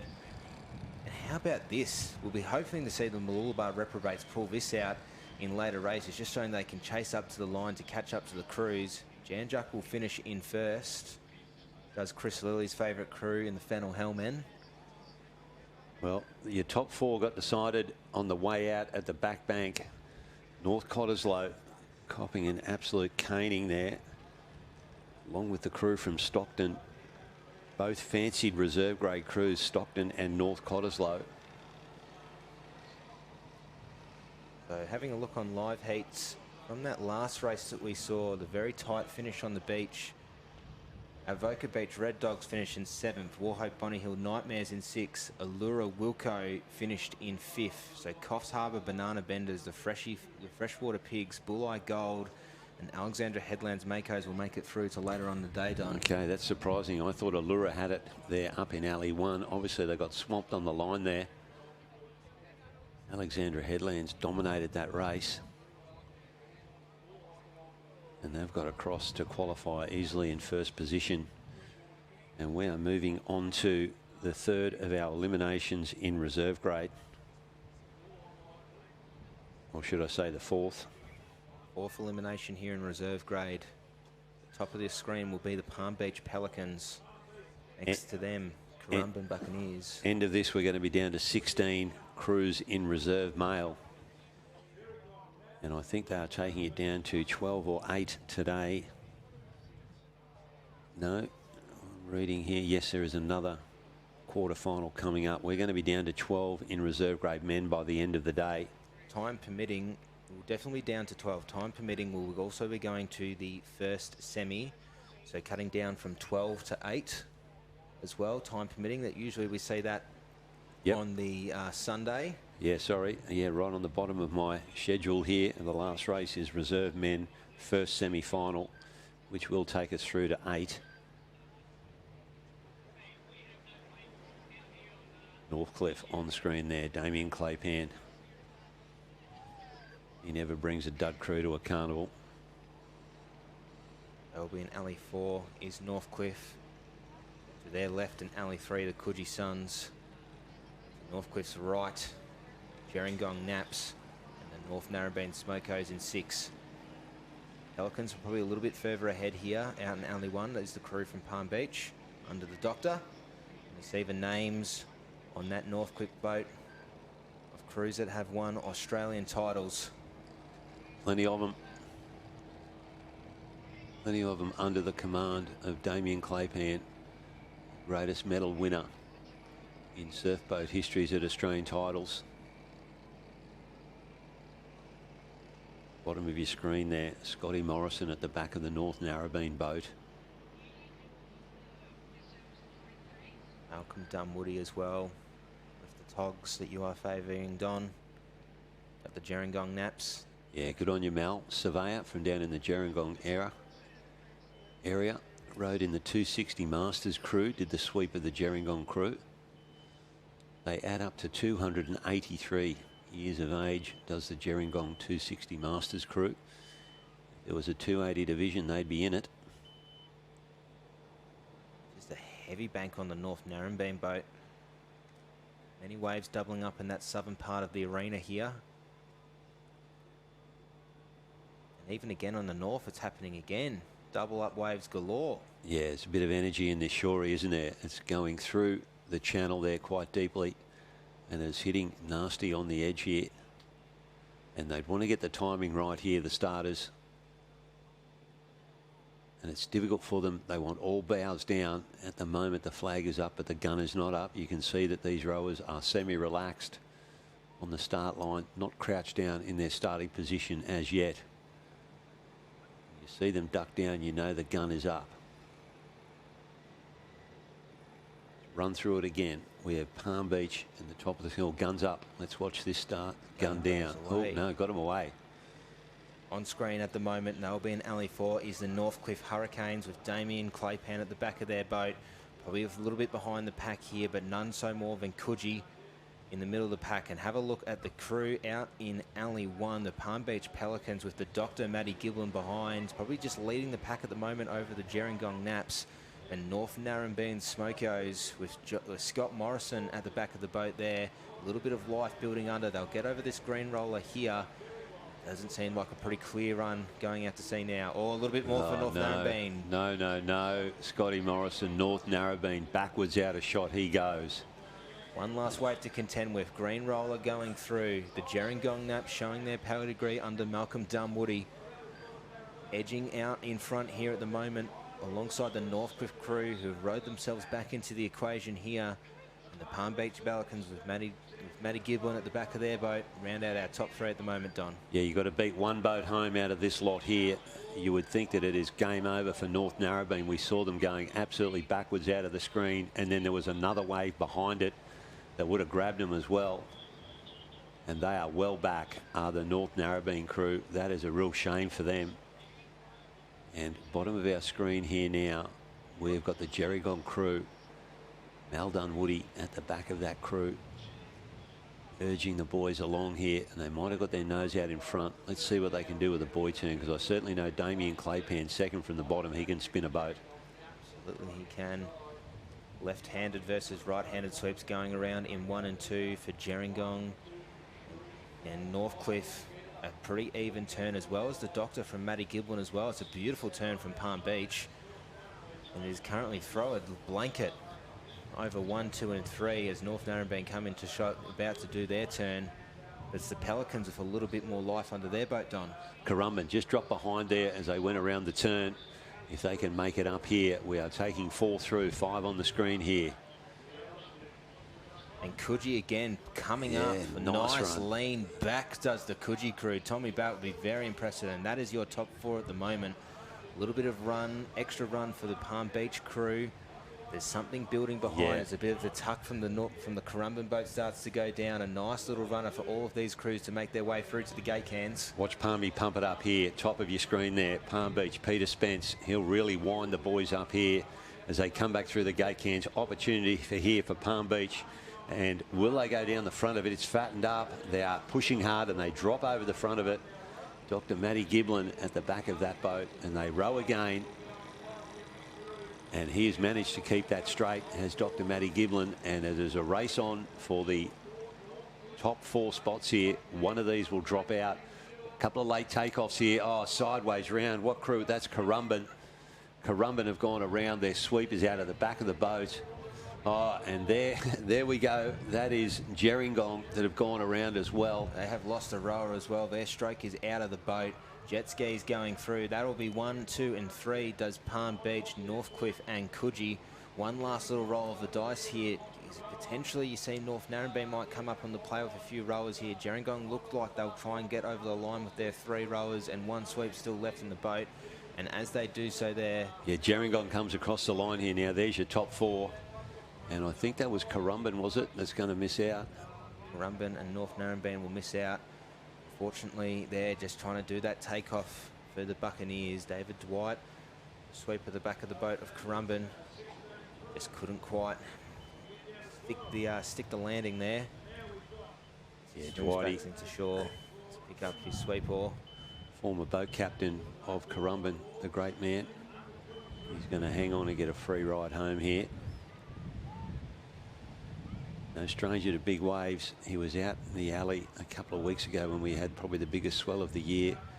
He was catching some bombs with this crew. And in they come, dragging Dwighty with them. That's a shame for the Currumbin boys.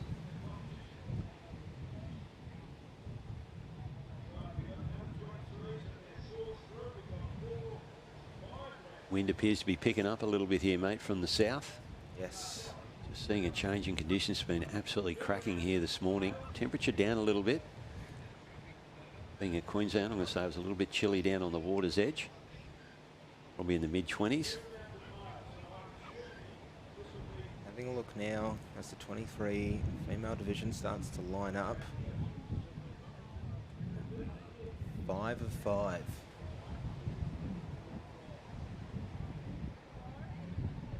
This has been the fastest growing division that we have had in surf boats. Is the under 23 female.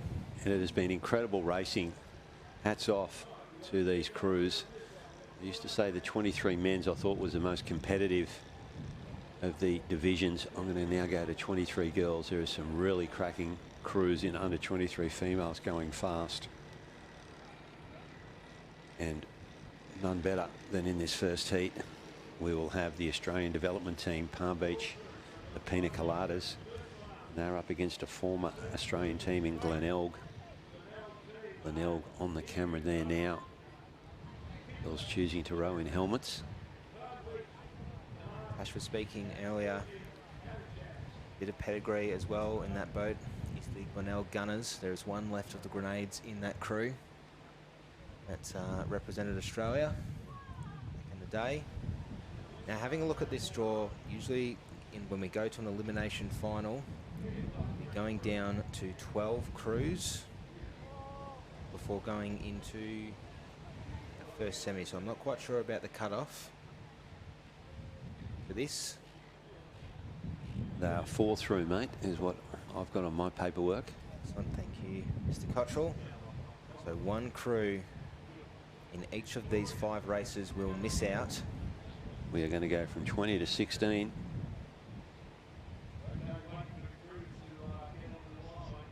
(25 to 20). We've got 5 races. 5 of 5. Thanks for correcting my maths there.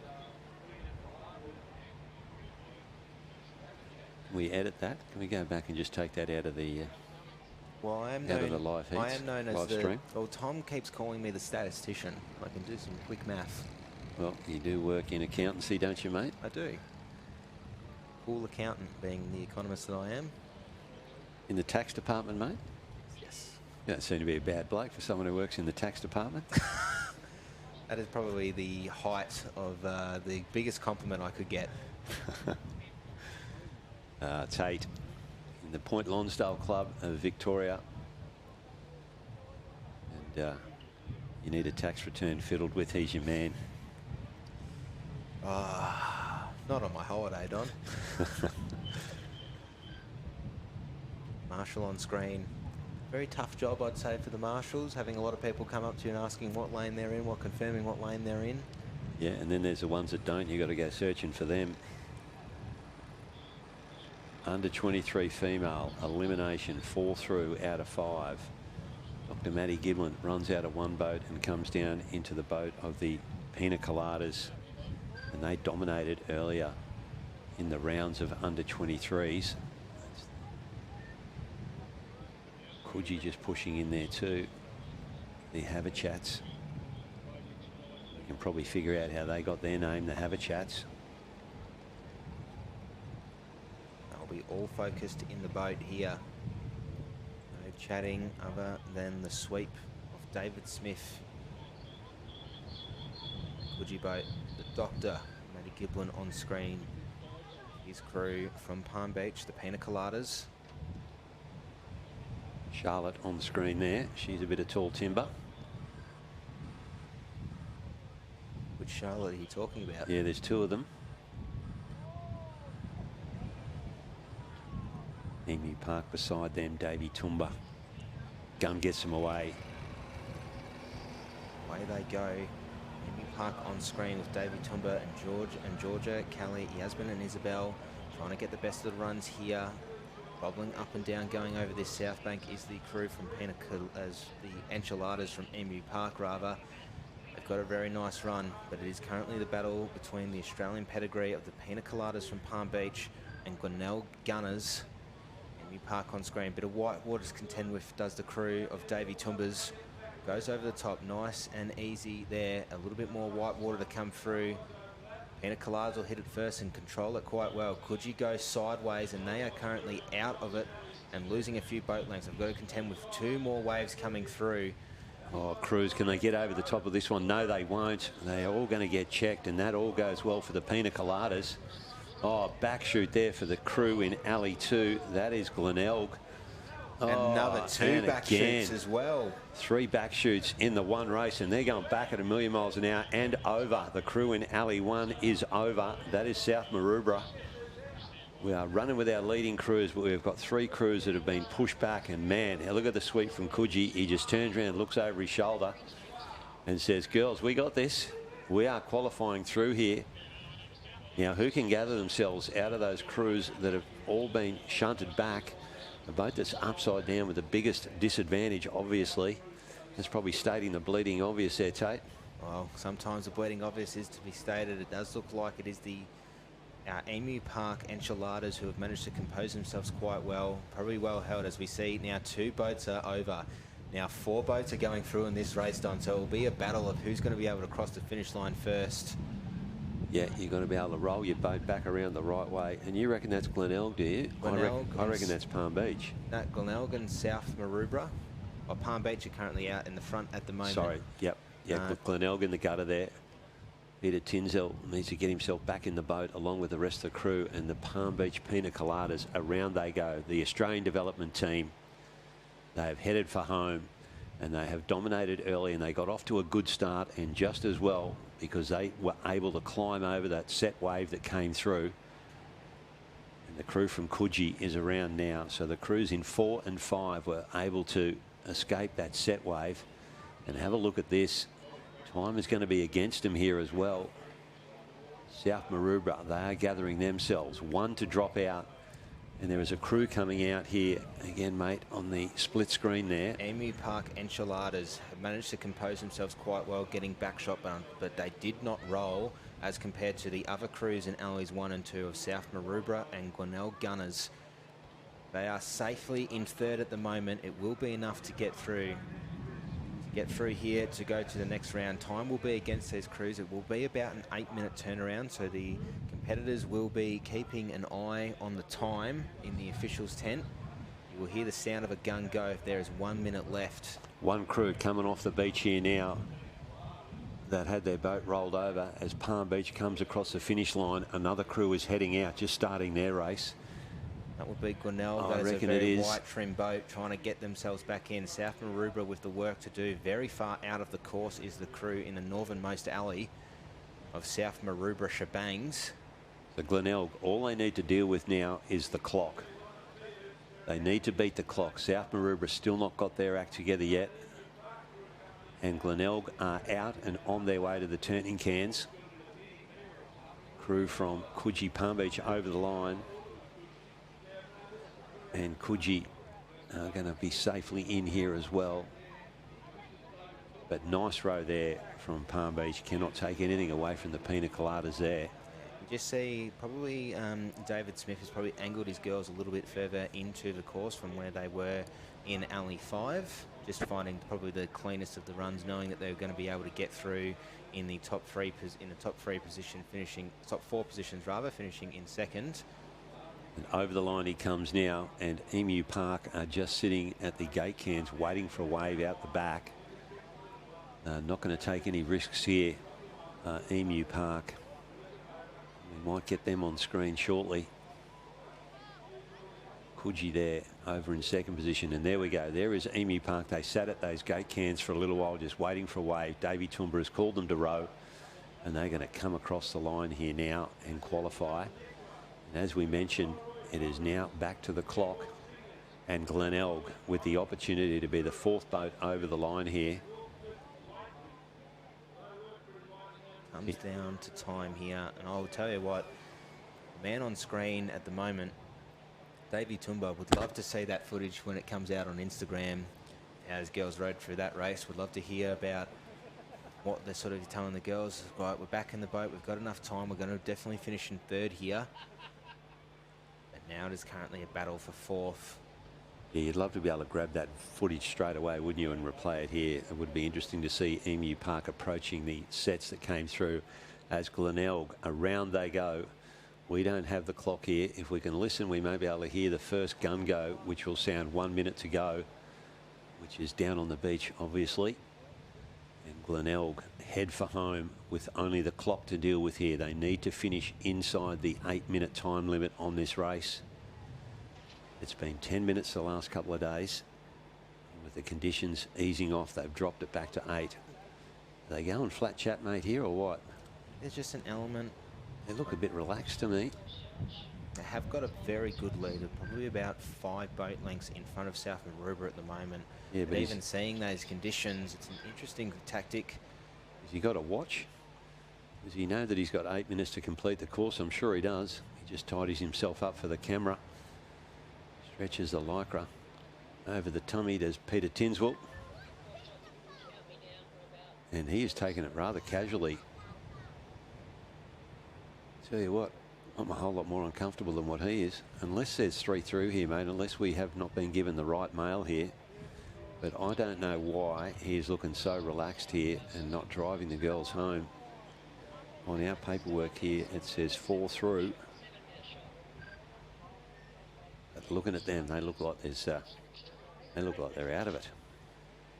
On the way home is the Glenelg crew. There goes the first gun. Background, so 1 minute left to go. He's going to get there. He'll get home inside a minute. South Maroubra Shebang's probably looking for the best wave to come in here, so they do not get a DNF and rather just a 5th. Just going to send a quick text off to one of our referees and just clarify how many we're taking through here.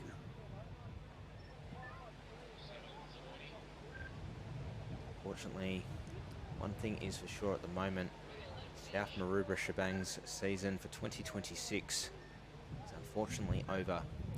But a fantastic effort from Genevieve, Chanel, Sierra, and the owner, Harvey Barrett, at the back of their boat. Oh yeah, text has gone off to our referee. We will double check for you on how many they are taking through. Our paperwork says 4. But just watching the sweep from Glenelg there, he didn't seem to have much urgency about himself getting back to the beach.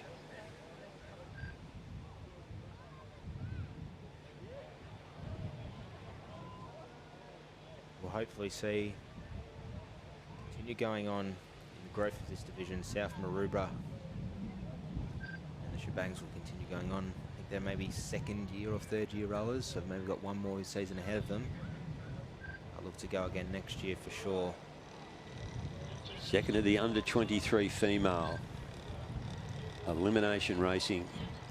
5 boats in, and we're going to confirm whether it is 4 through or 3 through. Nathan Wellings on screen there now from Avalon. On screen as well, the Newport Stingers and Michael King. Yeah, and they've rode impressively earlier on today down in that southern end as well. Coleroy Cobras in 1. There's Wilco on the screen there now, but the Coleroy Cobras are in 1. Swept by Gavin Scott. Newport Stingers, Michael King at the back of that boat. Avalon Beach, swept by Nathan Wellings, the left-hander. Allura Fancy Pants, that is Grant Wilkinson right there on the screen in front of you. And the goat from Northcliffe Lightning, Damien Claypan at the back of that boat. They are at the bottom of your screen is Northcliffe Lightning. The even start as the check starters are happy. Avalon Beach sitting a little bit further back than the course, but only by a whisker's length on the other crews. In their spot, and they are happy with it. See these little double up waves that are coming through here. Starter needs to let those past and let the bow settle down. Bow goes up, drops down. Another one coming at him now. Tricky stuff for these starters. They want to get bow downs and they want to give all crews at least good 3 or 4 strokes before they hit anything, which is pretty difficult on a day like today with the conditions that we've got. And what a race that last one was, mate. 3 back shoots in that race. That was incredible stuff. Gunners up. Claypan on screen with Northcliffe Lightning. Gun down. Gun down. See our starting stand, sorry, our finishing stand in the background of that previous shot there with the orange camera up on it. That is the finish line technology. That goes back to a van back up on the beach. And Tony is sitting in there with his little espresso machine. And he gets called upon every now and then just to check what our line judges are calling. If the line judges find that they think it's tight or they disagree one end to the other, they will refer to the video. Is the correct term when we're up here north the bunker? Yeah, mate. Yeah, we've got bunkers.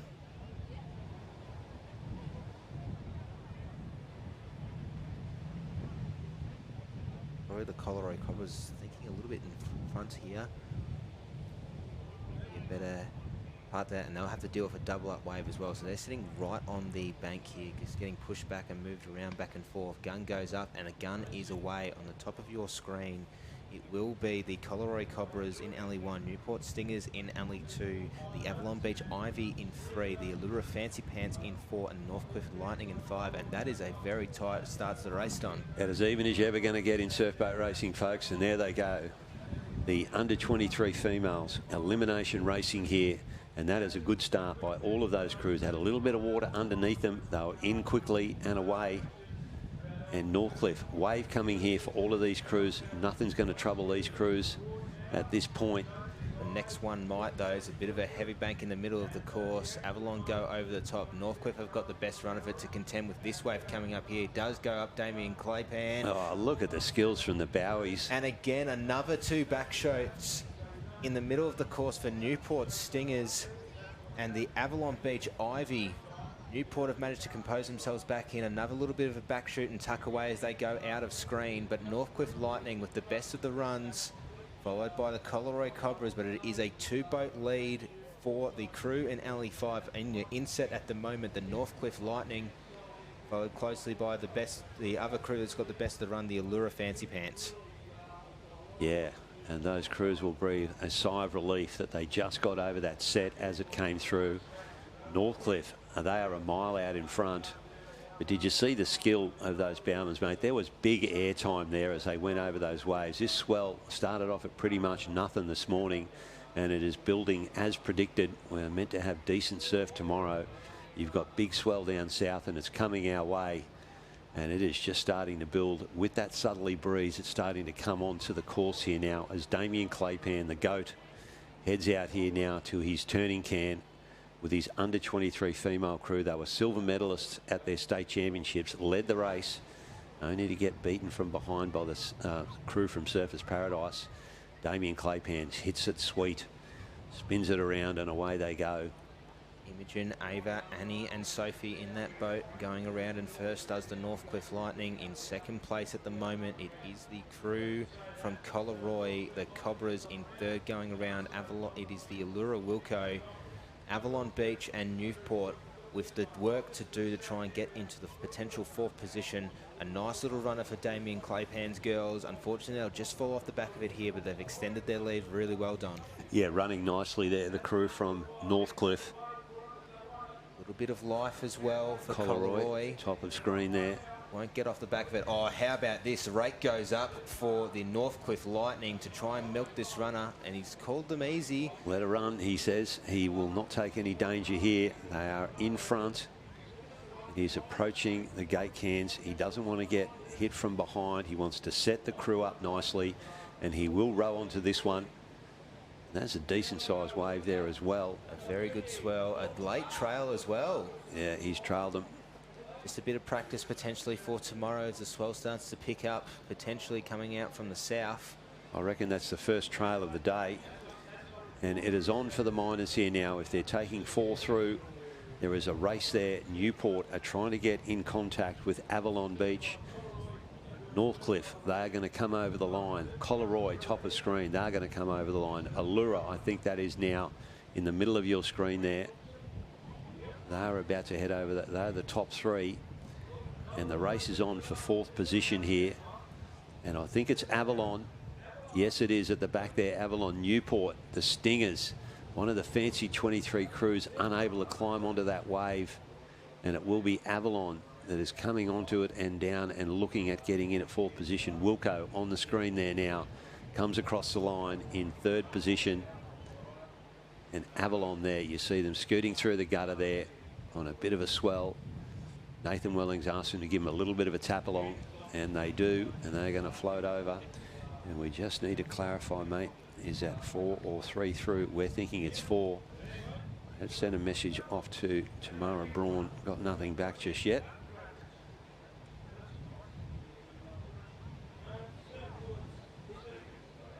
Regardless, it's tight racing across these heats. A very, very competitive division is the under 23 females. Yeah, we've been focusing on the Shorey and how difficult it is for these boats to get off the beach. And first two heats of the 23 females, they have come to grief on the back bank, a couple of those crews. As we move into the third heat of under 23 elimination, Coogee are at the top of your screen. The Nut Crabbers, next to them, Surfers Paradise Sinners, Queensland State Champs, Dicky Beach, the Hueys. They're in Alley 3, Coleroy Cannons in 4, and Era Fawn Stars in Alley 5. And there is the Gherkin. No, it's not. That is Dicky Beach right there on screen. The Flood. Yeah, Robert Flood. Decent sweep. Well experienced. He's a waterman. He's a surfer. And, he knows how to hold a wave. Has got an extra. He's holding the sweep oar in there, a little bit of a pocket there, plus having a little bit of turn. The gun goes off for these crews. From the top of your screen, it will be the Coogee Nut Crabbers in 1, Surfers Paradise Sinners in 2, Dicky Beach, the Hueys just getting hit on the sandbank in 3, Coleroy Cannons out of the guns here in 4, and the Era Fawn Stars in 5. It is tight racing, but Coleroy have managed to get the best out of the runs here under the coolness of Mark Rees at the back of their boat, Don. Yeah, Era there at the bottom of the screen, probably just missing the start here. We've got 5 in this race again, but it's definitely Coleroy Cannons leading us out, being chased by Matty Solka and his Surfers Paradise Sinners. In the Sinners crew, we have Samantha Lee Downey sitting in the stroke seat. We have got Georgie sitting at second stroke, and we have got Molly in the bow and Rio in second bow.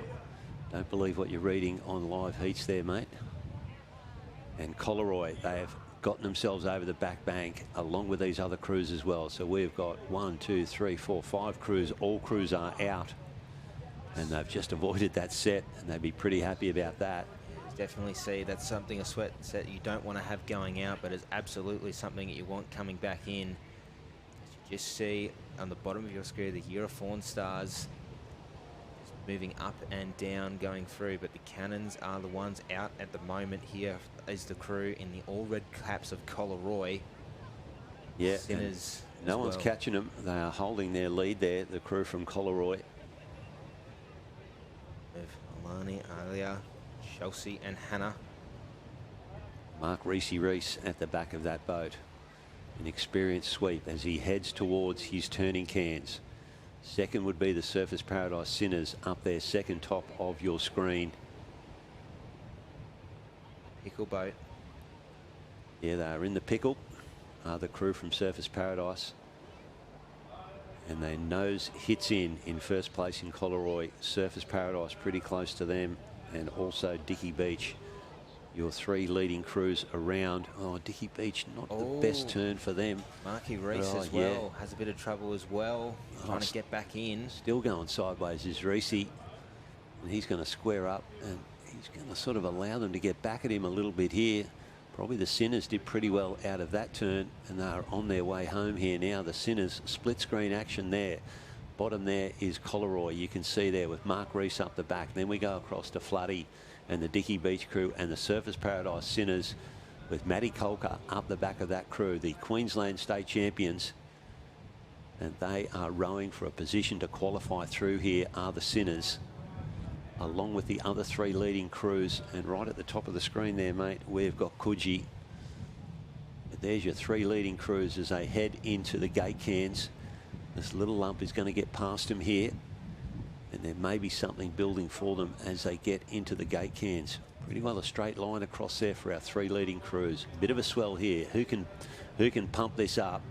Who can lift the rating up here and separate themselves from Coogee, who are running the top of it? Coogee off the back, up to now the 3 crews leading in the front of Surfers Paradise, Dicky Beach and Coleroy.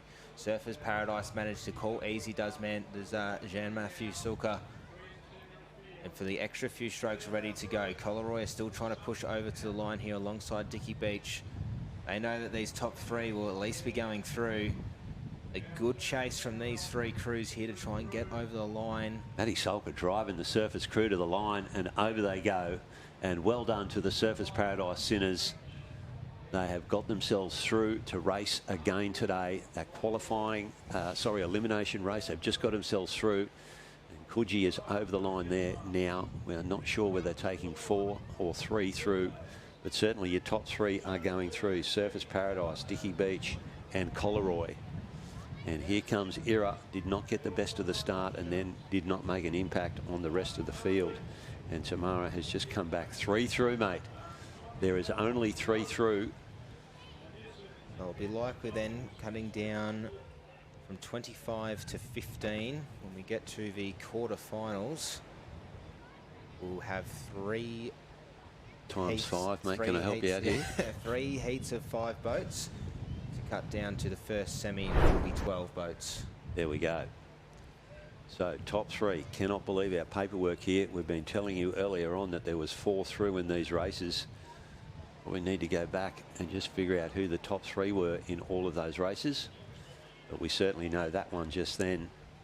Surface Paradise, Dicky Beach, and help me out here, Coleroy are the 3 qualifiers in that last race. We'll just have to double check live heats as it is coming through. As it is complete. But at the moment, we look now to heat 4 of the elimination final. Got it up in front of me here. Lawn in Alley 1, mate. North Bondi Bombshells in 2. Palm Beach, the Pythons in 3. Swansea Belmont in 4.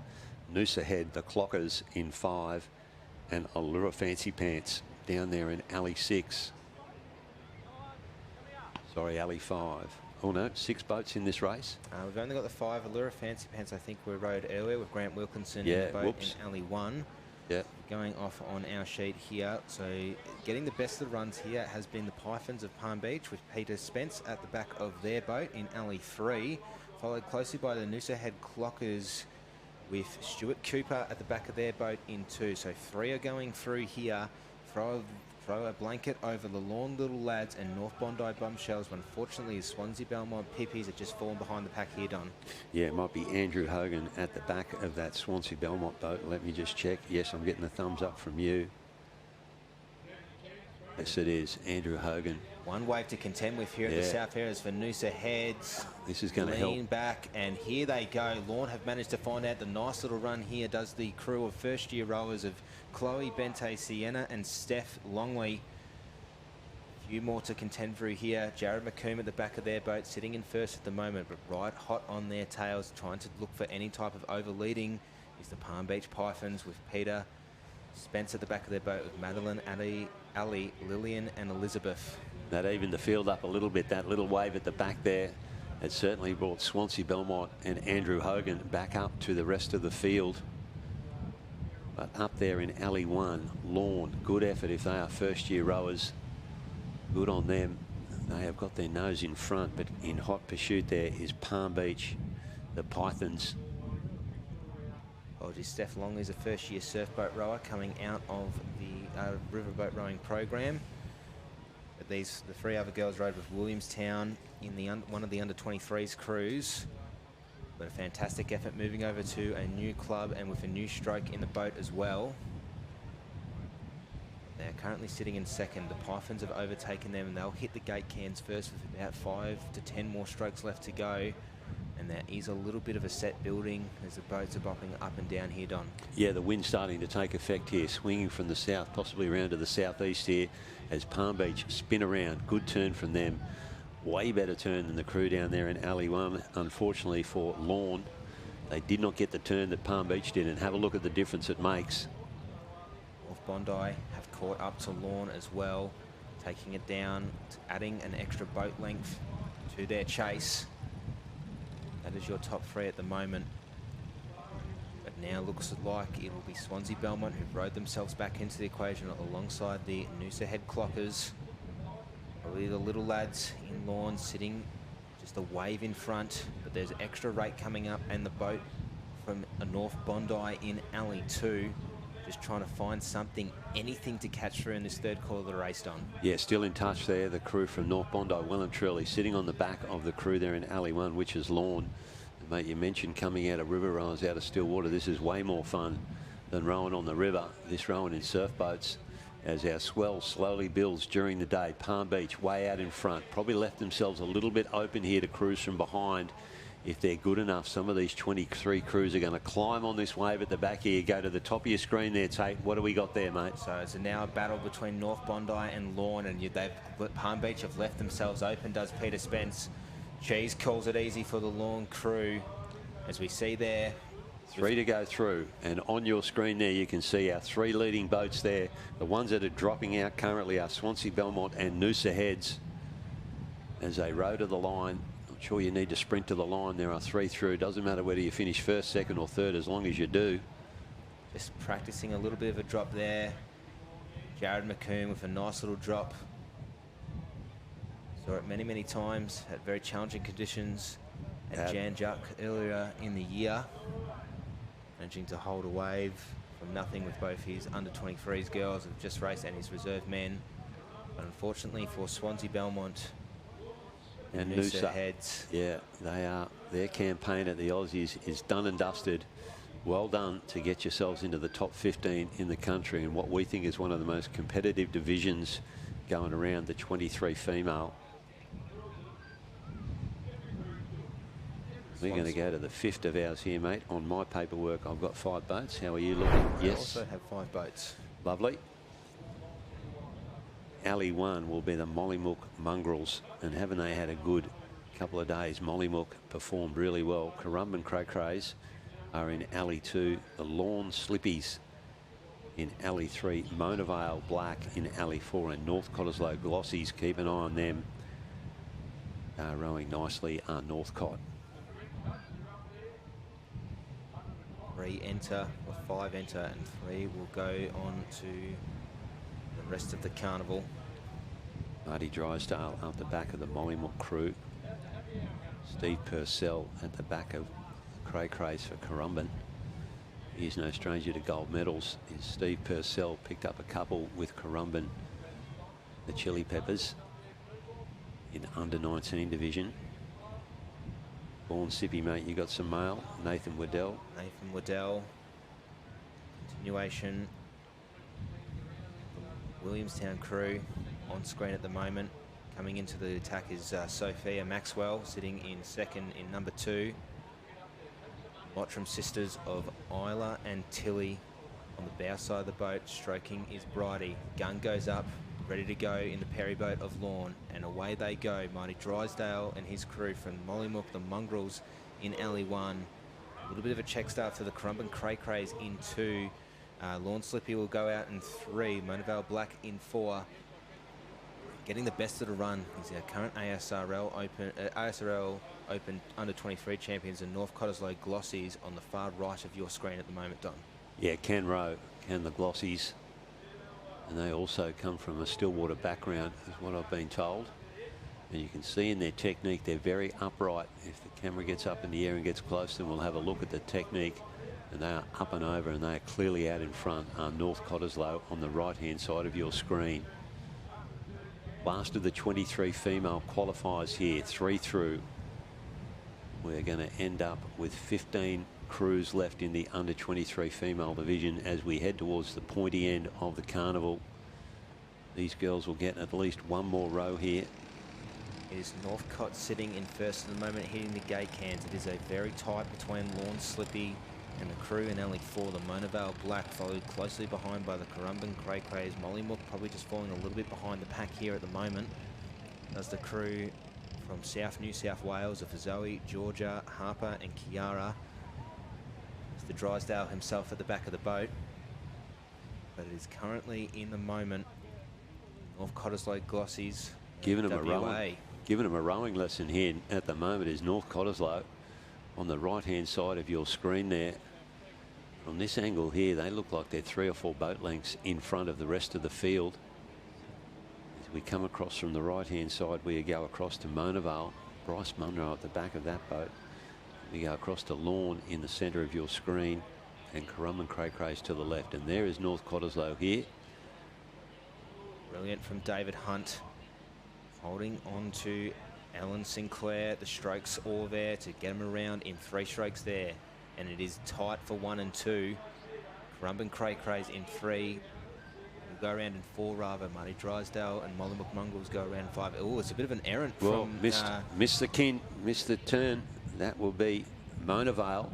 Bryce Munro has missed his turning buoy, and he's had to do a 360 and head back out and around it again. And that is good night for them. And Bryce will not be happy with himself with that. They were sitting in a qualifying position, and that has really knocked them back into the back of the pack now. Northcott are a wave in front of the Lawn crew, and having Marty Drysdale and the Mollymook crew trying to find something or anything. They just fall off the back of it here. A little bit of work to do for Lawn, trying to catch up in alley 3. They'll fall off the back of it here. Northcott are well out in front. They'll catch this wave that all the other crews have missed as they're making their way through the gate can. A little bit more too. They'll take them all the way into the beach. Hopefully does David Hunt's crew. Starts to fatten up, and a brilliantly rode there from Northcott. Yeah, down the face they go, and at the back right-hand side of your screen, Bryce Munro, just proof that it can happen to the best in our sport. He is one of the top sweeps in the country, Bryce Munro. And unfortunately, he had to go back around his turning can that he missed. And it's 3 through here. We can put a tick next to Northcott, and we think that we've got, is that? It will be very touch and go for Lawn Slippy. They're caught in a bit of dead water, but they'll just try and row onto this little wave that's building underneath them now, trying to get the nose down. Mollymook fall off the back of it here. They're a wave behind of Currumbin. 3 to go through. We've got 1 in the shore here, and now we're looking at Lawn rowing over and possibly Currumbin taking that 3rd spot here. And it looks like it may be Mollymook just missing out here at the end. And I think it is. I think Currumbin have filled that 3rd spot, and there's Bryce Munro. He is not happy with himself. There's a touch. He sets a high bar, does he? Bryce Munro. Touch of deja vu. I've seen him throw his hat down this weekend as well. It's just been unlucky, but that is surf boats, unfortunately. Yeah, and he will feel as if he has let his girls down here. As mentioned, he has won 3 open men's gold medals at this level at the Australian Championships. He went out of the sport for a little while, got involved with the nippers with his kids coming through, and once they were of a rowing age, he's jumped back in the back of the boat. And it's great to see Bryce Munro back, and he will be kicking the sand here as he walks up the beach. Not a happy camper. Great to see the many boat handlers we have from across the clubs. Bryce Munro on screen there.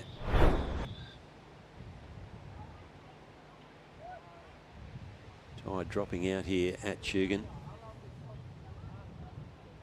We are finished with the under-23 elimination, and we'll get another opportunity this afternoon to reduce their numbers back even further. Where to now, mate? We're looking 3 heats of 6 boats. As we look now to the under-19 male elimination rounds. Elimination heats rather than rounds. Will be strong contention of clubs. The Core Lords will be at the top of your screen of North Cronulla, Queens Cliff, Porky Pigs in Alley 2, the Winded Ups of Wollongong City in 3, the Corrimal Blackbirds in 4, the Loose Cannons of Mollymook in 6, and the Mooloolaba Rustlers will be in 6. Mollymook Loose Cannons will be in Alley 5. On the live heats here, mate, I've got a couple of heats of 7 and the last one of 6. Is that how it's looking on your paperwork? So Core Lords will be... How many in each race, mate? No, you've got 6, 6, and 6. I'm going to ignore live heats here, mate. Run with you. And we have got 18 crews in total currently left in the under-19 male. Corrimal on screen there now. They're brightly coloured budgie smugglers.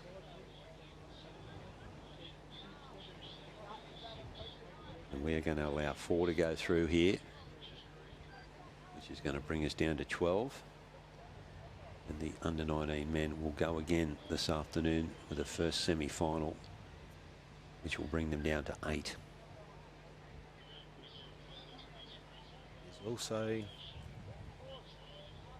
cuts galore, but it is no small feat to make the top 18 in any division.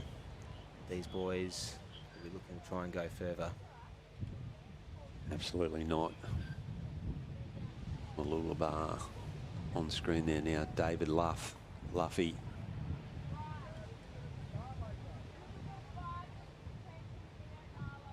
Pretty sure that they were in the Queensland state team, these lads.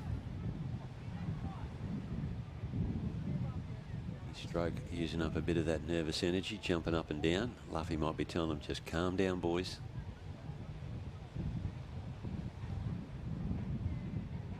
Stroke looks pretty confident there, mate.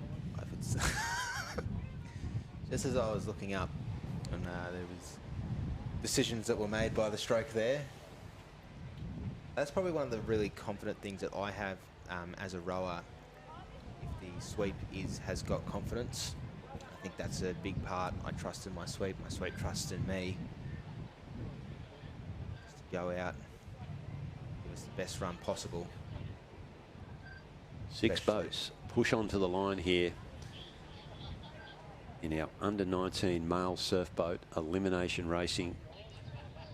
North Cronulla will be at the top of your screen, then Queenscliff, Wollongong City, Corrimal Blackbirds, Mollymook Loose Cannons and Malulabar Rustlers. There is Wollongong City on screen there now. Brett Dinwell. Thomas, Darcy, Riley and Oliver. Get the pan out. Queenscliff Porky Pigs. Seen time and time again. That northern part just sort of inching a little bit further. Probably just a little bit of a hole where the other boats are standing. Otherwise, fairly even line. Jason Norvey boat of Corrimal. A strong contingent out of Irrawalla. Corrimal and Wollongong City. A little bit further south is this cruise. There he goes up and away. Mollymook on screen from the top. North Cronulla, Core Lords, Queenscliff Porky Pigs, Wollongong City Winded Ups, Corrimal Blackbirds, Mollymook Loose Cannons and the Malulabar Rustlers. Cronulla Core Lords have probably already fallen behind the pack a little bit as the other 5 crews have a bit of a blanket over them. Here's Mollymook, the Loose Cannons, who have done a fantastic weekend so far and a fantastic day today as well as a fantastic season. Corrimal Blackbirds as well. There's a little bit of wave to contend with here, a bit of whitewater. These boys will pop over the top of it, no problem whatsoever. But there is another one building out the back here, and they will be fine getting over it. Queenscliff just got checked there, and they've gone to the back of the field here. They're going to climb over these waves, and they'll be pretty thankful for that. None getting the better of the run as Wollongong City winds it up. And now you see an extra send from the Malulabar Rustlers. Just that extra pause at the back there before coming up and just really letting the boat run. There's a lot of power coming out of that boat there, Don. Yeah, Mollymook there sitting in second position also. But look, she's tight here. This under-19 race, we've got all 5 boats within a boat length of one another. And let's see who has the better run home and the engine in the second half of the race. We've seen that these turns at the turning can make a difference. If you can spin around this turning can relatively quickly, that can give you half a length to a boat length here. But it is the crew from Mollymook, mate. Is that out in front? That is in Alley 5 is the Loose Cannons of Jacob Tonnis and the 2 Dickinson brothers of Hugo and Oscar. And Paul Jones at the back of that boat on your split screen there now. And Jonesy hitting into his can here now. Oh, look how tight this race is. It is on here for sure. This is the tightest of the elimination races that we've seen so far today. Good turn from Mollymook. Away he goes. But the others have come with him as well. He needs to pick it up and lift it away out of the cans here now, does Mollymook, to establish their lead. Luffy at the bottom of the screen there. Malulabar going with them. But they're all here, mate. They are all in a line. They are all within striking distance here. It has been a fantastic run from Mollymook. A lot of the water bobbing up and down as the wind has swapped around this afternoon. Mollymook have got the best of the runs here, but have a look over in Alley 1. The North Cronulla Callers, who are all the way at the back of the pack, had a fantastic turn and now in line with Queenscliff. So we've got a top 4 here at the moment as the crew in Alley 4, Corrimal, just drop off the back alongside the crew in Alley 3 of Wollongong City. But coming up right very, very close to the tuck of our race leaders in Mollymook is Mooloolaba and the Rustlers, just trying to find any type of lift and any type of runners coming through. Corrimal sweep looks down the back, does Travis down. There's a little bit of a runner building up here, Don. Yeah, Queensy still in the mix there, second from the top of your screen. Wave coming. Can they all pull onto this one? Mooloolaba, bottom of your screen there. Yeah, they can. They can. Corrimal from nowhere as well. Oh, Luffy struggling to hold onto it here, and he will go around bottom of the screen. Can he Rio over the top of this? Oh, no, the stroke falls over. And the Bowie corrects it round, but might be too little too late. And Mollymook, they've gone out over the back as well. We've got 4 crews left here. North Cronulla, Queensy, Wollongong and Corrimal. They are charging to the line. And boy, bad luck for Mollymook and Mooloolaba. Just the timing of that wave out the back there. Both crews took it late. And they had all of their rowers still sitting in their seats at a late takeoff, and around they've gone. Mooloolaba over now. Mollymook over, less their sweep.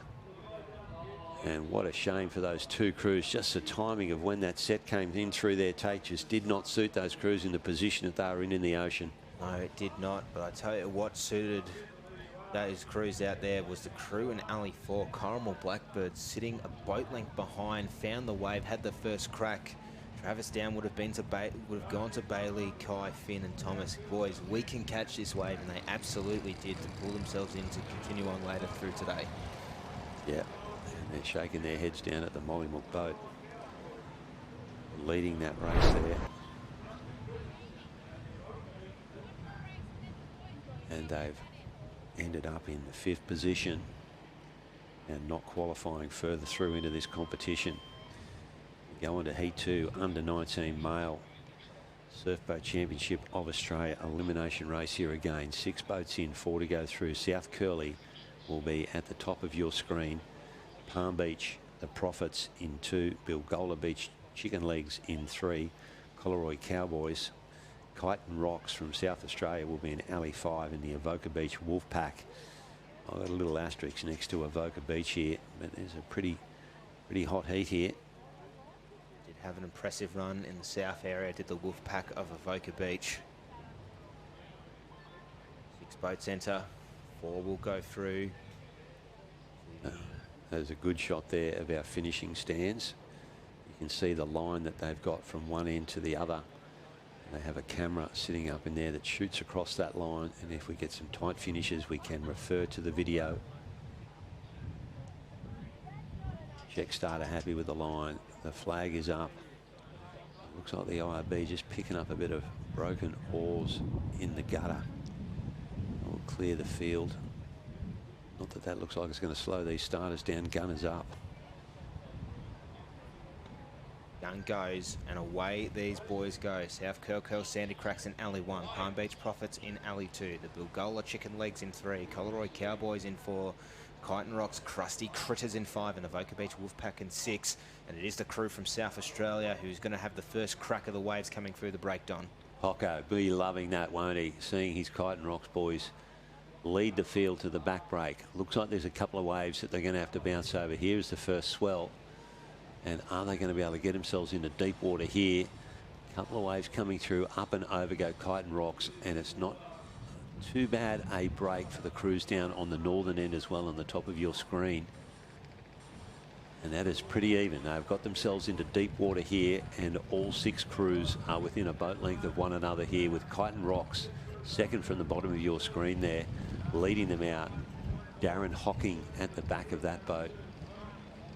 And Kyneton Rocks, they have won their first boat medal, possibly their first Aussie medal ever as a club in the Masters boat, swept by Sam Johnson. Sam Johnson. Sammy J. Rookie sweep. He can't be a rookie anymore if he's got a medal at the Australian titles. No, Hocko, the senior sweep in the club, was telling me that wasn't him that won it for the club, and he was pretty happy for Samuel, as you would be.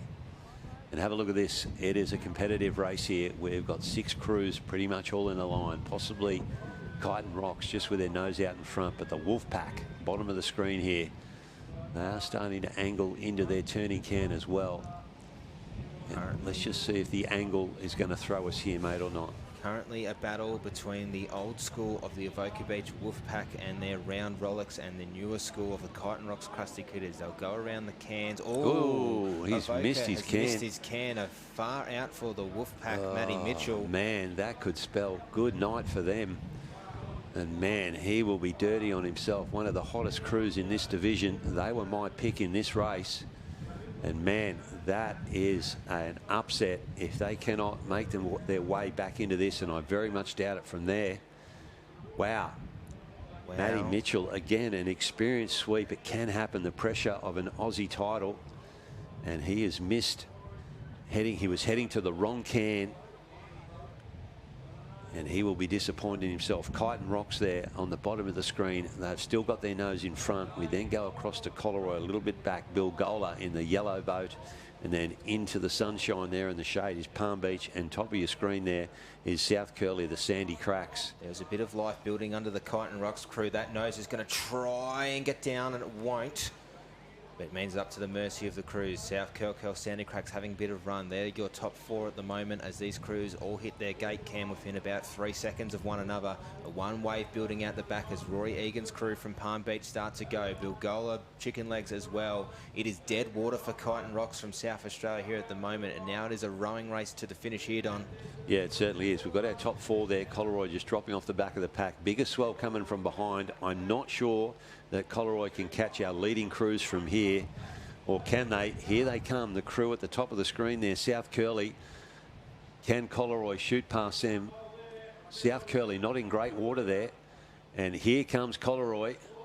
They are trying to catch these leading crews here. Fall through. Have they done enough? Unfortunately not. And that will just drop Coleroy back out. But man, the surprise. And here they come. This is the Wolf Pack from Avoca.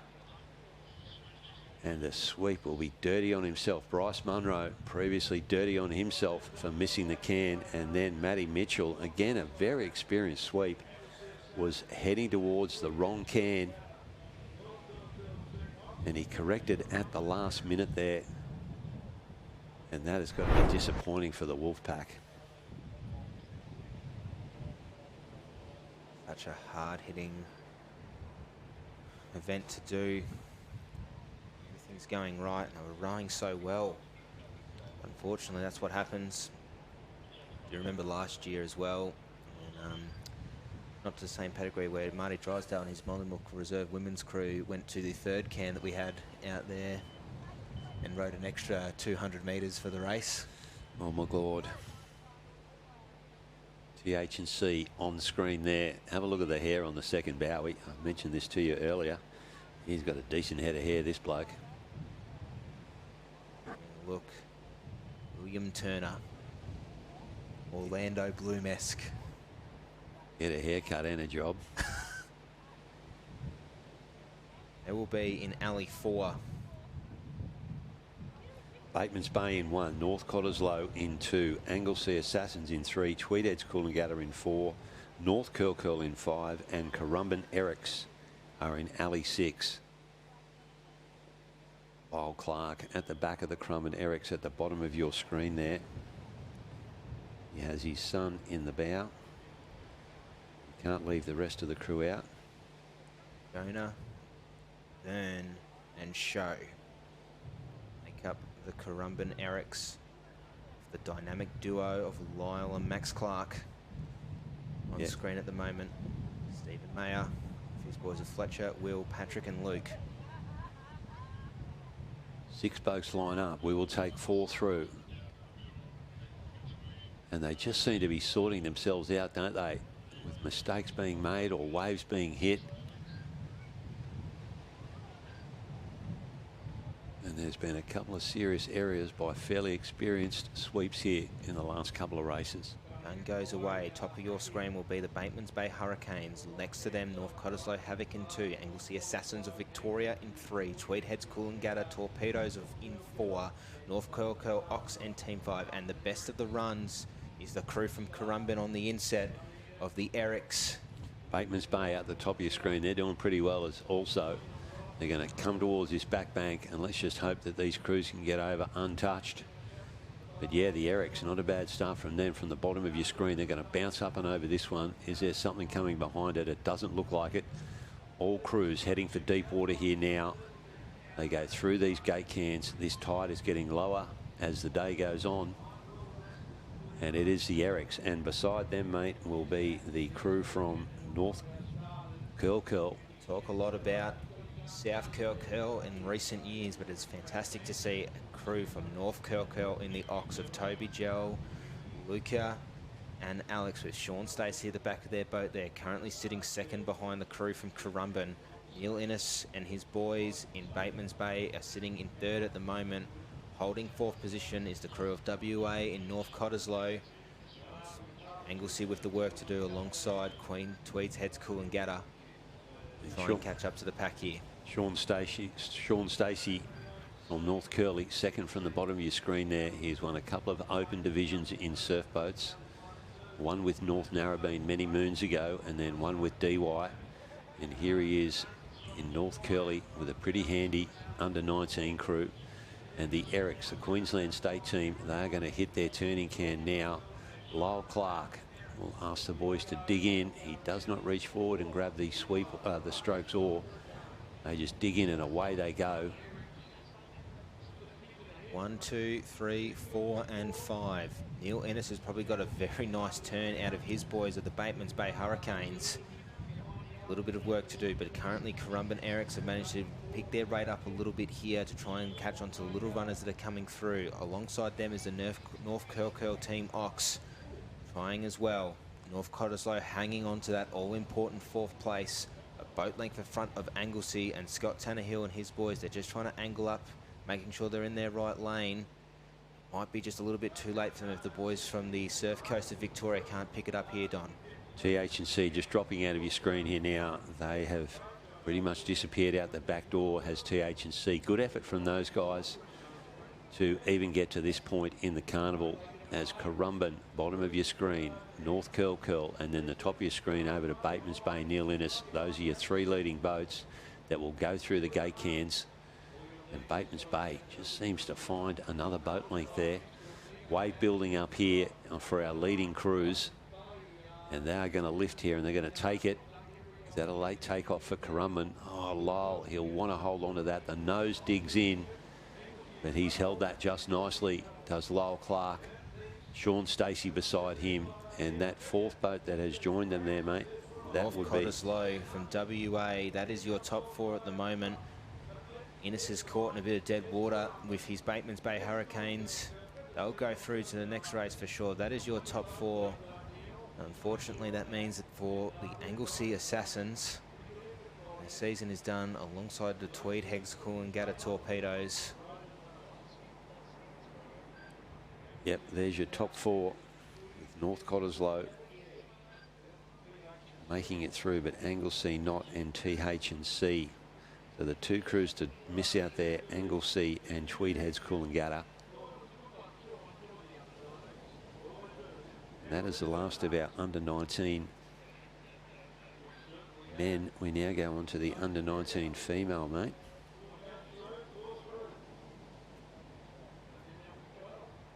Making sure. Elimination final.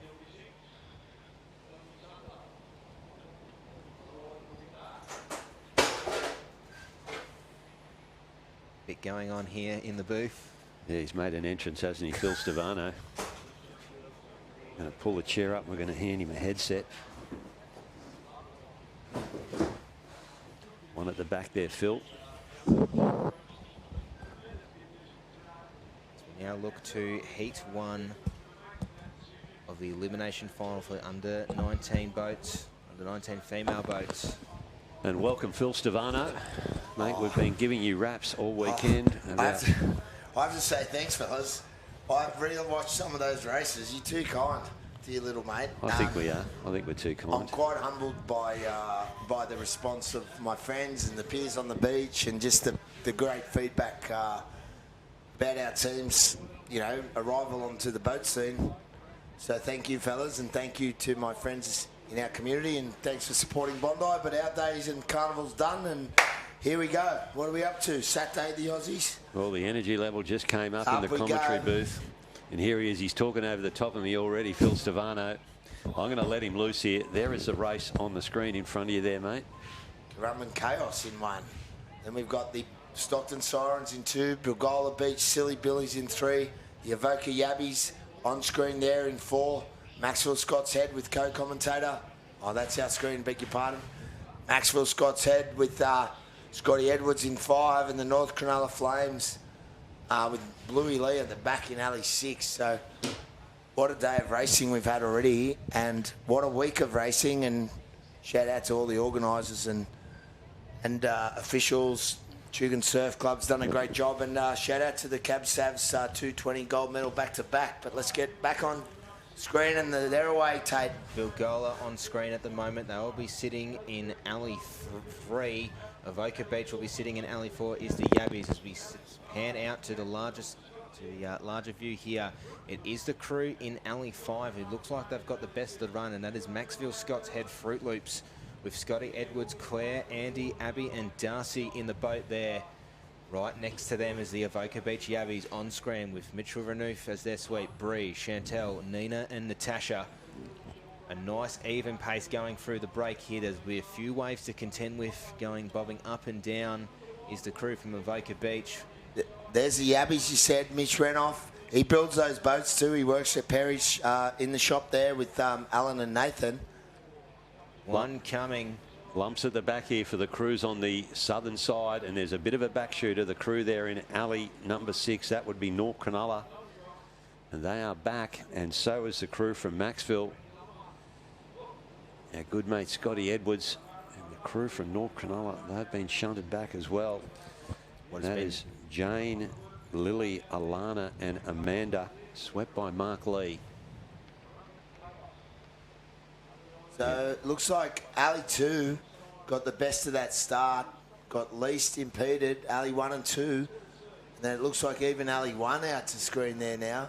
Currumbin setting the early tone, the chaos. Currumbin and Stockton out in front, less impeded by the swell going through the break, were the two crews in the northern area. On screen at the moment is the chaos with Mr. Brett Dowker, Sage, Malia, Annie and Jordan at the back in that boat there at the moment, setting a very nice ribbon strong into the chest and sending it through into the gate cans now. Good communicator, Brett Dowker at the back of that boat. He'll be certainly letting the girls know where they're at in this race, and they are out in front here at the moment. It looks from the angle that we see here. We are taking 4 through in elimination, and Currumbin, they're going to hit their turning can now. Brett Dowker spins them around, and they are possibly a boat length even too if they can get away from this turn. The crew beside them, the Stockton Sirens, they're going to be in second position here, and then we go across to Bilgola and Avoca Beach. A wide turn from Stockton, probably losing a little bit of the chase that they had on the crew in alley 1. Won't affect them too much. They're currently in the top 4 leading through. Well, it looks like it's all to play for, but it's alley 1, 2, 3 and 4 in that order that are holding the first 4 spots. And it's going to be Currumbin there coming first back to the wave zone. Dowker gets back over those backwater bars in anticipation of a little wave coming. He's looking behind. Nothing doing just yet. A little lift. What a day of racing we've had, fellas. What a beach it is today compared to a few days ago. Yeah, we've been mentioning that. It's hard to recognise Tugan Beach today from what it was 2 days ago. And a bit of energy coming up the crews on the northern side here. Currumbin are going to take advantage of this, and so is Stockton. The Stockton Sirens running the top of it. Not sure that they can drop down. Brady Dowker can, though. The Currumbin crew, they're going to go down this one, and they are going to separate themselves from the rest of the field. Bit of a swell coming at the back here. Is this going to be a late takeoff for Stockton? Hold the phone. Oh, Dowker's going in trouble here. Look out. He's got time to straighten himself up, has Brett Dowker, and get himself around here. We're taking 4 through, and I think he is still safe here at this stage. Burgola falls off the back of the wave there. They're sitting in 4th position at the moment, so nice and safe. Avoca doing a good job coming through the middle there. Potentially Stockton as well, holding it straight.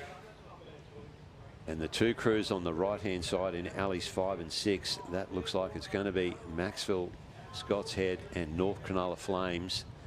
That may well be the end of their campaign from where we're sitting. They did not get the best of the starts and they got hit at the back, those crews. And that has paid the toll. And across they come now. And Phil, you've been up enjoying the hospitality of the Tugun Surf Club, mate? Yeah, it's good up there, Don. Is it? Yeah. Plenty of back slapping going on up there, mate. There's plenty of back slapping, high fiving. The Bondi team made their presence felt yesterday afternoon. It was a good afternoon. That's good. There was a lot of jovial punters in there and got cut off from drinking jugs. Is that right? Yes, that was right. Giving surf boaties a bad name, the Bondi boat section. No, we didn't disgrace ourselves. We were well behaved. We followed the instructions, and once they said no more jugs, we went back to schooners. Well, you're not meant to drink straight out of the jugs. No, good point. Anyway, it was a long season for the Bondi team, and a couple of them let their hair down. But here we go again. And there's the second Avoca crew, Matt Mitchell at the back of this one. We haven't got in trouble all day off the team, our tech team here until you came in, mate. Can you stop hitting your microphone? We're getting ourselves in trouble here, and that's you. I'm excited. Sorry, boys. Good stuff. Well, you can blame the scapegoat. He's all good. There's Matt Mitchell on screen there now, sending the boat up north. Wind is coming from the south today, southerly wind, so boats drifting from on screen from right to left towards the cans. And the rowers are also going to have to hold that nose up into the wind for the sweep to have the right direction for when he starts. See the Coogee girls on screen with Smithy there now. Now the Coogee Commandos will be in alley 5 for this race. From the left to right on this view, we'll have the Mona Vale Melanus in alley 1, Noosa Head Chirps in alley 2, the Metcal Missiles in alley 3, Avoca Beach CCSS in 4, Coogee Commandos in 5, and just out of shot on the right, a little bit to the right, is the Allura Sea Monkeys in 6. Talking about Matty Mitchell there before at the back of the Avoca crew. You weren't in here earlier, Phil, when he is headed for the wrong turning can at the back with the Wolf Pack. Oh. They were one of our hot under-19 crews. I had a little asterisk next to them, and he's got nearly all the way to the turning can before realising he was heading to the wrong can. He's had to make an adjustment and head over. And then another mentor of yours, Bryce Munro. Oh, he's hadn't had a great weekend, Bryce. He's missed the turning can and he's had to go back around it, which is proof that even the best in our sport can get it wrong.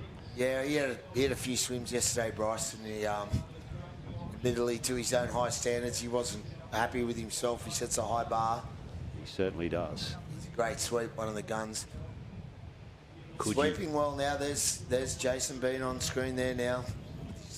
Dishevelled sort of bearded look there. I'm not sure it suits him. Let him hear you say that. As he is ready to go, as the gun is up. Here we go. We're waiting for the clearing wave to come through. Look for the puff of smoke here. Oh, hasn't Rod Costa gone off about the puff of smoke this weekend? Has he? Yep. He said smoke travels quicker than sound. Yeah, well, the speed of light, yeah. I think it's light that he was referring to, not the smoke, but yeah, he sort of got the point. Mate, yeah, I was commentating with him on the beach and had to talk a little bit slower there for the Victorian Rod Costa.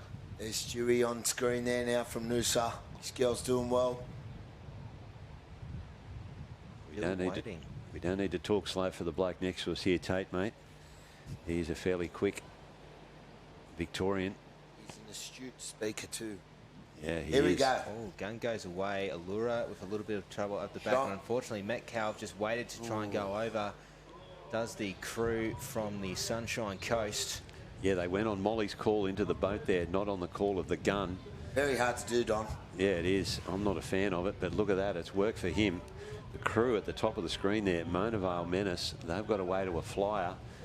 And the sweep at the back of that boat. Kai Cooper, I dare say, or mate, no, James Meadows. Young James came into his own yesterday as a professional. He's a physio, I believe, and he got his magic fingers out around one of my rowers who hurt his leg yesterday and give me a little touch up and the all clear. So thank you, James, for that. And the Menace, they're a formidable crew from New South Wales. Menace have got nothing to deal with going out to sea, but the southern part of the course have got a few lumps to row through. They've gotten through the worst of it now, heading towards the gate cans, but it is James Meadows' girls' crew of the Mona Vale Menace who have managed to shoot out and away here, gentlemen. Length or two in front there. Yeah, that is a good lead there for the Menace from Mona Vale, top of your screen. And you can pretty much chuck a blanket over the rest of these under-19 crews. All of them not really getting the best start. They chopped at it a bit. There was a few lumps and bumps in the first 10 or 12 strokes for a lot of these crews. Didn't get in, as you said, in time. But as they're rowing back into it, it looks like the Coogee crew in Alley 5 are doing a good job rowing back up towards Mona Vale. They have made a move here, have the crew from Coogee in the white boat, second from the bottom of your screen there. And good length, good send on that boat from Coogee. And this is what can do it for you. Some good rowing, and they've been able to move themselves through here. Stefano stealing my charger. What's going on in the commentary, mate? It's chaos since you've come in here, Stefano. Welcome back, boys. Organised chaos it is. Yeah, Coogee Commandos looking to go one up from their 4th place at States in New South Wales. They'll start to angle in second, but it is the Mona Vale Menace going around in 1, and a commanding lead for the crew of green and white. Going around the cans just to try and get the first crack of the runners here, gentlemen. Oh, he's had to dodge the Noosa headboat coming out. That has affected him as well. And that has held him up a little bit, but he's a mile in front is the Menace. And Phil, you mentioned before about these boats drifting to the north. We noticed as all of those crews were coming in, they were rowing up towards their cans, so they have drifted down a little bit. Yep. There, and is that the crew from Coogee there? That is in the white boat. That is a nice turn and nice acceleration away from the turning cans for the Coogee crew. So it is Mona Vale, top of your screen. They are a mile in front. We are taking 4 through here to progress. And at the moment, your leading crews, and help me out here, that will be Mona Vale, that will be Coogee, next to them, Avoca Beach, and beside them, Metropolitan Caloundra. Oh, well called, Donnie, well called. You see Mona Vale there, stretching out their leaders. They're coming through the gate cans on the inset shot. There's Meadows in his Speedos. 50% of the sweeps are wearing Speedos versus shorts. He's a fine figure of the man. And you're looking going through the gate cans there. Waiting for a wave. There's a little ripple for Coogee, lifting the rate. Nothing coming for the rest of the field. Is that Coogee going to pull down, and they're going to pull up to Mona Vale on this one, and wait, both will go through. Rip goes from north to south here. A nice little wave for the Coogee Commandos. They will finish in first place here over the Mona Vale crew. Second and third look to be tied up between Avoca Beach and Metropolitan Caloundra. A little bit more work to do. See David Smith of Coogee looking back and forth just to try and figure out where the next wave's coming and how much rowing left to do. Dead water for the 2 crews in the middle of the course here for Avoca Beach and Metropolitan Caloundra. They will go through. They are safe. They are safe, mate. Noosa, top of the screen there to the right-hand side. They are going to be eliminated along with the Allura. Hello, down to the bottom here. Might be Allura coming in to spoil the party. Does Grant Wilkinson's crew. They disappeared out of it, and I had them written off. I'm glad you jumped in there, Tate. I was about to say they were eliminated, but we will leave that to our judges as there was a fast-finishing Allura at the bottom of the screen.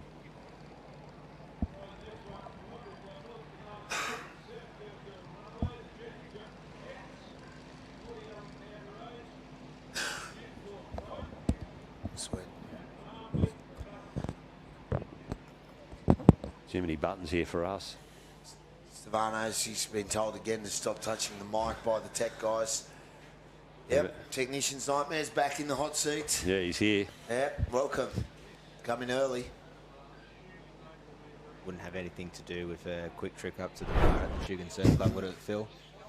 I don't know if they do home delivery, Tate, but send a few down to us if they need to. Very polite. Here we go. Of our team, just asking you please this time to stop playing with the microphone, Phil Stefano. Got you. Wow, there's one of your Victorian bells there, Tate. We certainly do. Christian Kelleher and the Mordialloc Manta Rays taking out the gold medal in the under-17 race at the ASRL Open.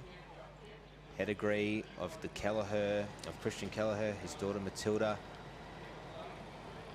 Charlie Squires in the boat as well, daughter of Lara, and the gun goes away. Alley 1 will be the North Cronulla Springs at the top of your screen. Alley 2 will be the South Curl Runaways. Alley 3 from Victoria as well as the Jan Juck Jets. Alley 4, Mordialloc Manta Rays, just getting caught a little bit behind there is the younger crew from Victoria. Newport Nightmare in Alley 5, and coming down the bottom, the Palm Beach Propellers in Alley 6. And they probably got the worst of the start there, didn't they? The Palm Beach crew, they went well and truly up into the air. And they've been able to handle that quite nicely there. The crew at the bottom of your screen, swept by Peter Spence, the Palm Beach crew, and they've flattened their boat out there now and they can get their work on. And there's a bit of a straight line across there with the crews down in alleys 2 and 3. That would be the crew of South Curl and Jan Juck. Bit of intel on Jan Juck, mate. This is their 3rd year rowing.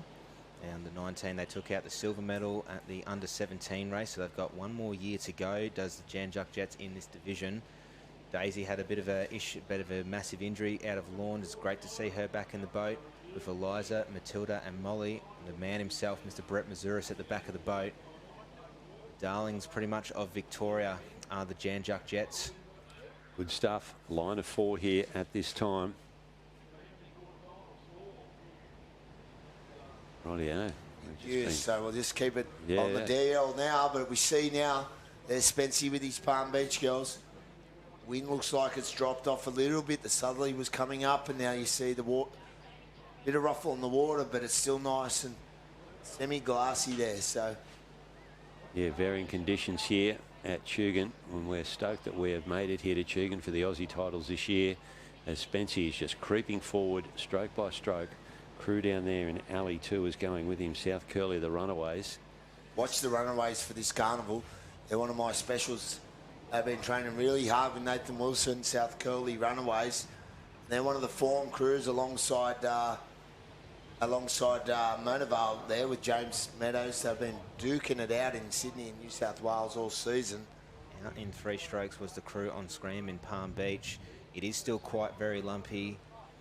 Usually a very even keel does the boat keep for Peter Spence, so it is moving a lot at the moment. But if we're talking about the South Curl Runaways, they've managed to pull out in front here, but it's a pack of 4, and the 4 going through at the moment is Palm Beach, Newport, Jan Juck, and out the front is South Curl Runaways. Work to do from Mordialloc and the crew at the top of your screen. That is North Cronulla. They've got to catch these leading crews, and they're going to be hoping for a bit of a swell as they come across the back bank here. But some fairly steady rowing, 4 crews in front here. And they are our current leaders, as you can see. South Curly, you've picked them, Phil. Here we go from the back, though. It's a little bit of life building under Mordialloc. It'll fatten up for them. Little run for Alley 4 there, Tate, you said. Yeah, just picking up a little bit more. And Spency's urging his girls to go. Here they come, the Palm Beach Propellers. Rate comes up through the gate cans. He's called him back. A late trail, but it will round he be... goes. Oh, he's lost it. Can he hold it? No.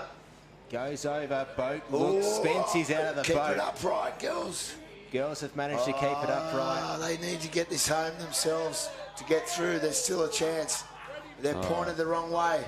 It looks like there goes South Curly. How the many Runaways. people can you get up the front of the boat to try and get the nose down as the girls go back to their seats of the South Curl Runaways? Well, there's absolute chaos in the middle of this course. There's boats pointed everywhere. And it's going to be the Runaways just oozing it over the line on their own. Jan Juck, calm and composed is Brett Mazuris. The girls have given up from Mordialloc. Christian Kelleher's somewhere in the water. What about this? The first-year rowers out of Mordialloc showing that their pedigree as Stillwater rowers, a coxless boat. There's Mazuris on screen. He's a great sweep. And are they going to get it around? They've slewed again there, mate. Dig it in. They're trying to get it around here. They might just get impeded, trying to get over the line here. They'll most Where's likely... Palm Beach? Still sitting out in the water. Mordialloc will be able to get through here. Oh, wow. How about this? The girls from Kingston have crossed over the line. Not sure, mate. Them and North Cronulla, is it?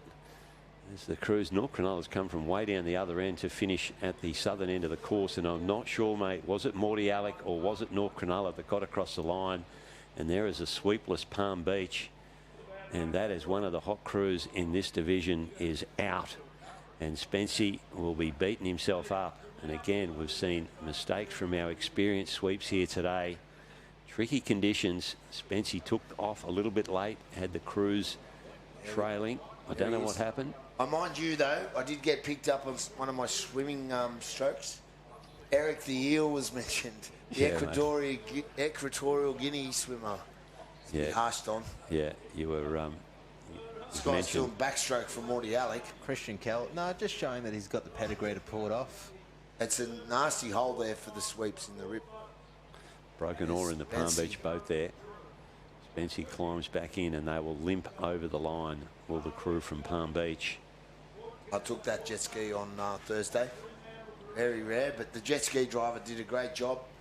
So just drop me back to the boat, mate. He would have seen you floating in the water and said, this bloke's about to drown, I better grab him. I've earned my money here, yep. He saw you swimming and thought, well, yeah, this bloke cannot swim. So they dropped me back and I went for a second swim in the same race. Good times. How good are surf boats, fellas? Aussie titles. Yeah, boats are back, and they were back in big surf earlier on this week. And as the swell picks up during the day here, Palm Beach over the line there now. And the sweep from Morty Alec has beaten himself up a bit there, and an opportunity to qualify through, and he has missed out. Christian Kelleher, a lot of passion in this boat. That great man there, but he has done a power of work at Morty Alec. His first year back in a few, down on the eastern side of Melbourne. I'm sure that a lot of people will be getting around him. And really, really good. Trying to get through. We are back to reserve men here, gentlemen. Wait for the results to come through there, because it is very, very tight, and we'll most likely go back to video for that 4th and 5th placing. But the results are coming in, gentlemen. And coming in 4th is the Morty Alec Manta Rays over North Cronulla Springs. Well done to those girls. They were sweepless, and they've been able to get themselves over the line. And Tate is punching the air in here, the Victorian. He's pretty happy to see North Cronulla in the 5th position, and Morty Alec just getting that last qualifying spot. And there you have it there, our top 4. Well done to those 2 Victorian crews in that race. And yeah, Tate's getting very excited now. How can you not? Hey? How can you not? He's bringing the Vic boats back to the fore. It's taken a few days, but we've got Tate excited. And we've got a heat of 4 here in reserve. They will be taking 3 through, and in and away they go. And that is Fremantle are at the bottom of the screen there. We're working away from the bottom up. It will be Fremantle, Port Kembla, Palm Beach and Coogee.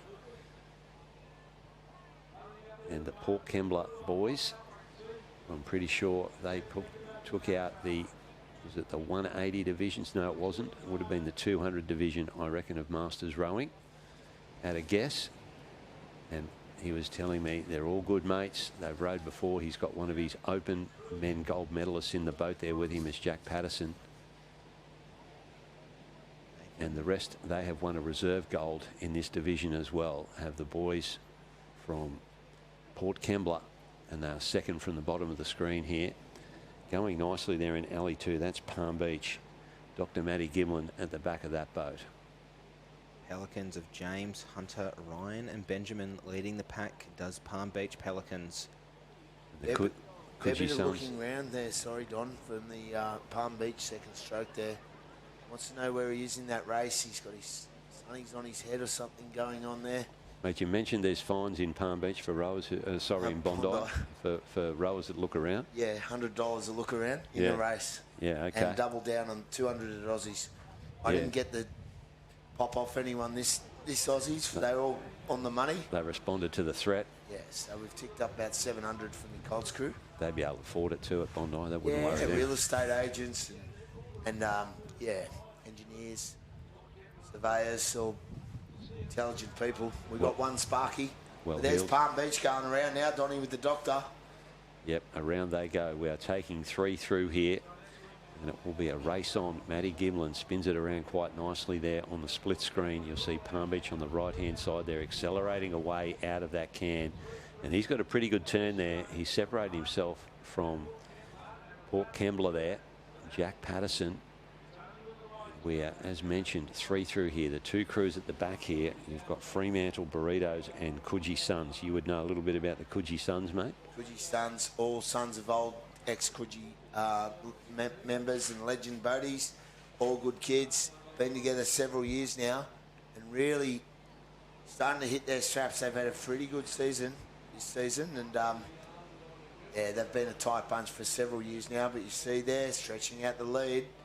Looks like Palm Beach going through the gate cans first. There's a bit of life now under the Fremantle Burritos crew. The WA contingent trying to spoil the party against the New South Wales crews, trying to find something, anything to come over. They'll fall off the back of it, unfortunately, and Coogee call it, and Port Kembla call it a late takeoff for the Palm Beach Pelicans crew. Can the Doctor hold it? Doctor goes sideways, does Matty Giblin. A little bit of movement. They might just miss the touch of Coogee and Port Kembla. That is 1 and 2 done and dusted in this race at the moment. Can Fremantle spoil the party and get through in third here, gentlemen? It ain't over for Fremantle here as Palm Beach straighten themselves up and start heading to the line. We just need to see the wider shot here to see where Freo is. But there is the Port coming over there. Jack Patterson is over. Here comes Palmy, and there is Fremantle, bottom of the screen, sprinting for the line, and they might have got it. Fremantle, Michael Cameron at the back of that boat. His head would have dropped when they dropped off the back of that wave. But they might have got themselves there. We will wait on the result there. But wow, that will be a big reserve grade crew out if Palm Beach has gone out there. The Pelicans, they certainly won the rowing race.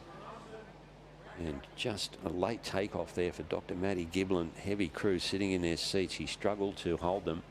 And around they went. Mooloolaba on screen here. We're going to our next race of 4, 3 through. We have Gerringong in 1, Mooloolaba in 2, Northcliffe in 3, and Corumba Krakens in 4. So 3 Queensland crews in here, and Country New South Wales. Gerringong were pretty impressive at their last start. Mal Dunwoody at the back of the Gerringong boat. They're an old famous crew, the Naps. Gerringong Naps have been together some time as well in New South Wales. Come back together this year. And remember racing them 15 years ago together in the reserves, and they were strong then. So good on those guys. And Rebecca's down there helping out with Gerringong. There's been a bit of a revival down in the South Coast there. Mate, were you rowing and sweeping 15 years ago? Rowing, I was rowing 15 years ago. You Stop touching my mic, Don. Don's just touched my mic again, trying to get me in trouble here. Away we on go. the screen will be in alley 2. Gerringong Naps will be in alley 1. Northcliffe Hurricanes in 3. Corumban Krakens in 4. Pretty even start amongst these crews here, with unfortunately the Mooloolaba Badgers just falling a little bit behind. They would have started a little bit behind being in that second alley. There's not a whole lot to contend with going out to shore, except for this one that's going to just breaking over the Northcliffe crew going over, and another one building at the back here, gentlemen. Yeah, 3 of Queensland's quickest reserve grade crews on screen here now. Bottom of the screen, the Krakens. They've rowed in the open division. They've only just got themselves together later into the season, rowing reserve grade here. But have a look at the length and the send on the boat on the bottom of your screen there. The green boat of the Corumban Krakens. Fair pedigree for this crew to be rowing in reserve grade. Yeah, pretty hard to get an open spot at Corumban. They got plenty of them. Billy Pizzatis is sitting in the bow. They've got Gabriel, Zach, and Jesse. Yeah, Zach's old man had a go in the big 220s, didn't he, Don? Yeah, the big chook rode for Talabudra in the 220s. He has his son in this. His other son, Nate, missed out earlier on in the program. So he's still got one of his boys rowing here, has Chook. And he's a great supporter of the boys, along with his wife, Letitia. Beautiful family. Phoned me up on Friday night giving it to me about the rugby league results. He was.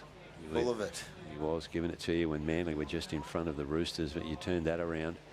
And speaking about turning it around, here they come into the turning cans now, and it will be Currumbin and Northcliffe.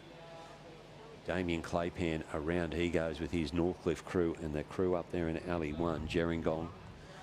And it is Mooloolaba at this stage. David Luff at the back of that boat, who'll be hoping for something on the way home here.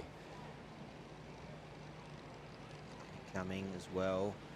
A little bit of life building under the back of the Currumbin Krakens. Rate starts to go up for Lyle Clark's crew. On screen at the moment is our current race leaders from Northcliffe in the Highland boat. Damien Claypan of Tim, Finian, Joseph and Ethan. Just not that much coming through, just a few little runners here and there. Gerringong Naps as well, currently sitting in 2nd position, but right on the tuck of their tail, and a lot of power coming through the Currumbin boat at the moment here. Yeah, they're into their work here now as they come back through the gate cans. Runners coming at the back. I reckon the crew down there in alley 1, top of the screen. Oh, can Luffy do something here? You watch them throw themselves into the bow here.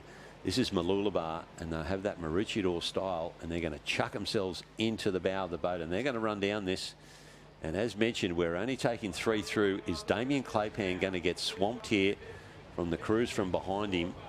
Can he hold them off as he sprints to the line? He is animated there in front of them. That is Northcliffe. Mooloolaba just goes around. They were the trailing crew. That might be a little bit of justice for our leading crews. And Mooloolaba have just slewed, and they will miss out. And there's the 3 coming across the line now. Gerringong, Northcliffe and Currumbin, with Mooloolaba and Luffy, the crew, to miss out. Hardyacker in this quarterfinal.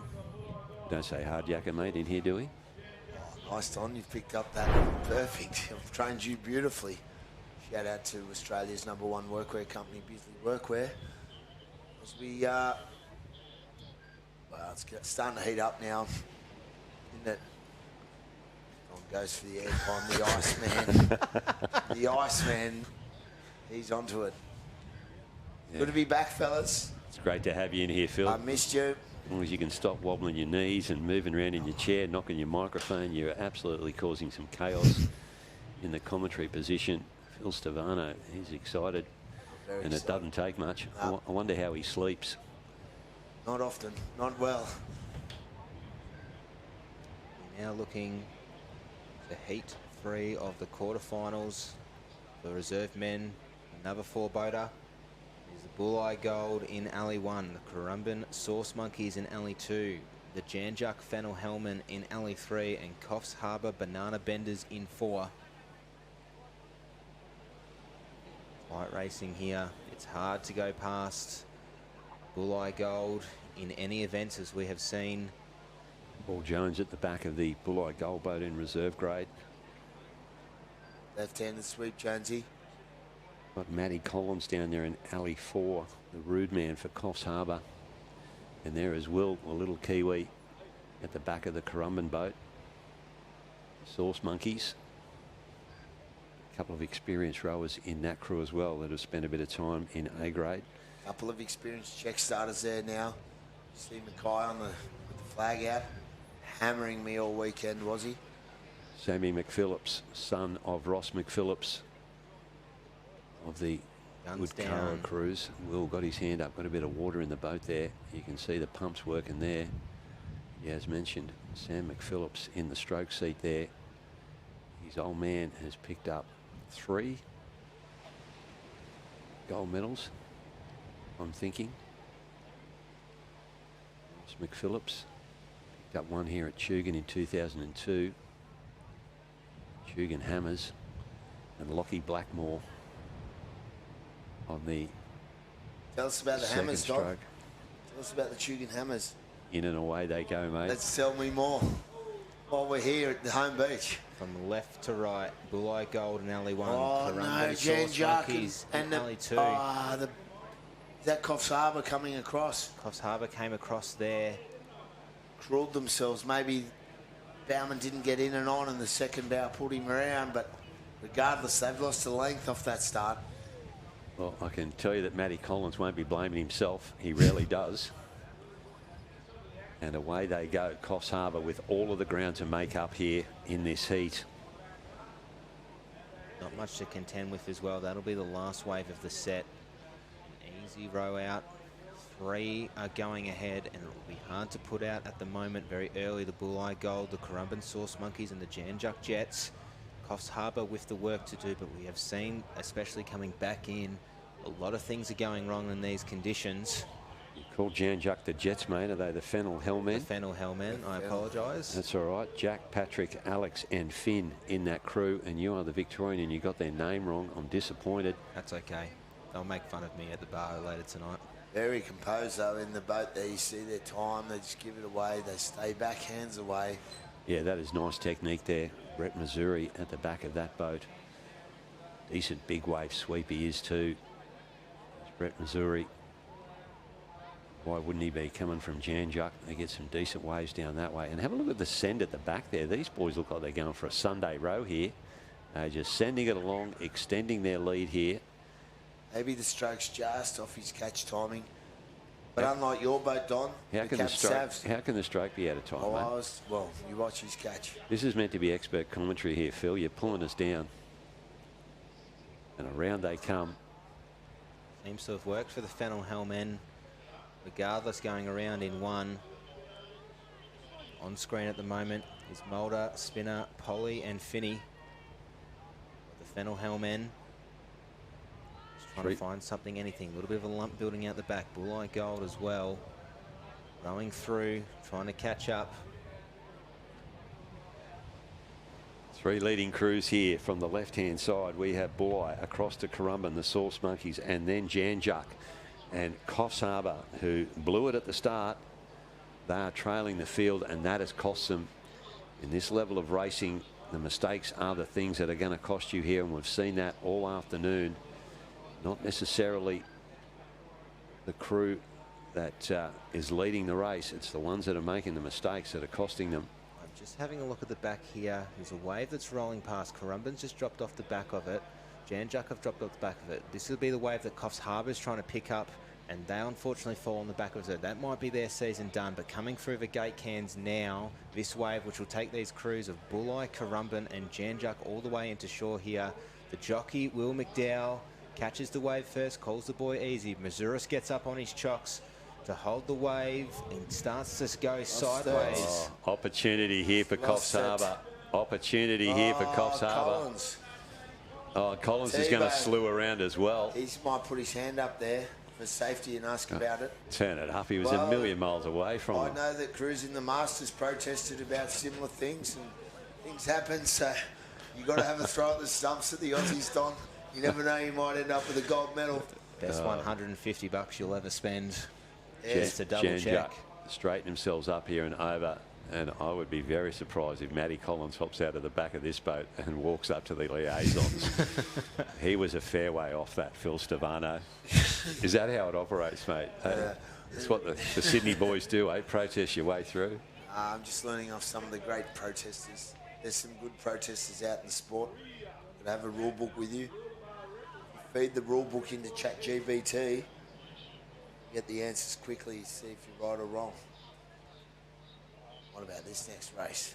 Yeah, it's on here too, isn't it? Alexandra Headlands, one of Queensland's finest. Maruya, my sentimental favourites here. Mooloolaba and Freshwater.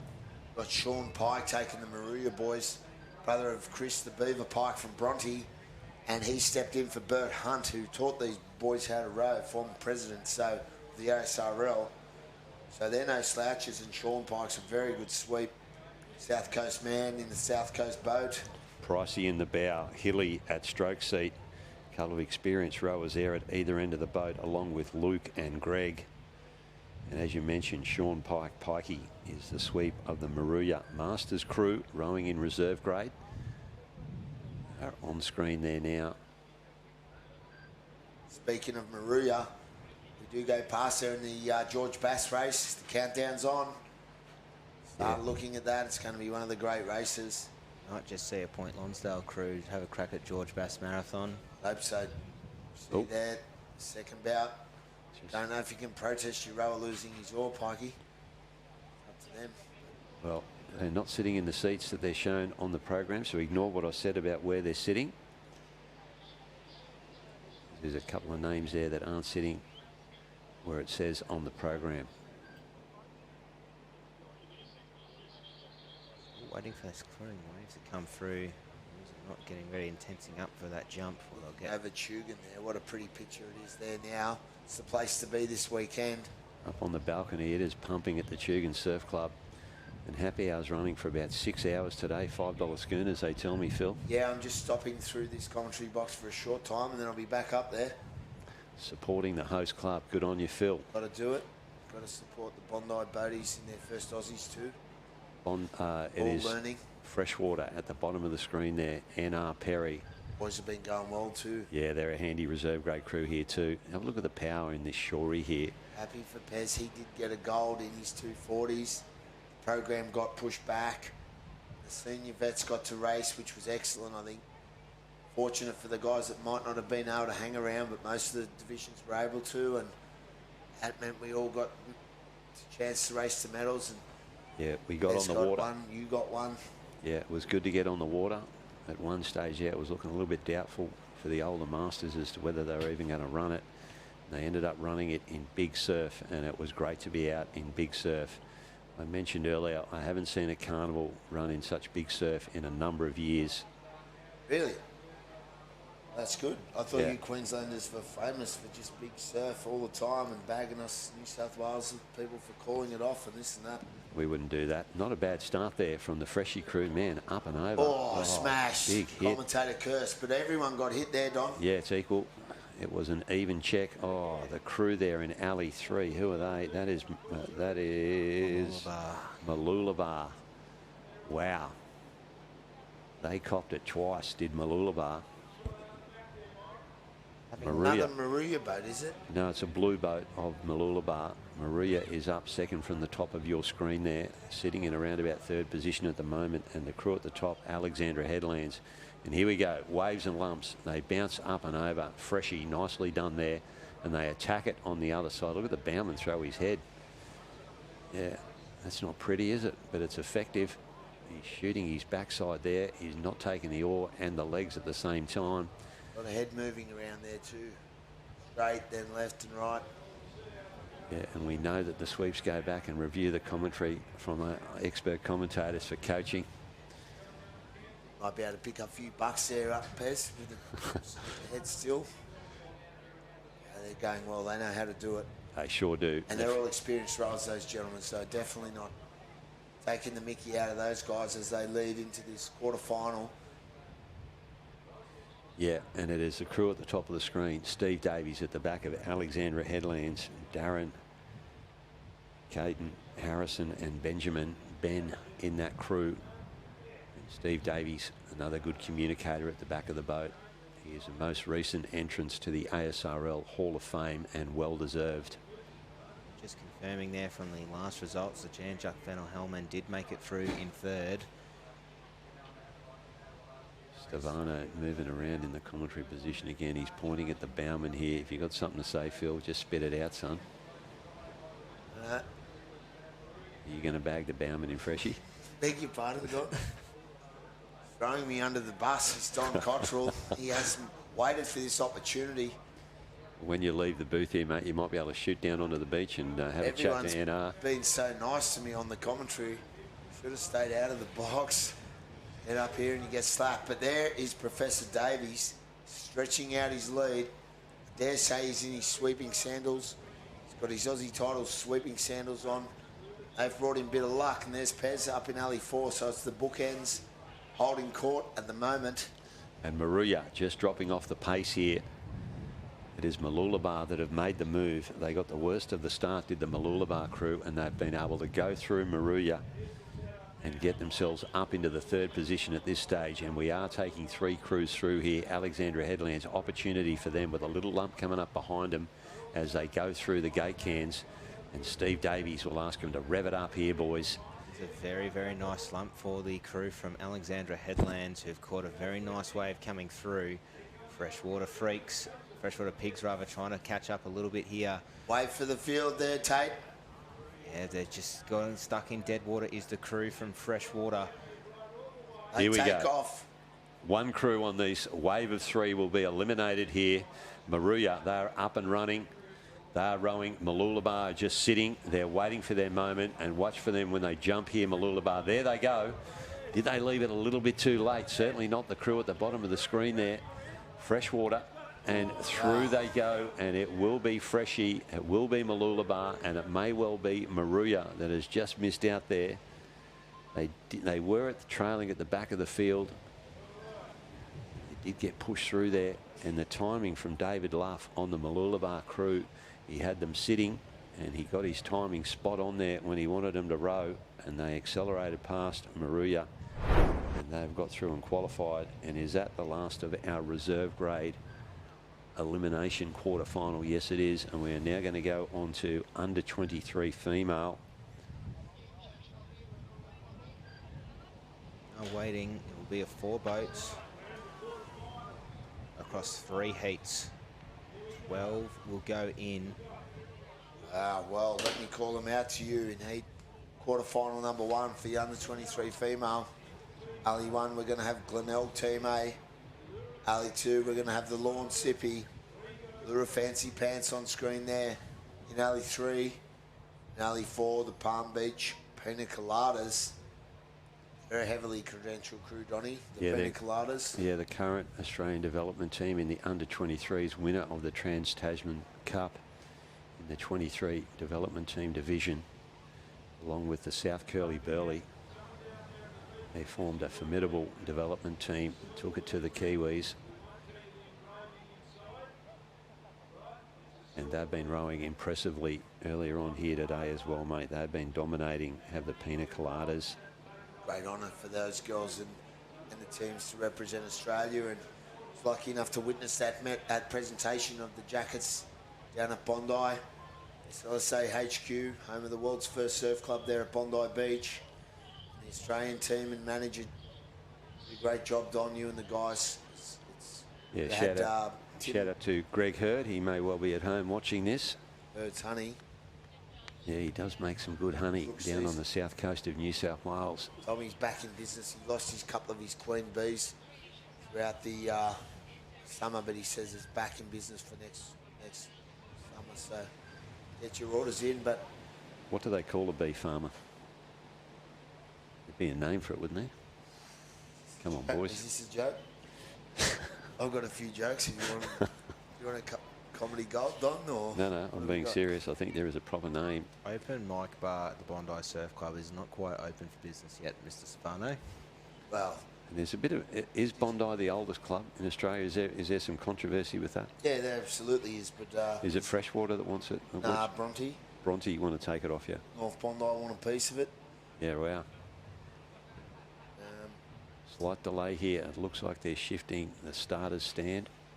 Got a bit of a time filler. Looks like they're going for more cartridges for the guns up. And Don, tell us, in Queensland, the gun is used.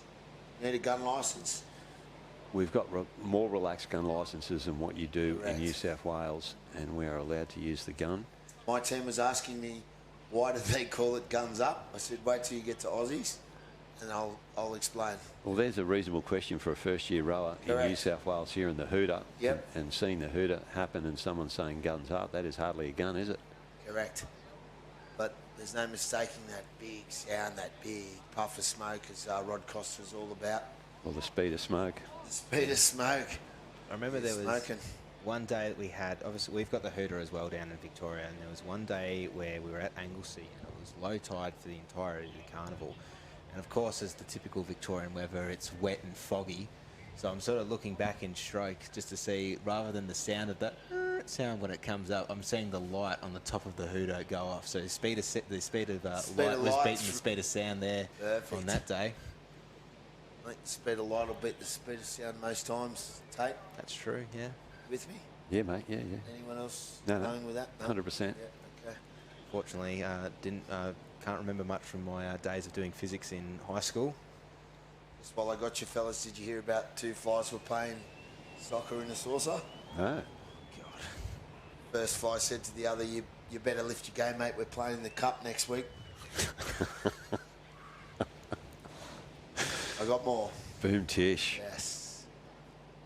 Glenelg, Team A, on screen there. Lawn Slippy. And then we go into Allura, Fancy Pants and Palm Beach. And Phil Stefano was still laughing at his own joke. Well, I've got one more good one for you. What do you call a magician's dog? An abracalabrador. That's for all you dog lovers out there. Okay, so. A couple of dad jokes from Bondi. Rightio. Sorry, boys. Here's the boss on the phone. The other boss.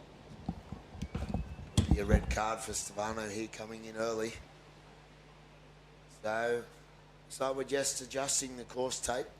Yeah, just sort of waiting for an opportunity to see what's going to happen here, trying to just adjust the course, make sure the starters are in the correct position to try and get the best of the field here. Obviously, we're now into 16 boats will be making out this quarterfinal, 4 heats of 4 to go down to 12. So it's looking like, not sure if that's a call to confirm who's going through, but to go into a first semi, they need 12 boats to go through.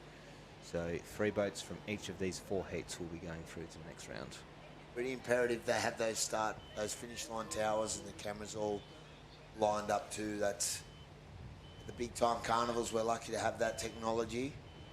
Gentlemen, the delay that you see here is not just the adjusting of the course. We've been told that they have got mega protests to deal with down there. Mega protests? Mega, lots. Was there any incidents I missed, or has it been? What are you thinking? Phil Stefano coming into the commentary booth. Yeah. Could be it. Microphone tapping. Yeah, no, we've got Do you want protests. more jokes, fellas? Yeah, protesting about the jokes. I've got a whole page of them here. Have you? What do you want for this? What did the fish say when it hit the wall? Dan. Oh, wow. There you go. Can't read that one. It's getting worse. Yeah, I can't read that one. In a recent survey, 6 out of 7 dwarves said they weren't happy. Which one were they? 5 out of 4 people get fractions wrong, though. So it's a matter of which side of the fence you're on. Do we need to filter these jokes, yeah, mate? I'm just doing the filter now. We've got crew names saying the Merthays, mate. We are so politically correct here. You need to read these jokes before you say them out loud, Phil. Yeah, I just cross-checking myself here. Slight delay in the program here while the officials deal with protests down here. We're looking to move into the under 23s. We should be looking at Collaroy, Dickey Beach, North Cottesloe, North Bondi. There should be the 4 crews with 3 going through here. You're looking at 1 above. That'll be heat number 2. Whoops. Sorry, mate. Glenelg, Lawn, Allura and Palm Beach, mate. Apologies. The Pina Coladas. I did just see them on screen there. You can see them on the left-hand side of the screen in the green boat with the Pina Coladas. Pina Coladas made up of Abigail, Charlotte and Grace. Great girls. And of course, their sweet Dr. Matty Giblin in contention. Neil Innes being the nicest man on the beach. Yeah, that's a tough call because Neil's been pegged as that guy, but Matty, he's helped me yesterday. He had his healing hands on one of my rowers and offered to come back and have a second look today. Great guy. Yeah, he's a giver. Yeah. Speaks to, I think, the great community that we have in this particular part of surf lifesaving. The fact that, crosses from state, we've got Queensland being represented here, New South Wales and Victoria. The great level of community and camaraderie we have across the entire community here. I feel like a hug. Oh, mate, let's hug it out. Do you want another joke? Do you want an Italian joke? Have you read it first? Yeah, I have. I had an ex-missus. No. Wow. Oh, we just got the word through the ear in regards to Italian jokes. Yeah, well, you're Italian, mate, so you can say it. The next missus laughed at me and called me an idiot when I said I could make a car out of spaghetti. Should have seen her face when I drove past her. All right, I'll leave it there. Oh. Oh, you can't hear it out there in the big world, but we are getting some good stuff into our ears about the standard of Phil Stefano's jokes. They've come up a bit since last season.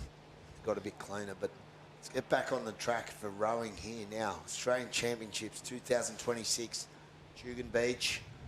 It's a place to be. The conditions have dropped away now from the early in the week. If you had a look at the forecast, mate, we're expecting swells tomorrow. It's been coming up during the day. It was pretty calm here this morning, about 1, maybe 2 foot. Picked up a little bit as the day has gone on. And the tide coming back in that day.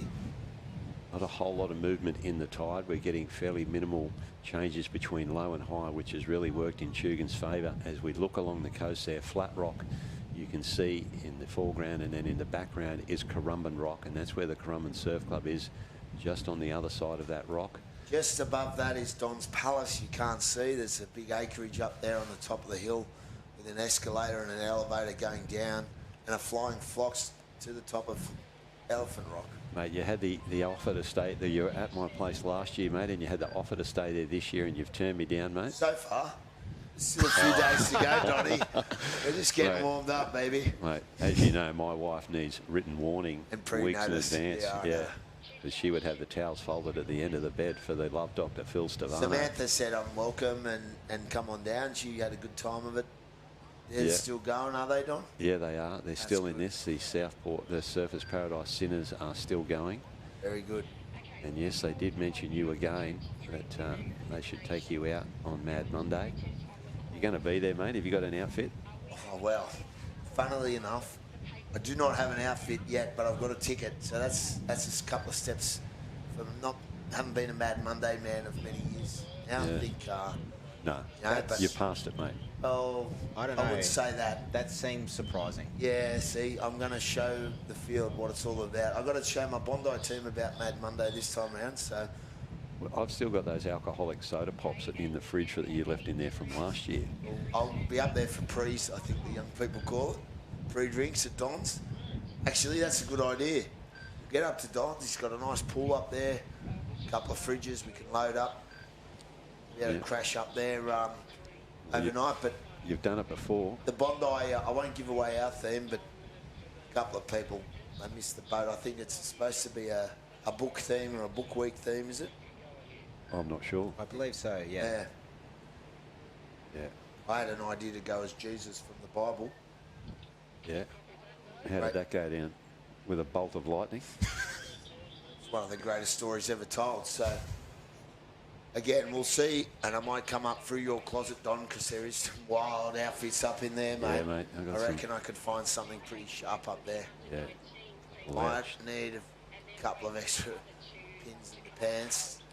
The shot, then the jacket sleeves taken up, but...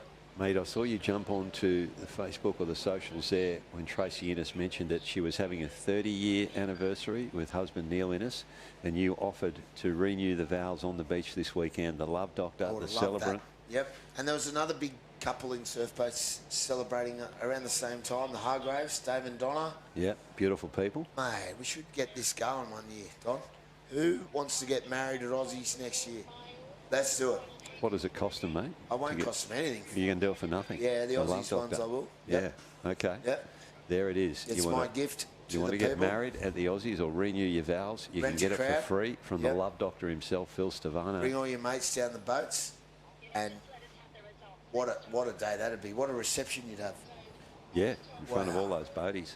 You'd certainly get a cheer. Oh, Tash is ringing me back here again. Sorry, boys. Well, just for Donny's anniversary will be the 30th of June. I distinctly remember the date. It was one of the highlights of my wedding calendar. June 30. I will say as well, opportunity maybe, so the sweep of Lorne Slippy, Nathan Waddell, his wife Jess, they're having their first child. She's with child at the moment. Congratulations. Well, gentlemen, Waddell's. the male I've just got through is that we are now going to run with the under-19 male. That is one of the ones that they have figured out. They're having a lot of protests going on down on the beach, which has been our delay. And as much as you've been enjoying the banter here in the central commentary position, we are going to try and get on with a little bit of surfboat rowing here. And we are going to shift to the under-19 male. There are 2 semi-finals of 6. We are down to 12. And after this, we're going to be down to 8. So under-19 male is going to be our next race. See the Dicky Beach girls, I think they're on screen. Looks like they're big on the gloves there. Yeah, Floody, that bloke can sweep. when we had a Le Mans finish racing up in Queensland a number of years ago, Floody used to be able to run from the back through the centre of the boat. Up and over the nose. Up and over the nose and out. He is light-footed, is Floody. Probably not doing it these days. Got a couple of years on him since then. But yeah, we are looking now for Queenscliff, the Porky Pigs, Wollongong City, Winded Up, South Kelkel, Sandy Cracks, Palm Beach, the Prophets, Bateman's Bay Hurricanes, and North Curly, Team Ox. Can you tell us anything about Team Ox? Yeah, North Kelkel's flying. They're going really well. A couple of sons of former great rowers. Grant Conran, aka Mooka's sons in that crew from North Narrabeen. They rode in the North Curly Jungle Touches. And they had Stace as their sweep. And he's done a real good job with those boys. They're flying and they're big boys. And without jinxing them, I'd expect them to feature through towards the pointy end of the carnival. There you go. But, you know, I've stopped better crews than that. So yeah, we'll see. But they're right within there. Unsure what that says. Oh, you're going to make fun of my handwriting. That's all right. No, it's my eyes. Respecting cards. Tate, you can just say it out loud, mate. Do we want to get Scotty in here, do we? Well, you guys are having such great banter. You guys are having such great banter. I can't deal with the. I can't match the energy that Phil Stefano is bringing up. Mate, you don't need to, mate. We You've had need this someone microphone to face us. on your own. Exactly. This is your domain now, Tate. I've come back into your house. You've steered this team well. I've been listening all week. He has. Done a great job, mate. Yeah, feedback's been excellent. He has held the fort here, has Tate. It is a scary thought of just waiting for one of the cameras, which is pointing to us at the moment. I'm not sure if the boys will ever throw it in here. I'm glad they. Oh, wow. Nearly. I think they should. Why not put it on the big screen here now? If you want to. Oh, Phil's just doing his hair. Can you lean forward into the camera, Phil? They can't. Yeah, there he is. There's the love doctor. Roosters #1 ticket holder. You got Bondi there. There it is. And you've got me in the centre here, Don Cottrell, and you've got Tate over on my right-hand side. Probably call ourselves the A-team, as we like to be known as. Don, Yeah, is that what you were saying on our little private group chat that you set up? Self-proclaimed, yeah, that's it. Tate's moved up from the prospect status. He's a fully fledged member of this team now. Probably Yeah, we've a had couple him of on rungs among me probation. now. We've had him on probation. He certainly doesn't play with a microphone or move around in his chair as much as you do. It's like sitting next to a 5-year-old child. Anyone dropped any profanities on the air this week yet? Nope. No. Fine. I don't know. Oh. I think you might have had one, but it was after you took out the gold medal. Oh, is that right? I think so, yeah. But I think out of all the times that you would be able to, I feel like after winning a gold medal at the Aussie titles, that's probably the right way to go about it. What about the jump? Did you catch the Talabudger Cab Savs Malcolm Tree's gold medal winning jump? That is a piece of art. If that doesn't get framed on the big, like, Cottrell is higher than Andrew Gaze. Yeah. Fair income. Yeah, that's it. Did anyone hurt himself? Someone do a groin on that one? Just going to go for it here now, try and find it. I'll have a Yeah, look. yeah, There's a Chook, close yeah. up of Chook. That's me. Is that I sent that? I love that photo. I was going to if I didn't. Oh, cannot, not on that chat. Sorry, boys. I'm searching hard here for it because it's worth looking at, I'll tell you. Definitely was. While they're on screen at the moment, they have done a power of work, has our water safety crew picking up shout out to rowers. the guys in earlier races this week, and we do take safety ultimately seriously. That's why we're here. But there was an IRB or a jet ski. There's Don, and he's there we go. There we go. The There's a jump. The And look at the 220s. highest one, third from the right. Yeah. Middleman. Gary the Swoop Williams, president of the ASRLQ. And yeah, we've been practicing that jump. Practicing, wow. Yeah, well, we won the ASRL, we got to do it there. We won the state, we got to do it there. Oh, see. Yeah. No, not at training, Okay, no. sweet, No, at actually sweet. events when we won. Okay, sweet. You probably haven't done the jump yet. We didn't need to in Perth. We just left it. We were pretty humble and grounded. Anyway, there's talk of wait and see what next season brings. Thought the mighty Currumbin Spartans would push you guys a bit harder than they have in the last few years. They've gone backwards. Poor old Purcell forgot which way his rollick goes around, and Yeah, well, once he figures that out, he'll be a better rower. Rowing coming- with, yeah. square gear with his rollick round the wrong way. Typical Bowman, Steve Purcell. And Scotty, yes, mate, we are going to give you a yell. Please come into the commentary position. Tate's raising his eyebrows here. One of us could use a break from Yeah. Phil Stevano, couldn't we? I could use a little break too from you guys just now. In and out. It's good to be back though. It is great to have you here, Phil. I'm excited for tomorrow. I didn't expect much airtime tonight.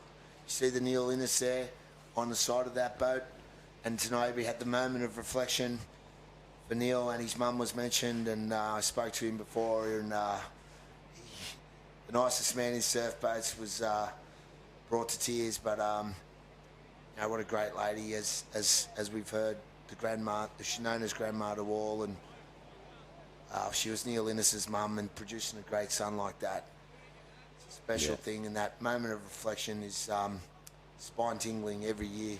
Absolutely. Brought a tear to my eye as well. There's a couple of people in there that I know. Yeah, same. Passed away in the last 12 months.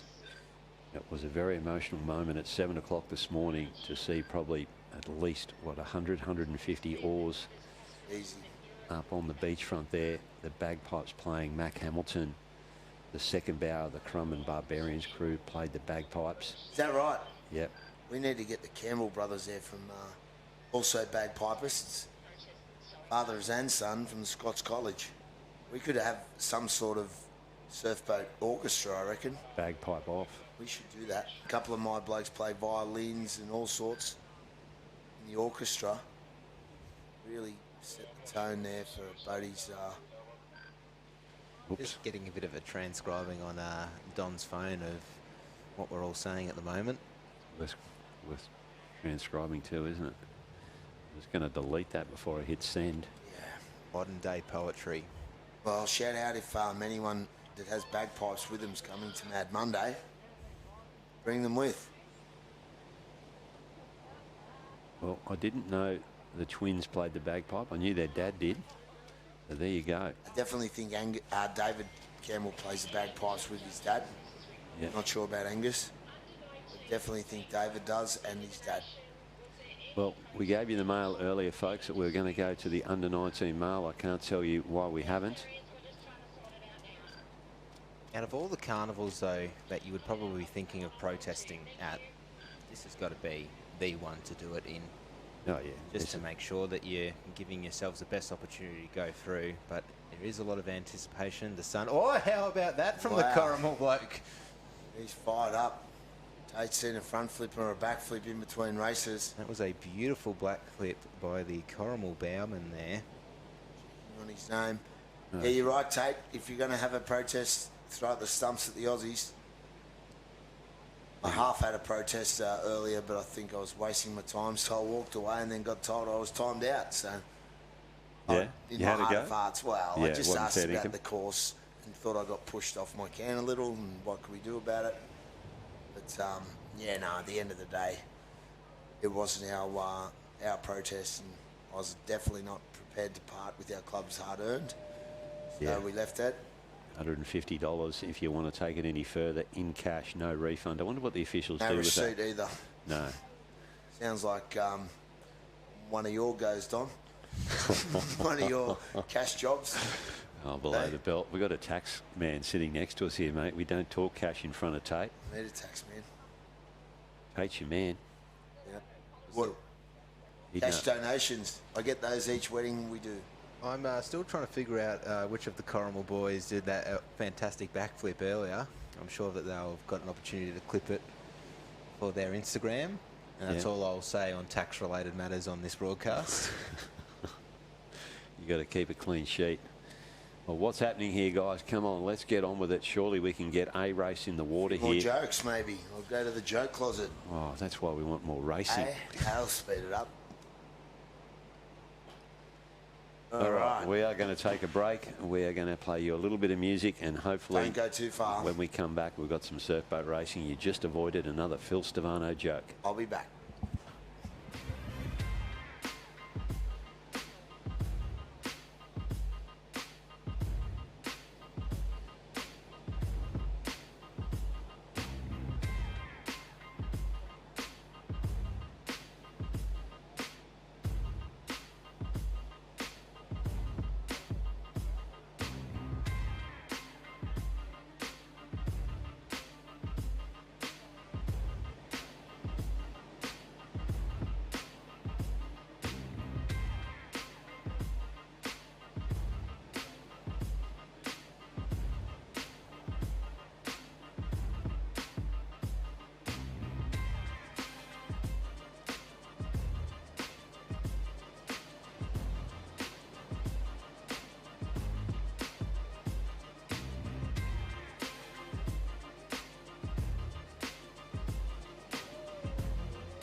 after that delay, a few protests going on the beach.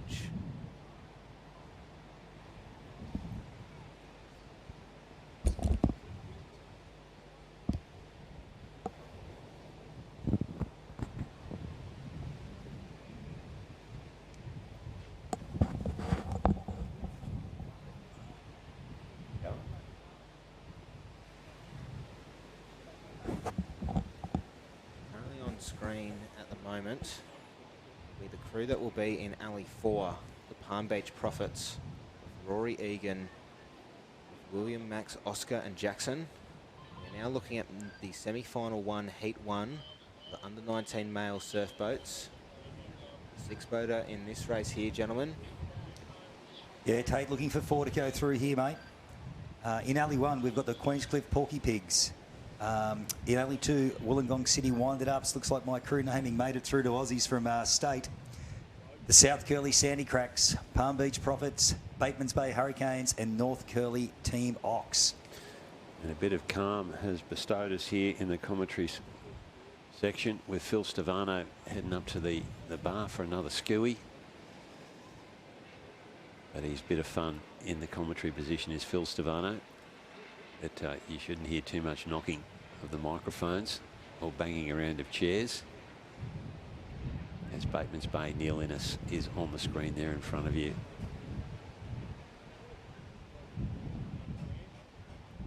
Even start for these crews across the line.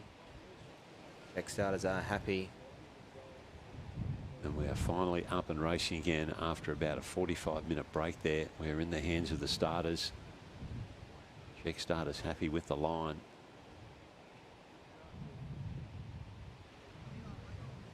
Yeah, it's a pretty good edge down there too today, guys. Like nice even bank.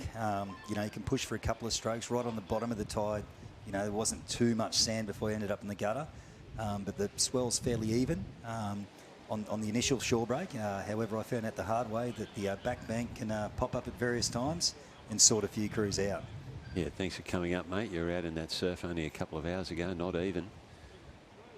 Come and joined us. And the conditions a little bit more wind, mate, happening out there.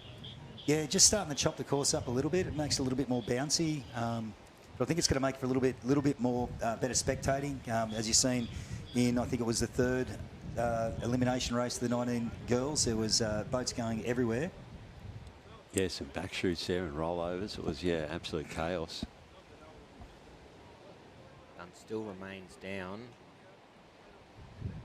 Yeah, being very patient there are the starters. Neil Innes. He's not on screen. We've got the starters on screen as we wait for the gun to go up here.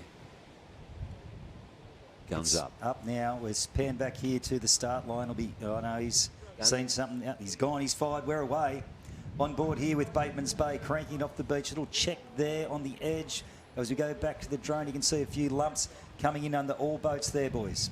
Yeah, all those bows, you see them go up simultaneously. Everyone there got affected exactly the same, and that's what you want. If there's going to be a shorey there, you want all of the boats hit evenly, and they pretty much did. And didn't Bateman's Bay have it revved up there? And there below them is North Curl that we can't see in the screen at this stage.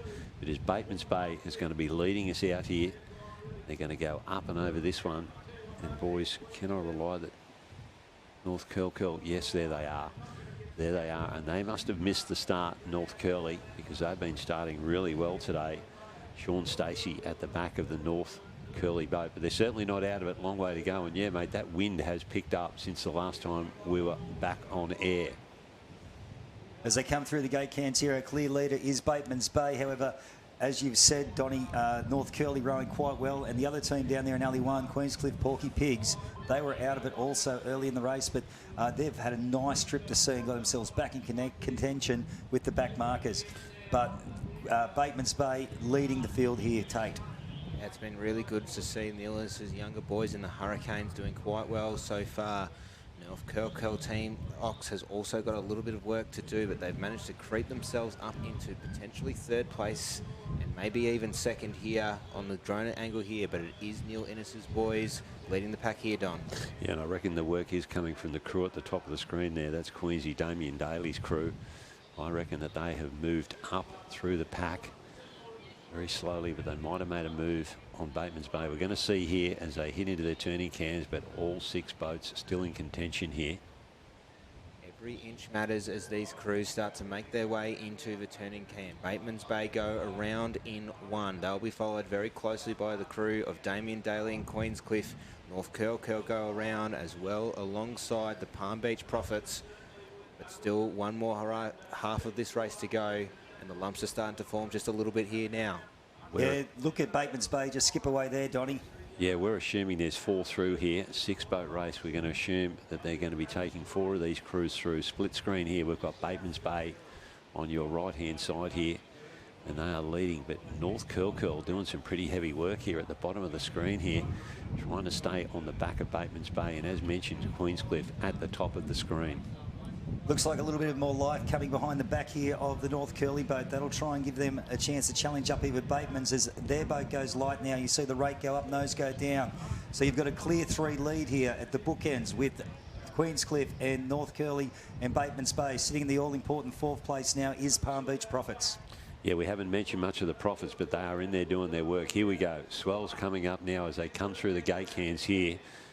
And who's going to be able to run down the front of this one? Are we going to get 4 boats on this? And is this going to separate us from our other crews that are Wollongong City and South Curl? And there are 4 boats. They look pretty set here to me, Scotty. Yeah, they look, a little slew there for the Porky Pigs. They've come off. So we've got 3 clear. Can they get gobbled up from the back, or can they get on this little bump and stay alive? But first 3 through to the major semi will be on your screen right now. The North Curl Team Ox, Bateman's Bay Hurricanes, and the Palm Beach Prophets. Damien Daly has been able to straighten himself up and get over the line. I'm just wondering if he interfered with one of those crews, possibly the one in Alley 2 there, Wollongong. Might be Alleys 1 and 2. Sorry, South Curly. Moving over Queenscliff, starting in Alley 1, has finished off in effectively Alley 3 on that little slew there from Damien Daly. Yeah, let's see if South Curly have got something to say about that. We'll be back in 45 minutes as well. Yeah, let's hope not, eh? We've had enough of protests. I was about to say, the way it's been going, a protest for you, a protest for me, a protest for them. They're going everywhere. Must be a special on protest today. $150 will get you there.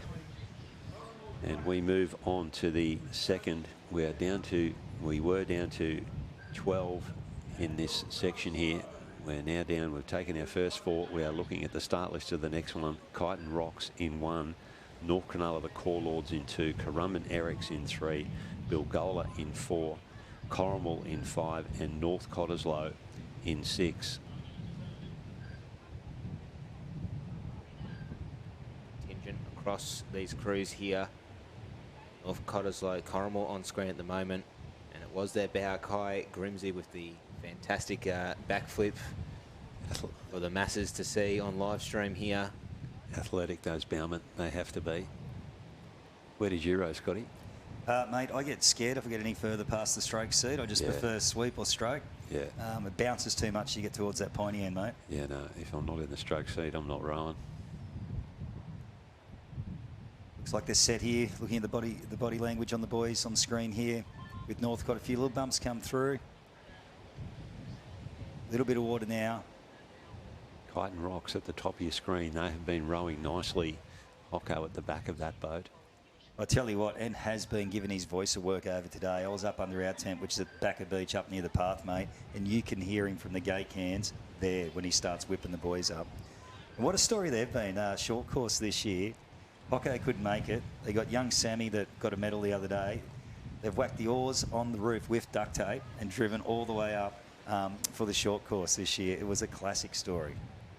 Yeah, cracking young fellas. When they were knocked out, they came and gave us a hand, jumped up on the finishing stands. Kudos to them.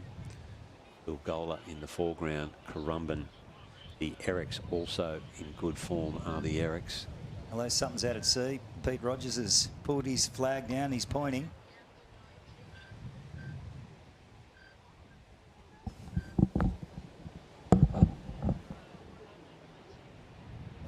Have we got a boat in the competition areas at Tate? I don't know what's going on. I think they're just having a bit of a look, getting the best action. There it is, Palm Beach in the background. Andrew Pope and his boys of the North Cottesloe Havoc on screen at the moment of Thomas, Jonah, Maximus and Thomas. Crumbenerics. Jonah, Vern and Show. The Clark Show. Sweep Lyle and Son and Bauman Max. Well, I've held them on the line here for an absolutely long time, it seems. But we do want to get an even start here.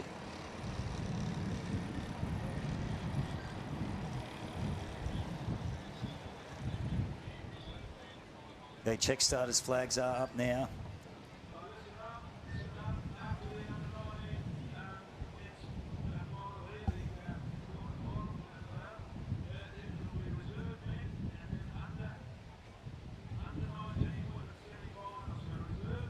Three seat there, just still, sorry, straight looking around there. Judging by the body language, still no gun. Looking at one of our other screens, there is a few lines still coming, guys, so it won't see a clear start just yet. Just heard from down on the beach as well. Mr. Cottrell furiously riding what he's heard from one of our announcers, Mr. Frank Veltman. Yeah, coming up after this will be reserve men and then under 19 female. They were running so well, they were getting close on 6.5-minute turnarounds, but these protests have absolutely slowed us up here this afternoon. We're also trying to, I know it has been, I think that the boat relay heats were marshalled for today. We haven't heard anything yet on whether or not they are going to go ahead. Unlikely, as Don maybe looks at his watch. Yeah, 2:38. At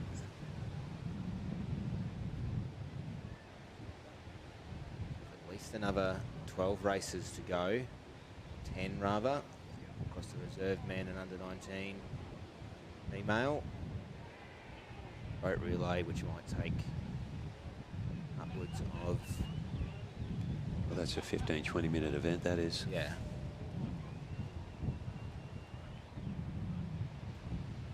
Still got some lines coming through there, ladies and gentlemen at home. Just starters for mine up here in the north area have done a pretty good job all day. You know, there is a bit of a tricky edge, but they've got pretty well all boats away clean. Looking at the body language here, we're set. Gun will be up. After this white water, you might see us start. Oh, wave coming. Double off for Northcott. Just pushing that boat up and around. It's hard work just to keep it steady. It's the 200 kilograms worth carbon. Yeah, they're having trouble getting this race away here.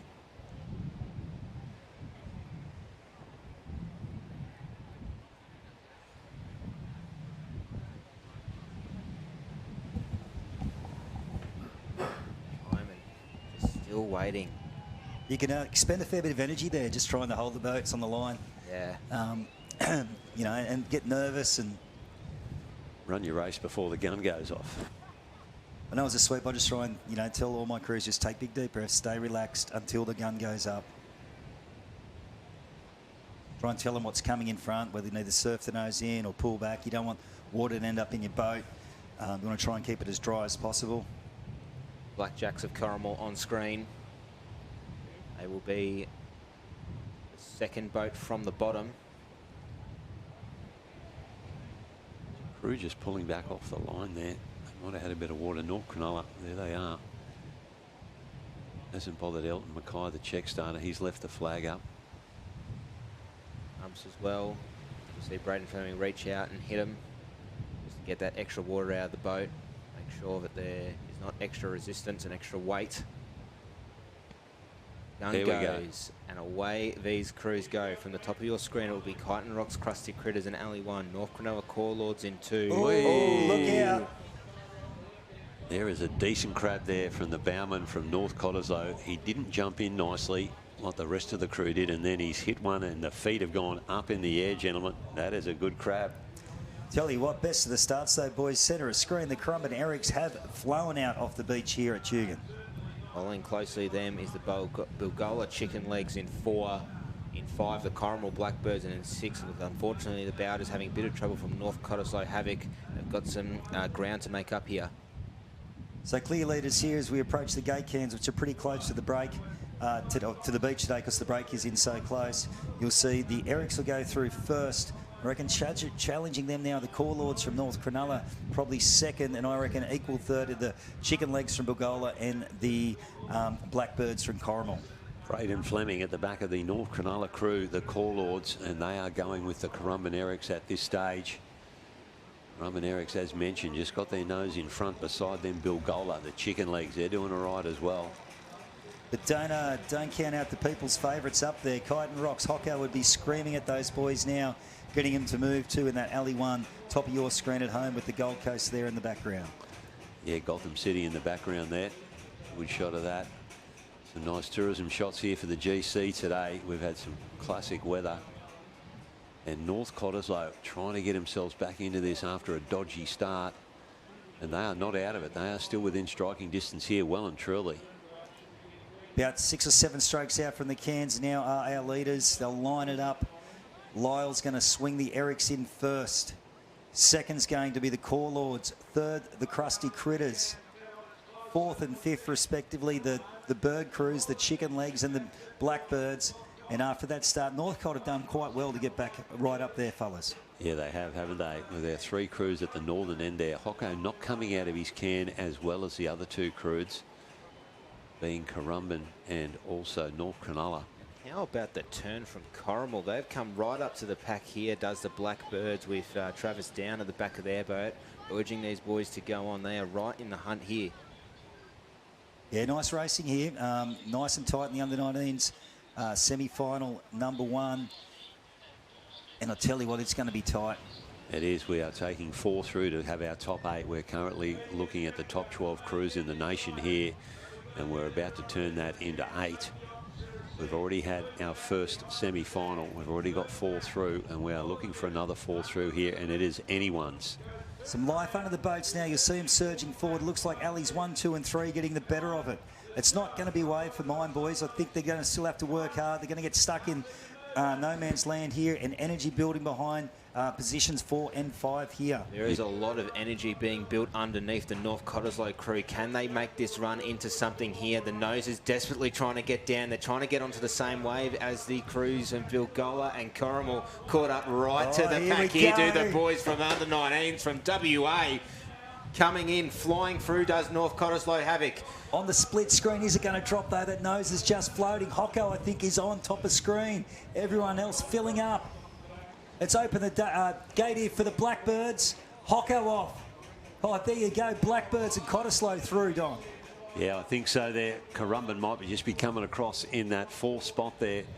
And the crews to miss out there, that may well be Bilgola and also North Cronulla, who were leading that race. And we've seen this several times today, where the momentum of the crews from behind, they get the momentum up when they get on those waves early and run down the face and push out in front. And wow, that was on there. All 6 crews all on the same wave.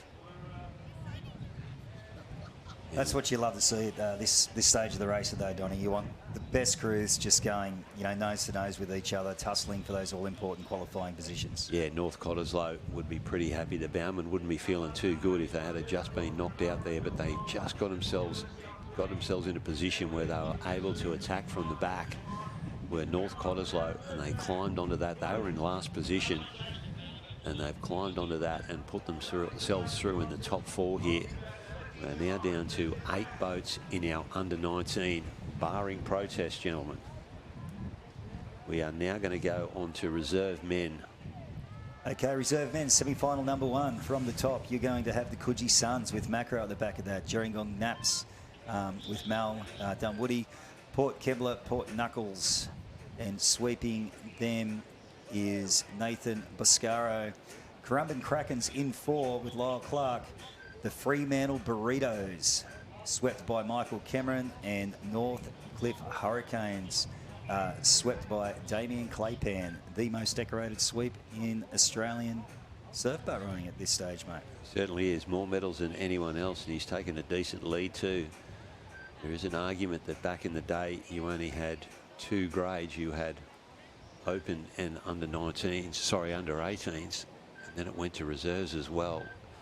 So we've more than doubled that, 8 divisions now. So more opportunities in the modern era of surfboat racing to win medals, but take nothing away from the GOAT, Damien Claypan.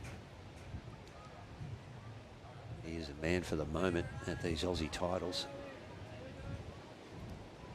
See in alley 4, Currumbin Kraken's just moving their boat back. We're just waiting for the check starter's whistle. Don't know why they're pulling the boats back. This could be another delay here. Goodness gracious. Do we need another delay? Heard from Frank Veltman in the background, the fairly distinctive voice of one of our 2 beach commentators, that boats are moving back off the shore, and he will call them in when they are ready to go. Yeah, we've got another delay here. Can't tell you what's happening, but they have pulled the reserve boats back off the line. Coffs Harbour sweep there in one of the screens you can't see at the moment, but he's wandering away. He's away from his crew. There is Currumbin on the screen there now. That is the Kraken. And Billy on the opposite side of the boat facing towards us. Pretty handy sweep is Billy.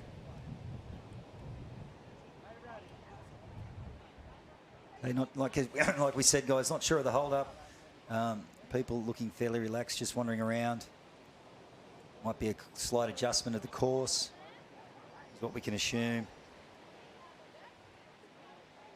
But we have 13 boats still remaining here. My good friend Matthew Collins, better known as the Rude Boy, informed me he had his first successful protest in 10 years and has snuck through. Mate, we called it on here that he is absolutely kidding himself if he got anywhere near that other boat from Janjuk. We reckon he was like metres away. But anyway, there you go. How you would be able to speak well to this, Scotty. How convincing is Matty Collins when he wants to be? Mate, as Kai Cooper said to me once, he'll convince you that you're bulletproof and can run through brick walls. He can motivate men. And he just gets that little crossed arms and stares at you. Does that with the officials as well. He has a gift for the English language, does the Rude Boy. Matty Collins sweeping Coffs Harbour. And just a little shout out to what he's done there. They're all a bunch of first year rowers out of the rugby club. Mitch Rod, sort of his 3-seat in the A crew of the Boat of Friendship, sort of got onto the ears of the rugby club, and they're just trying to build Coffs back up again, which is really good to see. Rumour is they've got another 6 blokes keen from the rugby club after this season, so good things happening there in Coffs and the Rude Man. Are they all 6'8" like Tom Barrett is?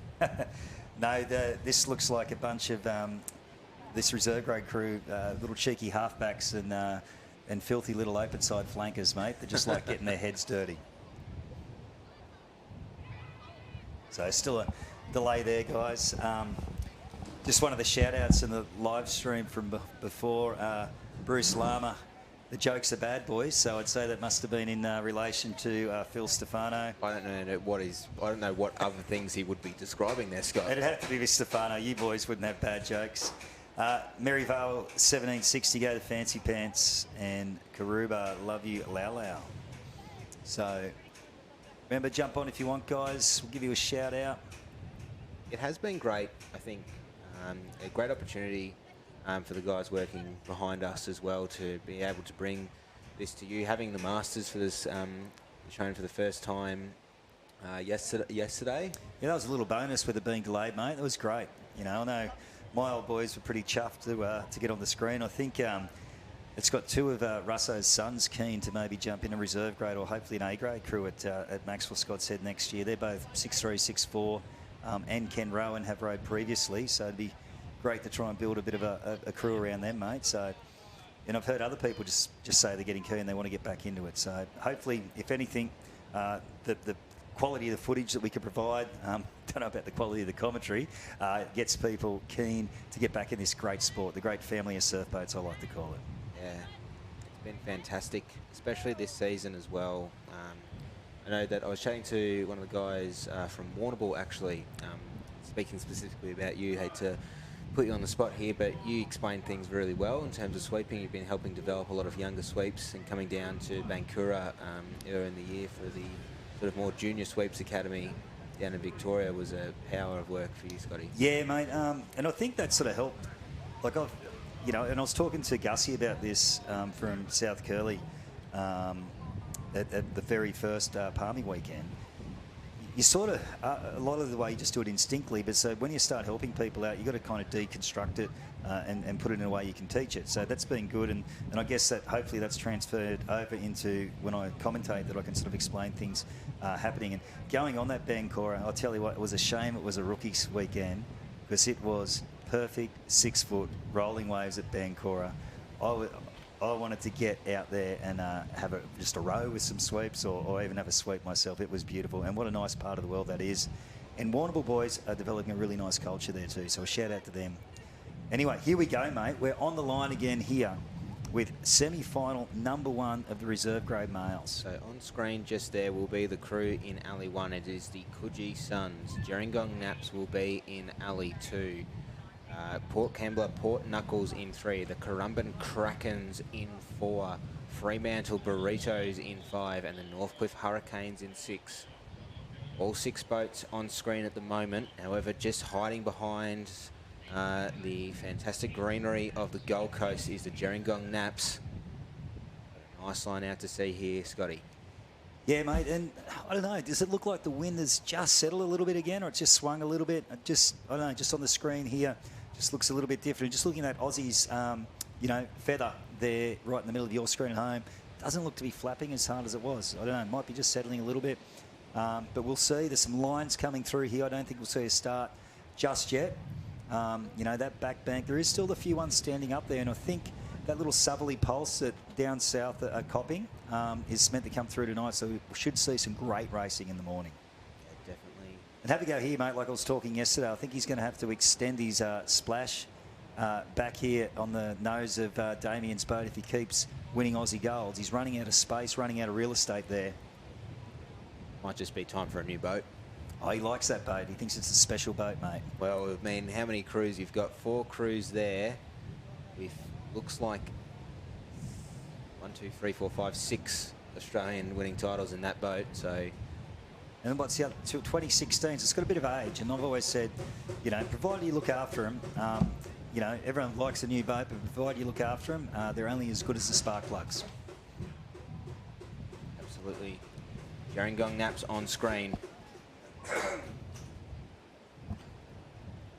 What a crew this is. Okay, we're set.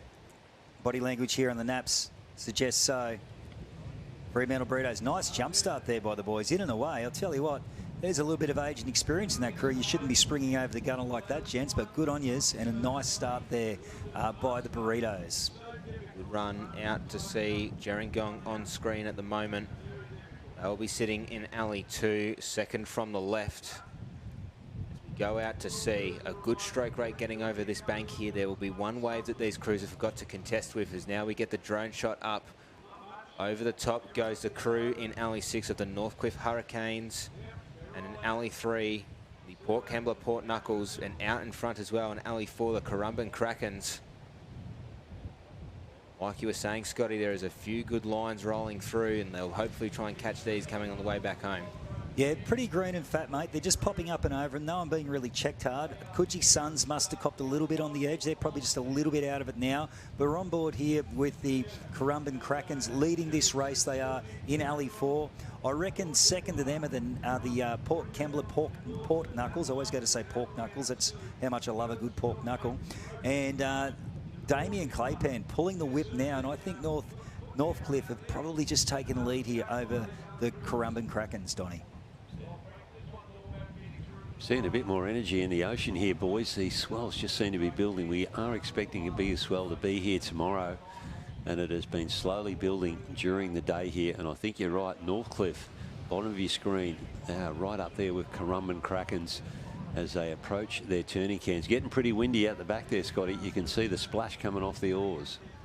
Yeah, I've made a liar out of myself saying it looked a bit, must have been a lull in the breeze. But yeah, look, even the little bit of drift going across from the wind out the back as we hit the cans first. Throw a blanket over them. That is a very tight race tape. Yeah, fantastic turnaround by Lyle Clark in Northcliffe Hurricanes going around, and unfortunately they've just opened it a little bit more for the crew in Alley 4, the Currumbin Krakens, who've got a nice little run out, does the boys of Lyle Clark. On screen on the inset at the moment, just lifting the rate up, but there's a lot of power coming through that boat now here, Don. Yeah, Scotty, you've been out there, mate. What did you think of the course? It just seemed a little bit longer up in Alley 1 then, mate. Yeah, I thought it was a little bit long this morning, and so did Wilco in the southern alleys, 5, 6, 7. Yep. And I know they've been playing with it. Yeah, it's really hard from us, though, with the angle of the drone calling it from here. Absolutely. But I tell you what, if you want a school on turning the boat, go back, replay Lyle's turn in this race, and he's made this a very comfortable lead at the moment. Yeah, and there's swell building for him here, and we are looking to take 4 through here. And the crew at the bottom of the screen there, Northcliffe, I think they're going to come up and join Currumbin here. I don't know if Currumbin want to get too far out in front of this and have a late takeoff. Yeah, we've seen a lot of boats come unstuck when they get stuck in that no man's land. We're going to have 4 boats on here. No, only 3 burritos. Great row for them to get on that. Michael Cameron doing good work there with the crew from Western Australia, the Fremantle Burritos, and they're going straight for straight now with the Currumbin Kraken. And we need 4, and we've got 3 so far. Now we're looking at the crews up in 1, 2, and 3 to give us, coming in hot. Yeah, coming in hot there at the bottom of your screen there. But we're looking for 1 more. The Kraken's pretty happy with themselves. Some backslapping going on there. But who will be our 4th crew here? Is it the crew in Alley 3 of Port Kembla?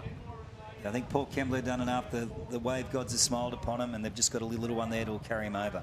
So unfortunately for Coogee and Gerringong, their campaign is over. Yeah, as you mentioned, they all seemed to turn at once, but it just looked, I don't know, they just didn't get away out of the can in alleys 1, 2, and 3. Can't take it away. That was a good row from the Krakens. They had Northcliffe with them, and they've turned the can and they've rowed away from Fremantle and Northcliffe, only to have those 2 crews come and join them on the leading wave as we move on to the second of our reserve grade men semi-finals. And what do we got here, Tate? It's a 7-boater, Donny. Coffs Harbour Banana Benders will be on the top of your screen. The Alexandra Headland Makos in Alley 2. Bulleye Gold in 3. The Janjuk Fennel Hellman in 4. Freshwater Pigs in 5. The Currumbin Sauce Monkeys in 6. Rounding us out at the bottom of your screen is the Mooloolaba Reprobates. 4 to go through. Pretty hard to pick here as to who will be the most likely. Freshwater looking good today, but man, so these Alexandra Headlands, they had an impressive last outing.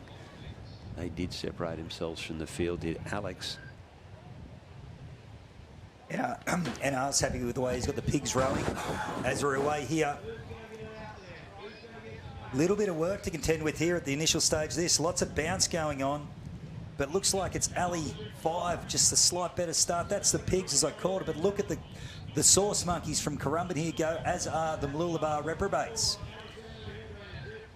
Yeah, Maruya thought they were out, but they are back into it here. I thought they'd got knocked out. These one of the crews that might have protested their way through. Bottom of your screen there is Maruya, and they're bouncing up and down. Still Mooloolaba at the bottom of the screen there, Sorry, Don. guys. They've got a little bit of wave to contend with down there. So we can't see Maruya at this stage. Well, we actually got an 8-boat race if they are there, mate. So I don't know what's going on there. Okay, it is on my live heats. That could be a bit of technology error there, I think, Donny. But no doubt about your leaders here, the Freshwater Pigs, as we go through the gate cans. Great effort from Freshwater to extend their lead to a boat length in front of number 2. And it is dead between Mooloolaba and Currumbin. Janjuk Fennel Hellman catching up. There is 1 crew out in Alley 1. Unfortunately for you, Scotty, this is Coffs Harbour Banana Benders with the work to do. Might be able to try and catch a few extra runners coming through. Alexandra Headlands Makos, who have had a fantastic row all weekend, trying to keep their Aussies dream alive. Next to them, the Bulleye Gold as well, trying to catch up to Janjuk. 1 is currently set at the moment with Freshwater Pigs, but it is now a 4-boat or even 5-boat battle for the next 3 places to get through to tomorrow. As we see them start to line up their tins, they're probably about 8 or 9 strokes out now. You'll see them start to angle in there, try and get that can right on the bow of the boat to bounce down the gunnels. Alexandra Headlands could be the first to touch here along with Freshie. Oh, there's nothing in it. There is nothing in those 4 crews in the centre. That is Alex, Bulleye, Janjuk and Freshwater. Turning behind them, Currumbin and Mooloolaba, and now Coffs Harbour are around. Bulleye probably just didn't get the best of the turns out of the 4 that went in. So they might have opened themselves a little bit up for Currumbin and Mooloolaba. But currently the leading at the moment is the crew in Alley 2, the Alexandra Headlands Makos. Janjuk on screen in the inset at the moment, desperately trying to catch up, but are sitting comfortably in a dead rubber for first here at the moment, Scotty. Yeah, this is nice racing here. Janjuk looking well. They come out of the turn probably the best. And then Steve Davies just pulled the whip on the Makos, and they're going, well, here comes some life under the boat here for the Sauce Monkeys. Don't think it's going to be enough. It'll gap the field, but now your leaders are going to get a chance at this little bump, Don. What is going to bring him up is going to be the wave behind. If they don't get on this one in front, these trailing crews have got a chance to come at them. And there's the crews in 5 and 4. That would be Janjuk and Freshie. To my mind, they've come down the front of that one. N.R. Perry standing up on the chocks at the back of the white boat at the bottom of your screen there. He's got the sweep oar on the hip and he's given it a nudge, and rowing now is Janjuk. But what's happening behind here, we want to take 4 through. Everyone wants to row on Sunday at the Aussies. And we've got our first 2 leading crews, but what is happening back behind that? Yeah, we know Janjuk, we've got them. A late trail for Bulleye Gold. They'll fall off the back and try and pick it up here again. Alexandra Headlands Makos against Currumbin. That will be 3 and 4. Where's Mooloolaba though? Are they definitely out of the... Oh, no, that's very true. Mooloolaba, yeah, they're on screen now, so... Yeah, we just didn't get a real good shot there at the end just to see where the top 4 had finished. I think we got the top 2, didn't we, gents? We got Freshwater and Janjuk. And we will wait on results here now to see who the other 2 crews are to join Janjuk and Freshwater. May well be Mooloolaba just out of shot as they came across the line there.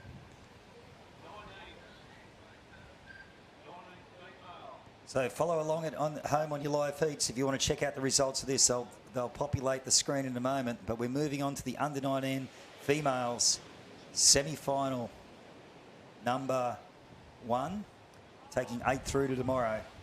In semi-final 1, we're going to have the Allura Sea Monkeys, Newport Nightmare, Stockton Sirens, Morty Alec Manta Rays, and what a great finish that was. They got through sweepless. The girls just sat there for a bit, and then they finally realised, well, we better row. And then it was quite entertaining them trying to work out how to get the boat square, but good on them for getting across. The Avoca Beach Yabbies next to them, and in Alley 6, Mona Vale Menace. Well, when two of your rowers are daughters of 2 sweeps at Morty Alec, you figure out how to turn a boat quite nicely. Does Matilda. They did well for an inexperienced crew to come across without their sweep.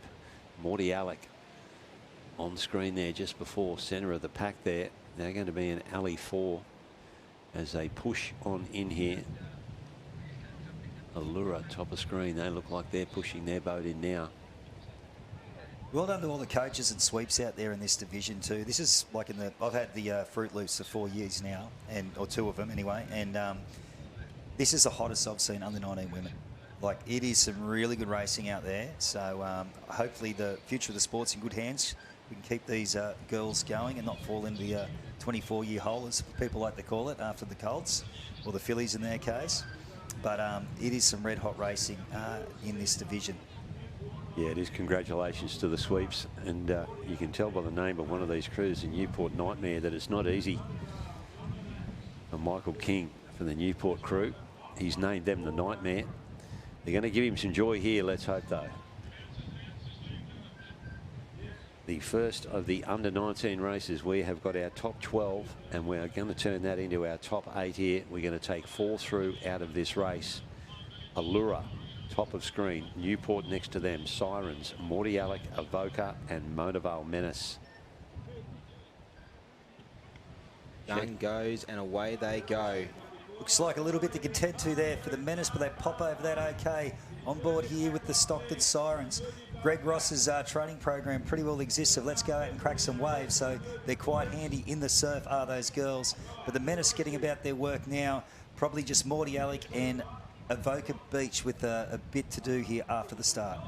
Yeah, pretty even at the top of your screen there. Those three crews, Allura, Newport and Stockton Sirens, they are going stroke for stroke there at the top of the screen. And it is only Mona Vale that appear to have separated themselves a little bit from the rest of the field at the bottom of your screen there. And in the split screen there, we can see Mona Vale on the right-hand side in the green boat. And every time they bump, they seem to move themselves a little bit further out in front of these other crews. There is good reach down behind these waves when they come up and over a bump. The crew is reaching out, grabbing hold of some water, pulling the nose of the boat down and moving it forward. And that's what you need to do. And the further out to sea they go, the better Mona Vale look. That is the part of James Meadows. He knows how his athletes row across all of his crews, with the menace down in alley 6. Currently tied up. They're in first place. From 2 to 4 is the crews up in the northern alleys of Allura Sea Monkeys, Newport Nightmare and the Stockton Sirens. Work to do for Avoca Beach and Morty Alec. Looks like Kingy's just pulled the whip on his girls a little bit there, the Nightmare. They're just starting to gap both Allura and Stockton there as we start to approach the turning cans. They should come into view or just in a minute here, ladies and gents at home. But no doubt about your leading 4 crews. Yeah, the other crews now might be starting to come at Mona Vale there. We will tell more as they approach their turning cans. Is this race getting longer or what? It seems like it, doesn't it, Don? Yeah. Realise we're watching under 19 females, but it seems to be a long row for these girls. But it will be Mona Vale still holding a lead there. Nothing much in it though. That crew from Newport down the other end, second from the top of your screen. They're not going to turn too far behind them at all. Mona Vale noses in. Let's see how well he can hit the tin here. Yeah. Oh, bouncy though, mate. Yeah, he's off it a little bit as well. The crew getting stuck there on that turning can. Eventually, that's not the greatest turn out of Mona Vale. He didn't quite hit that nicely. And he might have allowed these other crews up the other end to come up close to him. And tell you, did have a good turn, and that's Stockton. Yeah, from a 2-boat lead, Mona Vale now down to probably a boat and a half or half a boat or even less. As Stockton has the best turn out of those crews. Work to do. Avoca Beach are right in the hunt here as well. They might have just coming up very, very close to the Allura Sea Monkeys and Grant Wilkinson's girls of Gracie, Isla, Matilda and Lexi. It'll be tight racing for this 4th spot, but 1 to 3 is appearing to be pretty tight up here at the moment in this 3rd quarter. Yeah, Mona Vale winning the rowing race here, that's for sure. They didn't have the best of their turns, but they've still been able to push themselves forward here and regain that lead. If and Hall, they did lose it. A little bit of help here for Avoca Beach here, the Yabbies. They'll give them a chance to push up, but now Mona Vale hook onto that, and they'll extend their lead. But still 4 in front at the moment, looking for 4 people to get through to the all-important Sunday here at the Aussies. It's always a good feeling, Don, when your boat's still on the beach come Sunday morning. Yeah, absolutely. And they've cut the numbers down pretty low too. They're not taking too many through to a Sunday. And they row across the back bank without too much support. Still 5 boats in contention. The one at the top of the screen, Allura, might just miss out here. Stockton trying to get down it. Are they just bobbing on top? Is that going to be a late takeoff here from Avoca? Yep. Oh, it ain't over, is it? Allura back into it again. All boats off now. The Prince of Piha with a wave. He's got him back and set. Mona Vale caught in a bit of dead water as well. This is going to be very tough. A crew might miss out here. Avoca Beach coming up against Mona Vale. Oh, that's going to be very, very tight. 1, 2 and 3 is side up here, and it might be 4 with the Allura Wilco getting through. Make sure to check out live heats. But Stockton just getting caught in that wave there, Scotty. There, they were just bobbling on that one before and couldn't drop the nose, mate. And I think, unfortunately, for Rossi and the girls, that's their campaign over. But they are a very young under-19 crew. I think they've definitely got 2, possibly 3 more years in this division. Exactly the same as well with the Morty Alec crew who are just crossing over the finish line. A group of first-year rowers. They have done their club proud. Might be time for a few more funny jokes from the man himself to come in. Hopefully we won't have time. Hopefully the racing will turn around pretty quickly here as they push in for the second of our under-19 female races. Phil Stavano is going to step back into the seat. Thank you very much, Tate. And we have Currumbin Chaos in Alley 1. We have Bilgola, the Silly Billies in 2. Avoca Beach CCSS. South Curl Runaways in 4. Coogee, the Commandos in 5. And Janjuk Jets in Alley 6. As Phil stops playing with his microphone. I had her on mute. Thank you, Donald. And everyone loves a corrector. Just out there for a win check. Yeah, send your jokes through. Huge response to that. Had a big amount of feedback in a short time. And it's good to be back with a couple of the greats of the sport. Scotty, you doing well, son? Thanks, mate. Yeah, so yeah, big shout out to you, mate, with what's happening at Bondi, mate. Good to see, mate. Derek Wambus, ignore him, mate. Keep him going, okay? Yeah. How much you pay him for that? I don't know if, correct me if I'm wrong, but there's a beer garden out here to our right. The, what do we call it? The entertainment zone? Well, the pig pen, zone. is it? Is it the pig pen? I don't think we call it that. Not allowed to call it that. Not in 2026, Don. Mate, we've got a hashtag here about to go viral. Hashtag We Want Phil. Hey, but I believe we're on the loudspeaker out there. Yeah, but he sent that in. Viral to the pig pen, Don. Stefano sent that in saying we want Phil. Yeah, that's one of my aliases. If you don't promote yourself, mate. Is that big boy at Bondi? Away we go. Let's get back to the racing here, fellas. What have we got? There's Currumbin getting in there. Tooley on the back. Up in Alley 1. That's the Chaos up in Alley 1. Recognise his figure. Brett Dowker. Dowker, similar weights program to Tooley. Yeah, I don't think so. Looks like the Runaways here with a really good start. They've been slick all day. They've got a nose in front here, but give them a real run for their money. Next to them in the white boat is the Coogee Commandos. Here comes something, yeah, here comes something to negotiate. This will sort it out, but they're going to go up and over, and the good crews catch over the back and keep the boats moving. So this is a great start to the race. Here's another green swell. As you said, swell's building up and over, and here's the third one of the set, and it's going to be steeper for Coogee in Alley 5. Just starts the white cap over the back. Looks and there's like another one coming. Mate. Here we go. It's going to be fat enough not to check him too hard, but we still want a good catch over the back, Don. Crew down in Alley 3. That is Avoca. They might have done the best out of that. Oh, man, it is in a line. Our drone is in line there now, and it's showing the 4 crews on the southern end of the field there. Janjuk, Coogee, South Curly, and Avoca. And then we go to the top of your screen. Bilgola just dropping back a little bit, and Currumbin Chaos in Alley 1 at the top of your screen, ladies and gentlemen. It is on here. Well, yeah, Janjuk doing the best of it down here in Alley 6, probably Brett Mazuris, and I did a wind check down there. It's howling southerly now and getting stronger. So the Coogee girls also doing a great job there in 5. And it's going to be anyone's to this turning cam because we've just seen 5 big waves come through as the set. So we'll see what comes on the way home. It may be pretty flat for the way home after that set come through, but maybe Alley 4 there, guys, pushing hard with Coogee in 5. Yeah, Runaways and the Coogee Commandos leading this race, Phil, as we're probably about 12 strokes out from the tin. We'll see him start to angle in and spin around here. Nathan Wilson on board there with his daughter Abigail and the rest of the Runaways. Yeah, the Runaways are a great crew, as I said before, with Nathan Wilson on the back, and they're going to hit the can first and bounce their way through it. Wasn't ideal, but all crews negotiating this southerly swell, chop, and they're all bouncing around the turn, and no one really gained advantage there. So you see it's still the Runaways just half a length ahead of Coogee there. You'll find sometimes too, like these 19 girls are quite light, and the boat sits a bit higher in the water, and that's why it's going to bounce a lot more as this wind comes across and really bounces these girls around. Absolutely, Scotty. And also, you know, their abilities coming along. Some have been at it for a few years, some are early in their rowing career. Bowman's job's very important on the turn to catch and keep that nose down and keep it coming around. But you see, it's the Runaways now putting a little spurt on. They've probably picked up half a length on Coogee and take it by a length now. Crews of the work to do is Bilgola at the top of your screen there. They are just dropping back off the pack, and Janjuk, bottom right-hand side here. We've got 4 leading crews, Currumbin, Avoca, South Curly and Coogee, with the other 2 crews just dropping back, taking 4 through as they head into the gate cans. They need to keep their coloured can on their right-hand side as they go through that. And there is a little swell building here. I don't know if it's enough for these crews to pick up. They're going to do their best, though, because they do want to get away from Janjuk. You see them starting angling to the right as soon as they get through those gate cans, going with the runners and the wind swell. This is an absolute screamer, but there's a wave. There's a wave up there for the Silly Billies from Bilgola. And if they can lift the rate up, they'll catch the field. But the Runaways are at the front and they've caught something as well. Savano's voice is gone.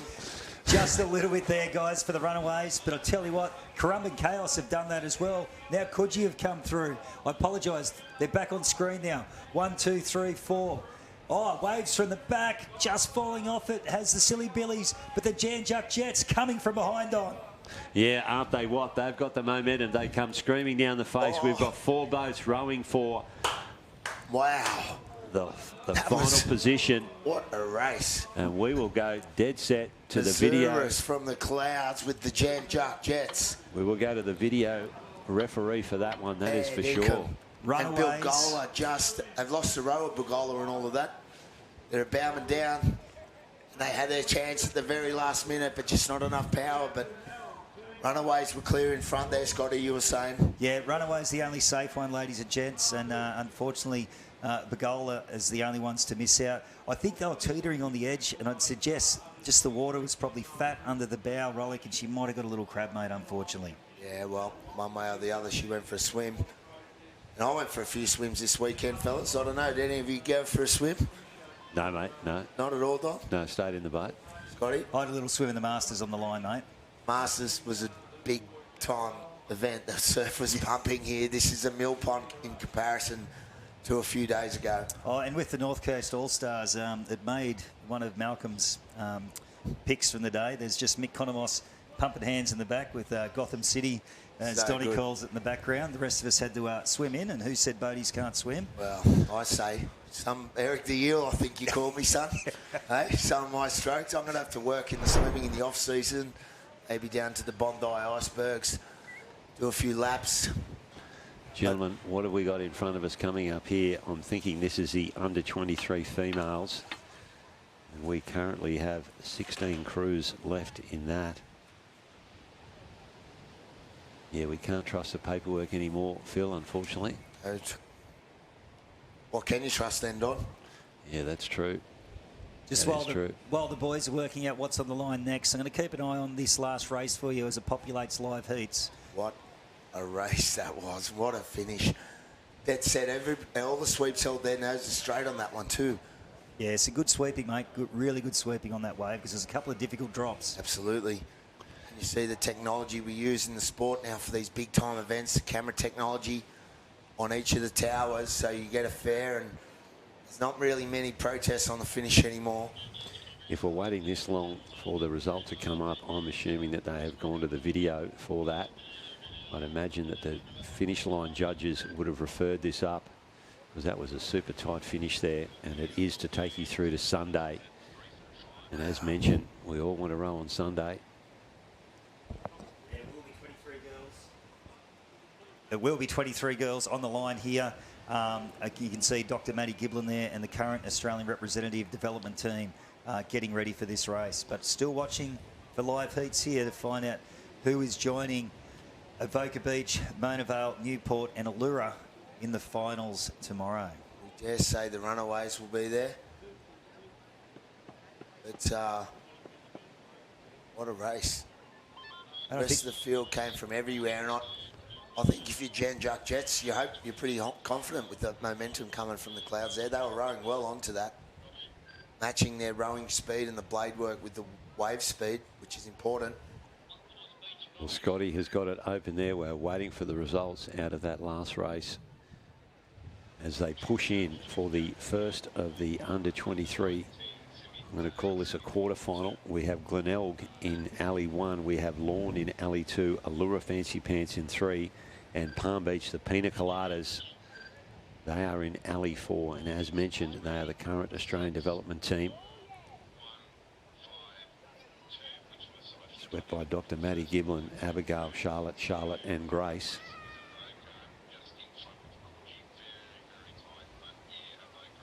Well, they're all good teams to get through here. And I got numbers starting to appear on my screen here. Hopefully they'll come right through in order to call it before this race gets kicked off. Well, there we go. Certainly South Curl were #1. Take it away, Scotty. Okay, Pagola Beach Silly Billies unfortunately missing out in 5th place and just missing out on a chance to row tomorrow. The Coogee Commandos, but so far, Avoca Beach, Currumbin Chaos, Janjuk Jets coming from behind, and then the South Curly Runaways. Jetstar are happy with the line here in the first of the under-23 quarterfinals. As Phil Stevano is working the social media here. It's hard to get a good shot, Don. Side profile. I'm at cruel. Bondi now. You were mentioning paparazzi on my socials. We're pretty popular down there again now. Yeah, mate. Get the Apex crafts back on the beach, and fans are loving it. There's the good doctor. His crew's performed exceptionally well, and this is the big dance. They would love this feather in the cap on Sunday. They certainly would. Add to the season that they've had. The Palm Beach Pina Coladas, they've had a cracking year. And Glenelg up there in Alley 1. Peter Tinsel's got his daughter Holly in the crew with Tabitha, Hannah and Rachel. Gun gets them away, and over the gunnels they go and in. And we see them punch in. There's a little set wave here on the edge. They're going to beat this. They're going to be okay here. They're all going to get themselves into the gutter here now, and they're going to work their way out to this back bank. And at the moment, there is nothing much that we can see on the screen here that's going to slow them down. Dr. Matty Giblin looks over the left-hand side of the shoulder just to let the girls know where he is. And I think he's had a reasonable start there. The crew next to him, that is the crew of Allura Wilco there. They've gotten away nicely as well. We possibly don't have the drone in the air, just doing a battery change. We'll try and get you the best shot that we can, which is the drone shot. But there we go.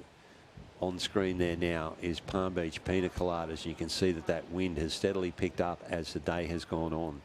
Liking the stroke there, especially in the bow. Look at really getting her shoulders into the bow, because the nose will want to bounce in these conditions today. So if you can just get that weight a little bit further back, you're going to hold that nose down. As we pan back to the shot from the beach, we can see, I reckon, Palm Beach are winning. Fancy Pants with those distinctive pink blades there of Wilco's crew sitting in second. And I reckon Glenelg just might have their nose in front of the Lawn Slippy in Alley 1. Yeah, hard to tell from this angle here, but I think you're right, Scotty. I think that is Lawn that might just be sitting at the back of our two leading boats and just half a boat length behind the crew in Alley 4, which is Glenelg. Yeah, I just think Glenelg's in the dud alley when the wind's coming from right to left. Hardcore, you want to be high on the wind side. They're just getting blown down and blown off their course. You see the Pina Coladas are really stretching it out there now. They're just keeping that nice rhythm, and when you're in front, it's easy to row well. And we do have the drone in the air, folks, and there it is. It's going to zoom out and give us an indication as they hit the tins and spin around here. But it does look like 1, 2, 3, 4 from Alley 4. Palm Beach, they are going to go in first. Allura, they are going to follow them around. And it's pretty even there, back in third and fourth position between Lawn and Glenelg. Lawn Slippy just getting their nose probably half a length into the tin first. They'll spin it around, but I'll tell you what, Dr. Giblin has had a nice little exit from the turn and has extended his lead over the Fancy Pants. Doesn't he look calm on the back of the big stick, the good doctor? So the girl's doing a good job, and you said, Scotty, about those shoulders, that shot really showed you how far back and how purposeful they send it.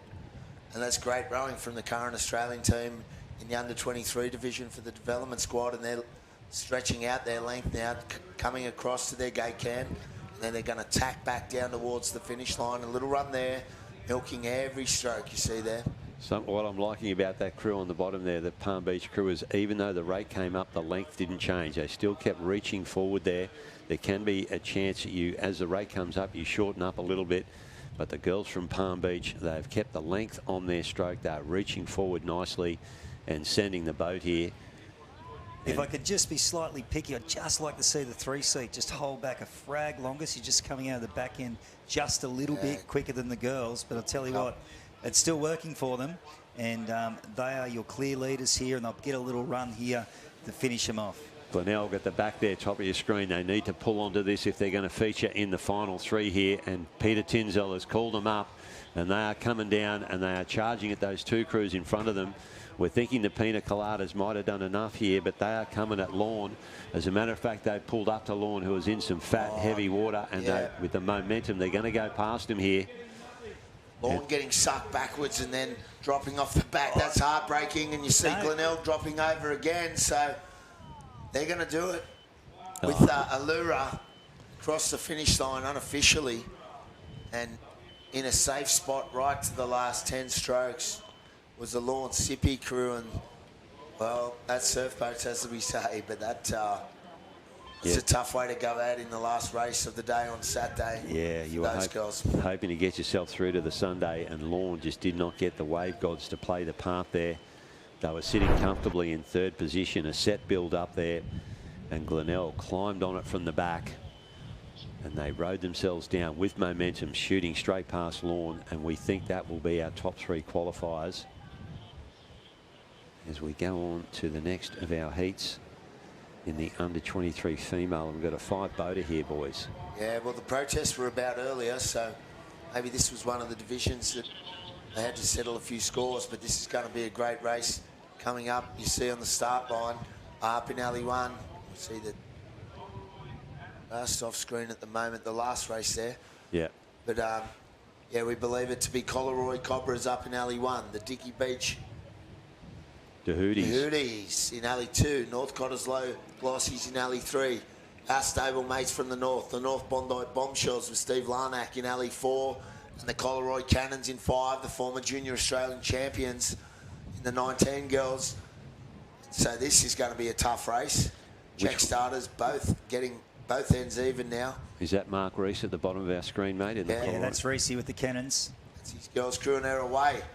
Starters not mucking around on this one. A couple of little bumps to negotiate for all the bows. See North Cottesloe in the middle, the Glossies. They've got the steadiest of the noses going through the middle, and they're going to probably take an early lead from Alley 1, who has the rate up there, the Collaroy Cobras. Yeah, nice technique there, as always was seen today from North Cottesloe. They are beautiful rowers, good body swing in that boat as they're encountering a few bumps going up and down. The crew at the top of the screen there, Collaroy Cobras, aren't they going well? Also, Dicky Beach. Hang in there, Dicky. Oh, that crew and the North Bondi. Yeah, they went up and bounced and lost a lot of momentum. And that has dropped them off the back of the field here. Just a bit shorter on their stroke, North Bondi girls, than those big, long North Cottesloe strokes. So you see here now, North Bondi just going over again. They've got to get moving to get back into this race. It's really 3 going through, and it's Dicky Beach, Don. Go Dicky Beach, go you good Queenslanders. Cheering on his state friends, Dicky Beach, leading from North Cottesloe. Collaroy Cobras in Alley 1 in 3rd place from the Collaroy Cannons, who are just going to chip along with Reese. They know how to do it as well, so we're all set for a big race here, guys. 3 going through. I'm loving watching the 2 lead crews here. The stroke's a bit offset at the moment, so every time you get the catch and pull the stroke, each nose is bobbing ahead between Dicky Beach and North Cottesloe. That is great racing. And shout out to the Big Voice Media team for the airwaves, and I believe bringing it to you live. Got plenty of viewers there. They'll be cheering in the west. They'll be cheering north of here. Collaroy Surf Club will be going off. Robert Flood in the green boat there, just with his nose in front there from Dicky Beach. And the Glossies from North Cottesloe just bouncing a bit there to the advantage of Dicky Beach. They won't mind seeing Northcott bounce up and down there, and they're going to hit the tin first. And they dig in, and around they go. North Cottesloe around next. The 2 Collaroy crews, the one at the top of the screen there, the Cobras, probably doing a little bit better there. And Reese, let's watch him spin this one around. And that's not a bad turn at all, is it? So they're still in this game, Reese, because he's at the good end on the wind side, so he needs to get moving now with these runs. Dicky Beach and North Cottesloe there, setting an early tempo, and Collaroy Cobras up the top, getting away as well. So they're starting to gap the field, these 3 lead crews. Yeah, Gav Scott had a really good turn there with his Cobras, and they are challenging up here now, but there's a run under Northcott. They'd be used to this wind, although probably from a different direction than what they're used to, but they'd be enjoying this these sort of conditions. Dicky Beach now, just a little bit of life under them, just getting the nose forward. And as you called it, Pete, these, Phil, these 3 leading crews are separating themselves here from the Collaroy Cannons and North Bondi. North Bondi have dropped to the back of the pack. They need a miracle here. And it is on at the front here, though, isn't it? North Cottesloe and Dicky Beach, they've been swapping the lead on the way out and back in.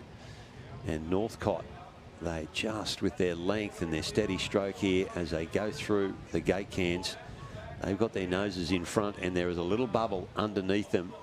On the split screen there, you can see North Cottesloe, and they will drop down the front of this one. They're into the gutter, though. It ain't done yet.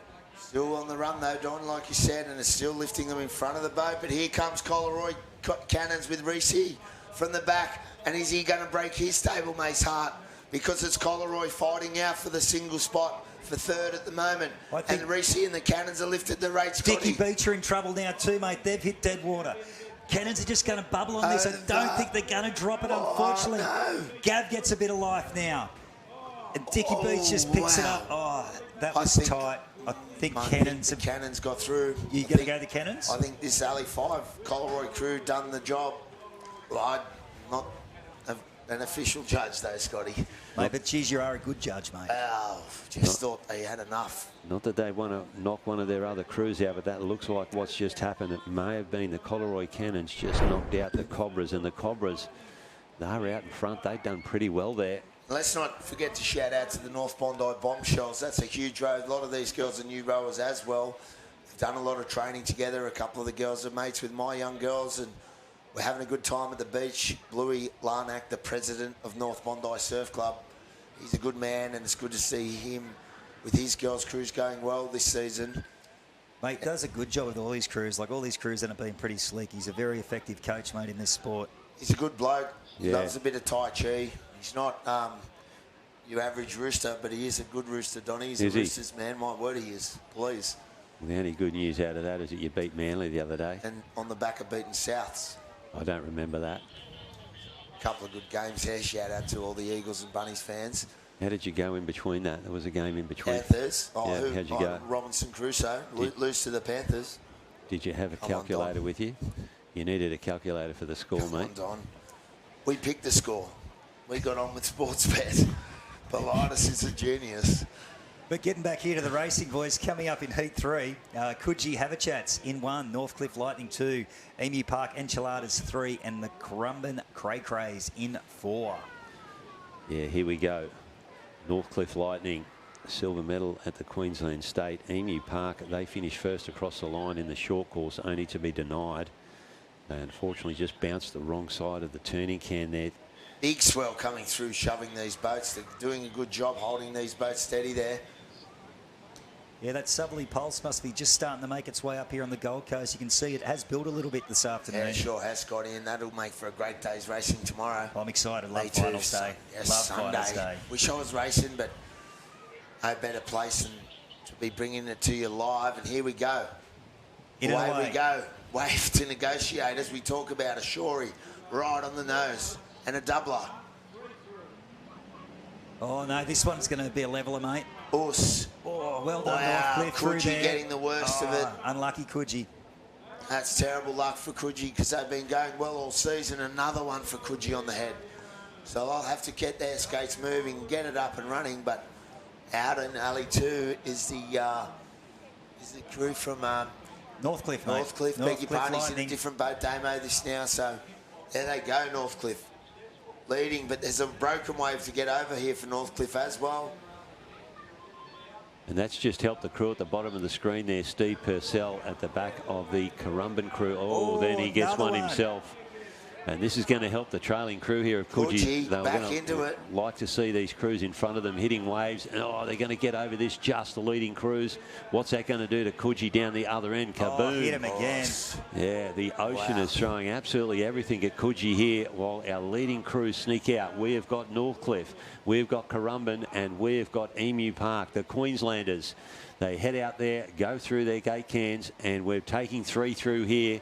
And it will be Coogee with the work to do with the ocean, throwing absolutely everything at them. Well, it's coming up the ocean, as we've seen there now. A couple of good sets to negotiate for this race. So they're going to earn their spot on Sunday. And sadly for Coogee, they've copped about 6 or 7 on the head. Yeah, I think Dave Smith's looking for the kitchen sink to throw to the boat along with the water, mate. He copped everything. It is not over yet, though, because we've seen if there's a late takeoff or anything like that, you have to get these boats home. And Coogee could, win by...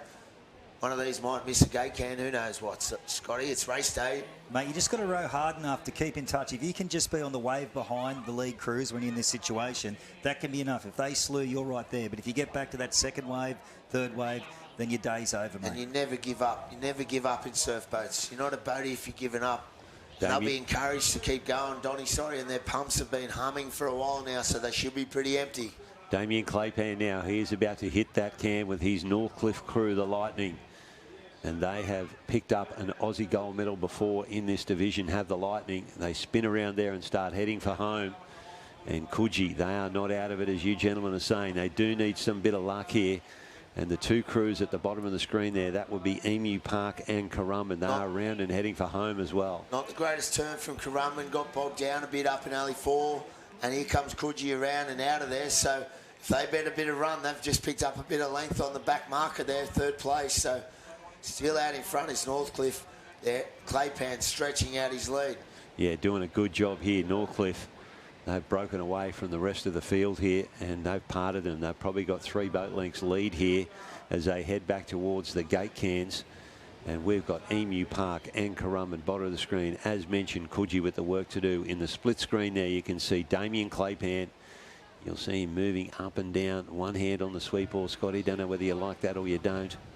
Oh, mate, it just depends. But look at the size of those arms, mate. He only needs one arm to hold it. Look at him. Don't ask Don about sweeping, Scotty. Yeah, he only sits down stroke seat. He I'm just an holds the athlete. sweep ball when it's in his way. So lifting the rate now is these two crews. Currumbin coming back at Emu Park. Don's going wild because it looks like 3 Queenslanders in this one are going to get through. Yeah, pretty happy. Claypan's going to chip this one away. He's going to rest them easy. The big fella. And oh no, he'll stretch this one out. It's not quite done yet. Yeah, it's a nice place to be, that position. Yeah, and there's no luck there for Coogee at the back. They did not get the wave gods to help him out here, and it will be the crew from Currumbin and Emu Park up in central Queensland there. They got a bit of gutter to roll over here, but I can't see Coogee coming back at this particular point. There Don't talk too soon. Wave there, Donny. Let's see what happens. What is this going to do, Don? Come on, Currumbin, get Have there. they got the power, No. Coogee? Unfortunately, the waves just Build fattened up. up on him, mate. And he's got some length in that seat, in that boat, Emu Park. Oh, no. What's happened here? Little Oh, cut off. it's over the line anyway. Yep, that's okay. Currumbin crew there of Jazzy Zimmerman, Frankie Fisher, Isabel Mitchell, and Eva Marie Tumba. Yeah, mate, definitely have to agree with you. Those enchiladas, their tent wasn't far from us. And gee, I felt short up against their 3-seat mate, when I walked past. She's a tall girl. She sure is. Anyway, that's why they've made it through, because on the back of that sort of length, you can make things happen. And Davey Tumba's doing a good job with Emu Park. So shout out to those girls getting through, as we see now, going into the water. Before we call this race, guys, going back to Heat 2, you were right, Philly, in the all-important 3rd place. The Coleroy Cannons snuck through to keep their dream alive. Up in alley 5 from just got their nose across the head of Gab. And that's a good scalp, I guess, because they're a young crew, come up to 23s this year. Yep, yeah, last year's champions, so great to see them being competitive in their very first year. Check starter happy with the last of the under-23 heat number 4 we've got here in front of us. At the top of the screen, you've got Lawn, you've got Palm Beach Pythons in 2, you've got Coogee the Nut Crabbers, and then the Surface Paradise Sinners. Go the Sinners. Yeah, shout out to Sam in the Sinners. Swept by Matthew Colker, the crew at the bottom of your screen in the Gherkin boat. And they would be looking to get away nice and clean here. Just Lawn copping a little bit there on the edge, getting washed back there, Donny. Aren't they? I think the energy's starting to build in these waves too when they come. Seems to be a little bit more force than they had earlier.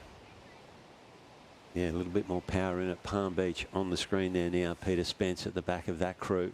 Along with Madeline, Ali, Lillian and Elizabeth. And they have had a very dominant several years, have they, Palm Beach in the under-23 division. South Curly probably taking the mantle off them now, especially in the men's. And the gun gets them away. Coogee. Nice start there by Coogee. Darren Williamson in nice and quick. Few little waves to negotiate here for the Nut Crabbers, but they do it very well. Nice surf skills, ladies. Good job from Coogee to get 2 crews through here. And you see now it's lengthening out up in alley 2. It's going to be the Palm crew Beach. from Palmer, yeah, Don? Yeah, Palm Beach leading us out to the back bank here. Then we come across to Coogee. And then at the bottom of your screen, you've got Surface Paradise. Top of the screen is Lawn. Is there anything waiting for these crews on the back bank here as they get into their work here, stretch out into their rhythm?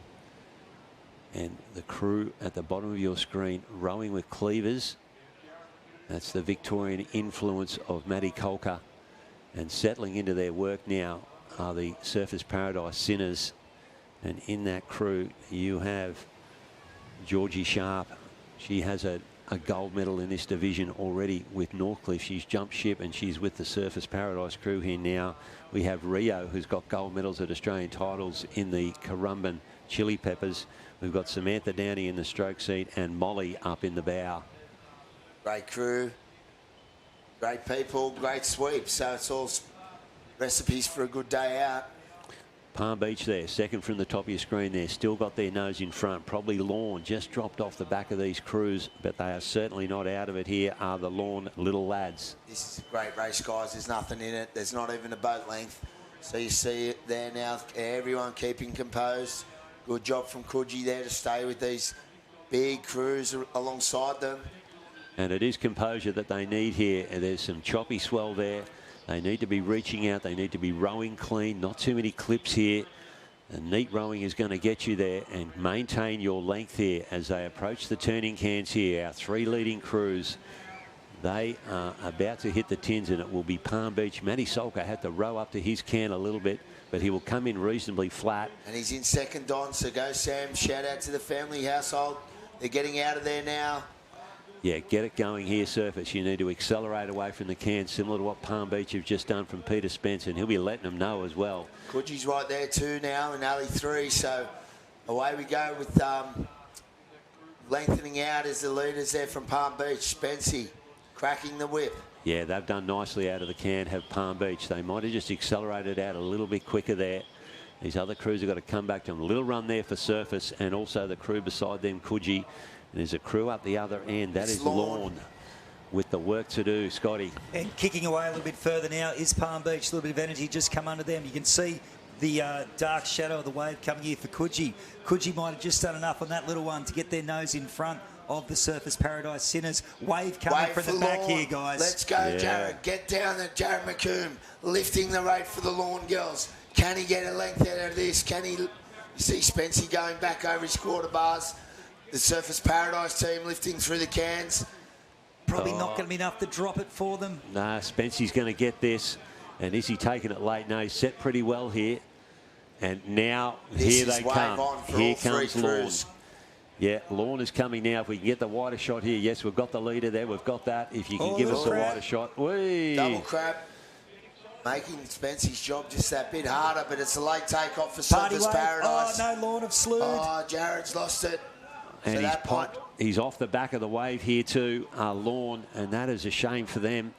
And Surfers Paradise now rowing for the line. Top three we're looking for here, and we think Lorne is the crew that is going to miss out. It's going to be Coogee, Surfers Paradise, and a good row from Palm Beach. Great effort from those crews, Coogee and Surfers Paradise, getting through to Sunday ahead of Palm Beach. I know Mum will be down on the beach yelling and screaming as her daughter just rode over Samantha Downey in the Surfers Paradise. Beautiful Mrs. Cottrell. She even sponsors the boat there, the Paradise Centre on the side of the Surfers Paradise boat. And they will be happy with that. Hopefully that gets them through to Sunday. I don't think they'd want to go back out here again this afternoon. They would like to see Sunday. Well, looking at the clock, I don't know if we're going to get another lap in, are we? I wouldn't have thought so. Well, that's a huge result there. One Coogee crew missing out in the race before, but one of the girls' crews getting through. So they'll be delighted with that effort. So shout out to Sydney Branch there. It was a great effort from Palm Beach and Peter Spence with his girls. Bit of untidy blade work just at the finish. Getting a crab on the way home isn't ideal for the sweep, and I could see he was fighting it. The wind was hitting his tuck. Drag's going one way, Scotty. You would have felt the nose move around a bit when you get a bit close to the shore. Yeah, you had to be on your game today, Phil. You had to really look at the water and feel through that stick. I like to call it the old Ronnie Payne wiggle is what I was taught. Yeah, and even on the start line, you're screaming at one of your rowers to hold the nose up just to keep your direction in order with this drag, this famous Gold Coast drag up to the north. And just looking at what's happening on the beach, I think that might be it for the day, surfboat fans. Oh, what a shame. I was just getting warmed up. Well, that's right. It's your practice run for tomorrow, Phil. Oh, here we go. It's your practice run for tomorrow. So you got... Look after yourself tonight, Phil. Let's get... Well, yeah, what time's dinner, Don? Oh, is that really? No. We've got team duties again tonight, so I'll chaperone my great Bondi team. I'm giving them the full experience this year. So we're going to have a bit of fun tonight, but I'll be on time and, send through some great jokes or some terrible ones.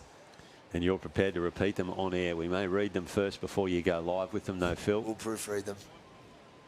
Well, what a day's racing, fellas. That is an amazing day's racing. Shout out to our officials, the work party, everyone involved in bringing it to you today. The Tugan Surf Club is the place to be. The barbecue's been running wild. Get down there tomorrow. Coffee, bacon, eggs. Yeah, It's they've cold done well. drinks upstairs. Scotty, what do you call this? I think I'm going to go for a hot juice now, mate. Juice. Just got to re-lubricate the vocal cords. A hot juice, mate. Yeah, starting to dry out there, but I'll be back and husky as ever for tomorrow. Finals day, baby. Look forward to it, Philly. Goldie. All right. Wow. Calm down, but... Thanks for listening, folks. Have a great night. Let's get excited for tomorrow. Let's go. Thanks, Scotty. See you guys. Good afternoon.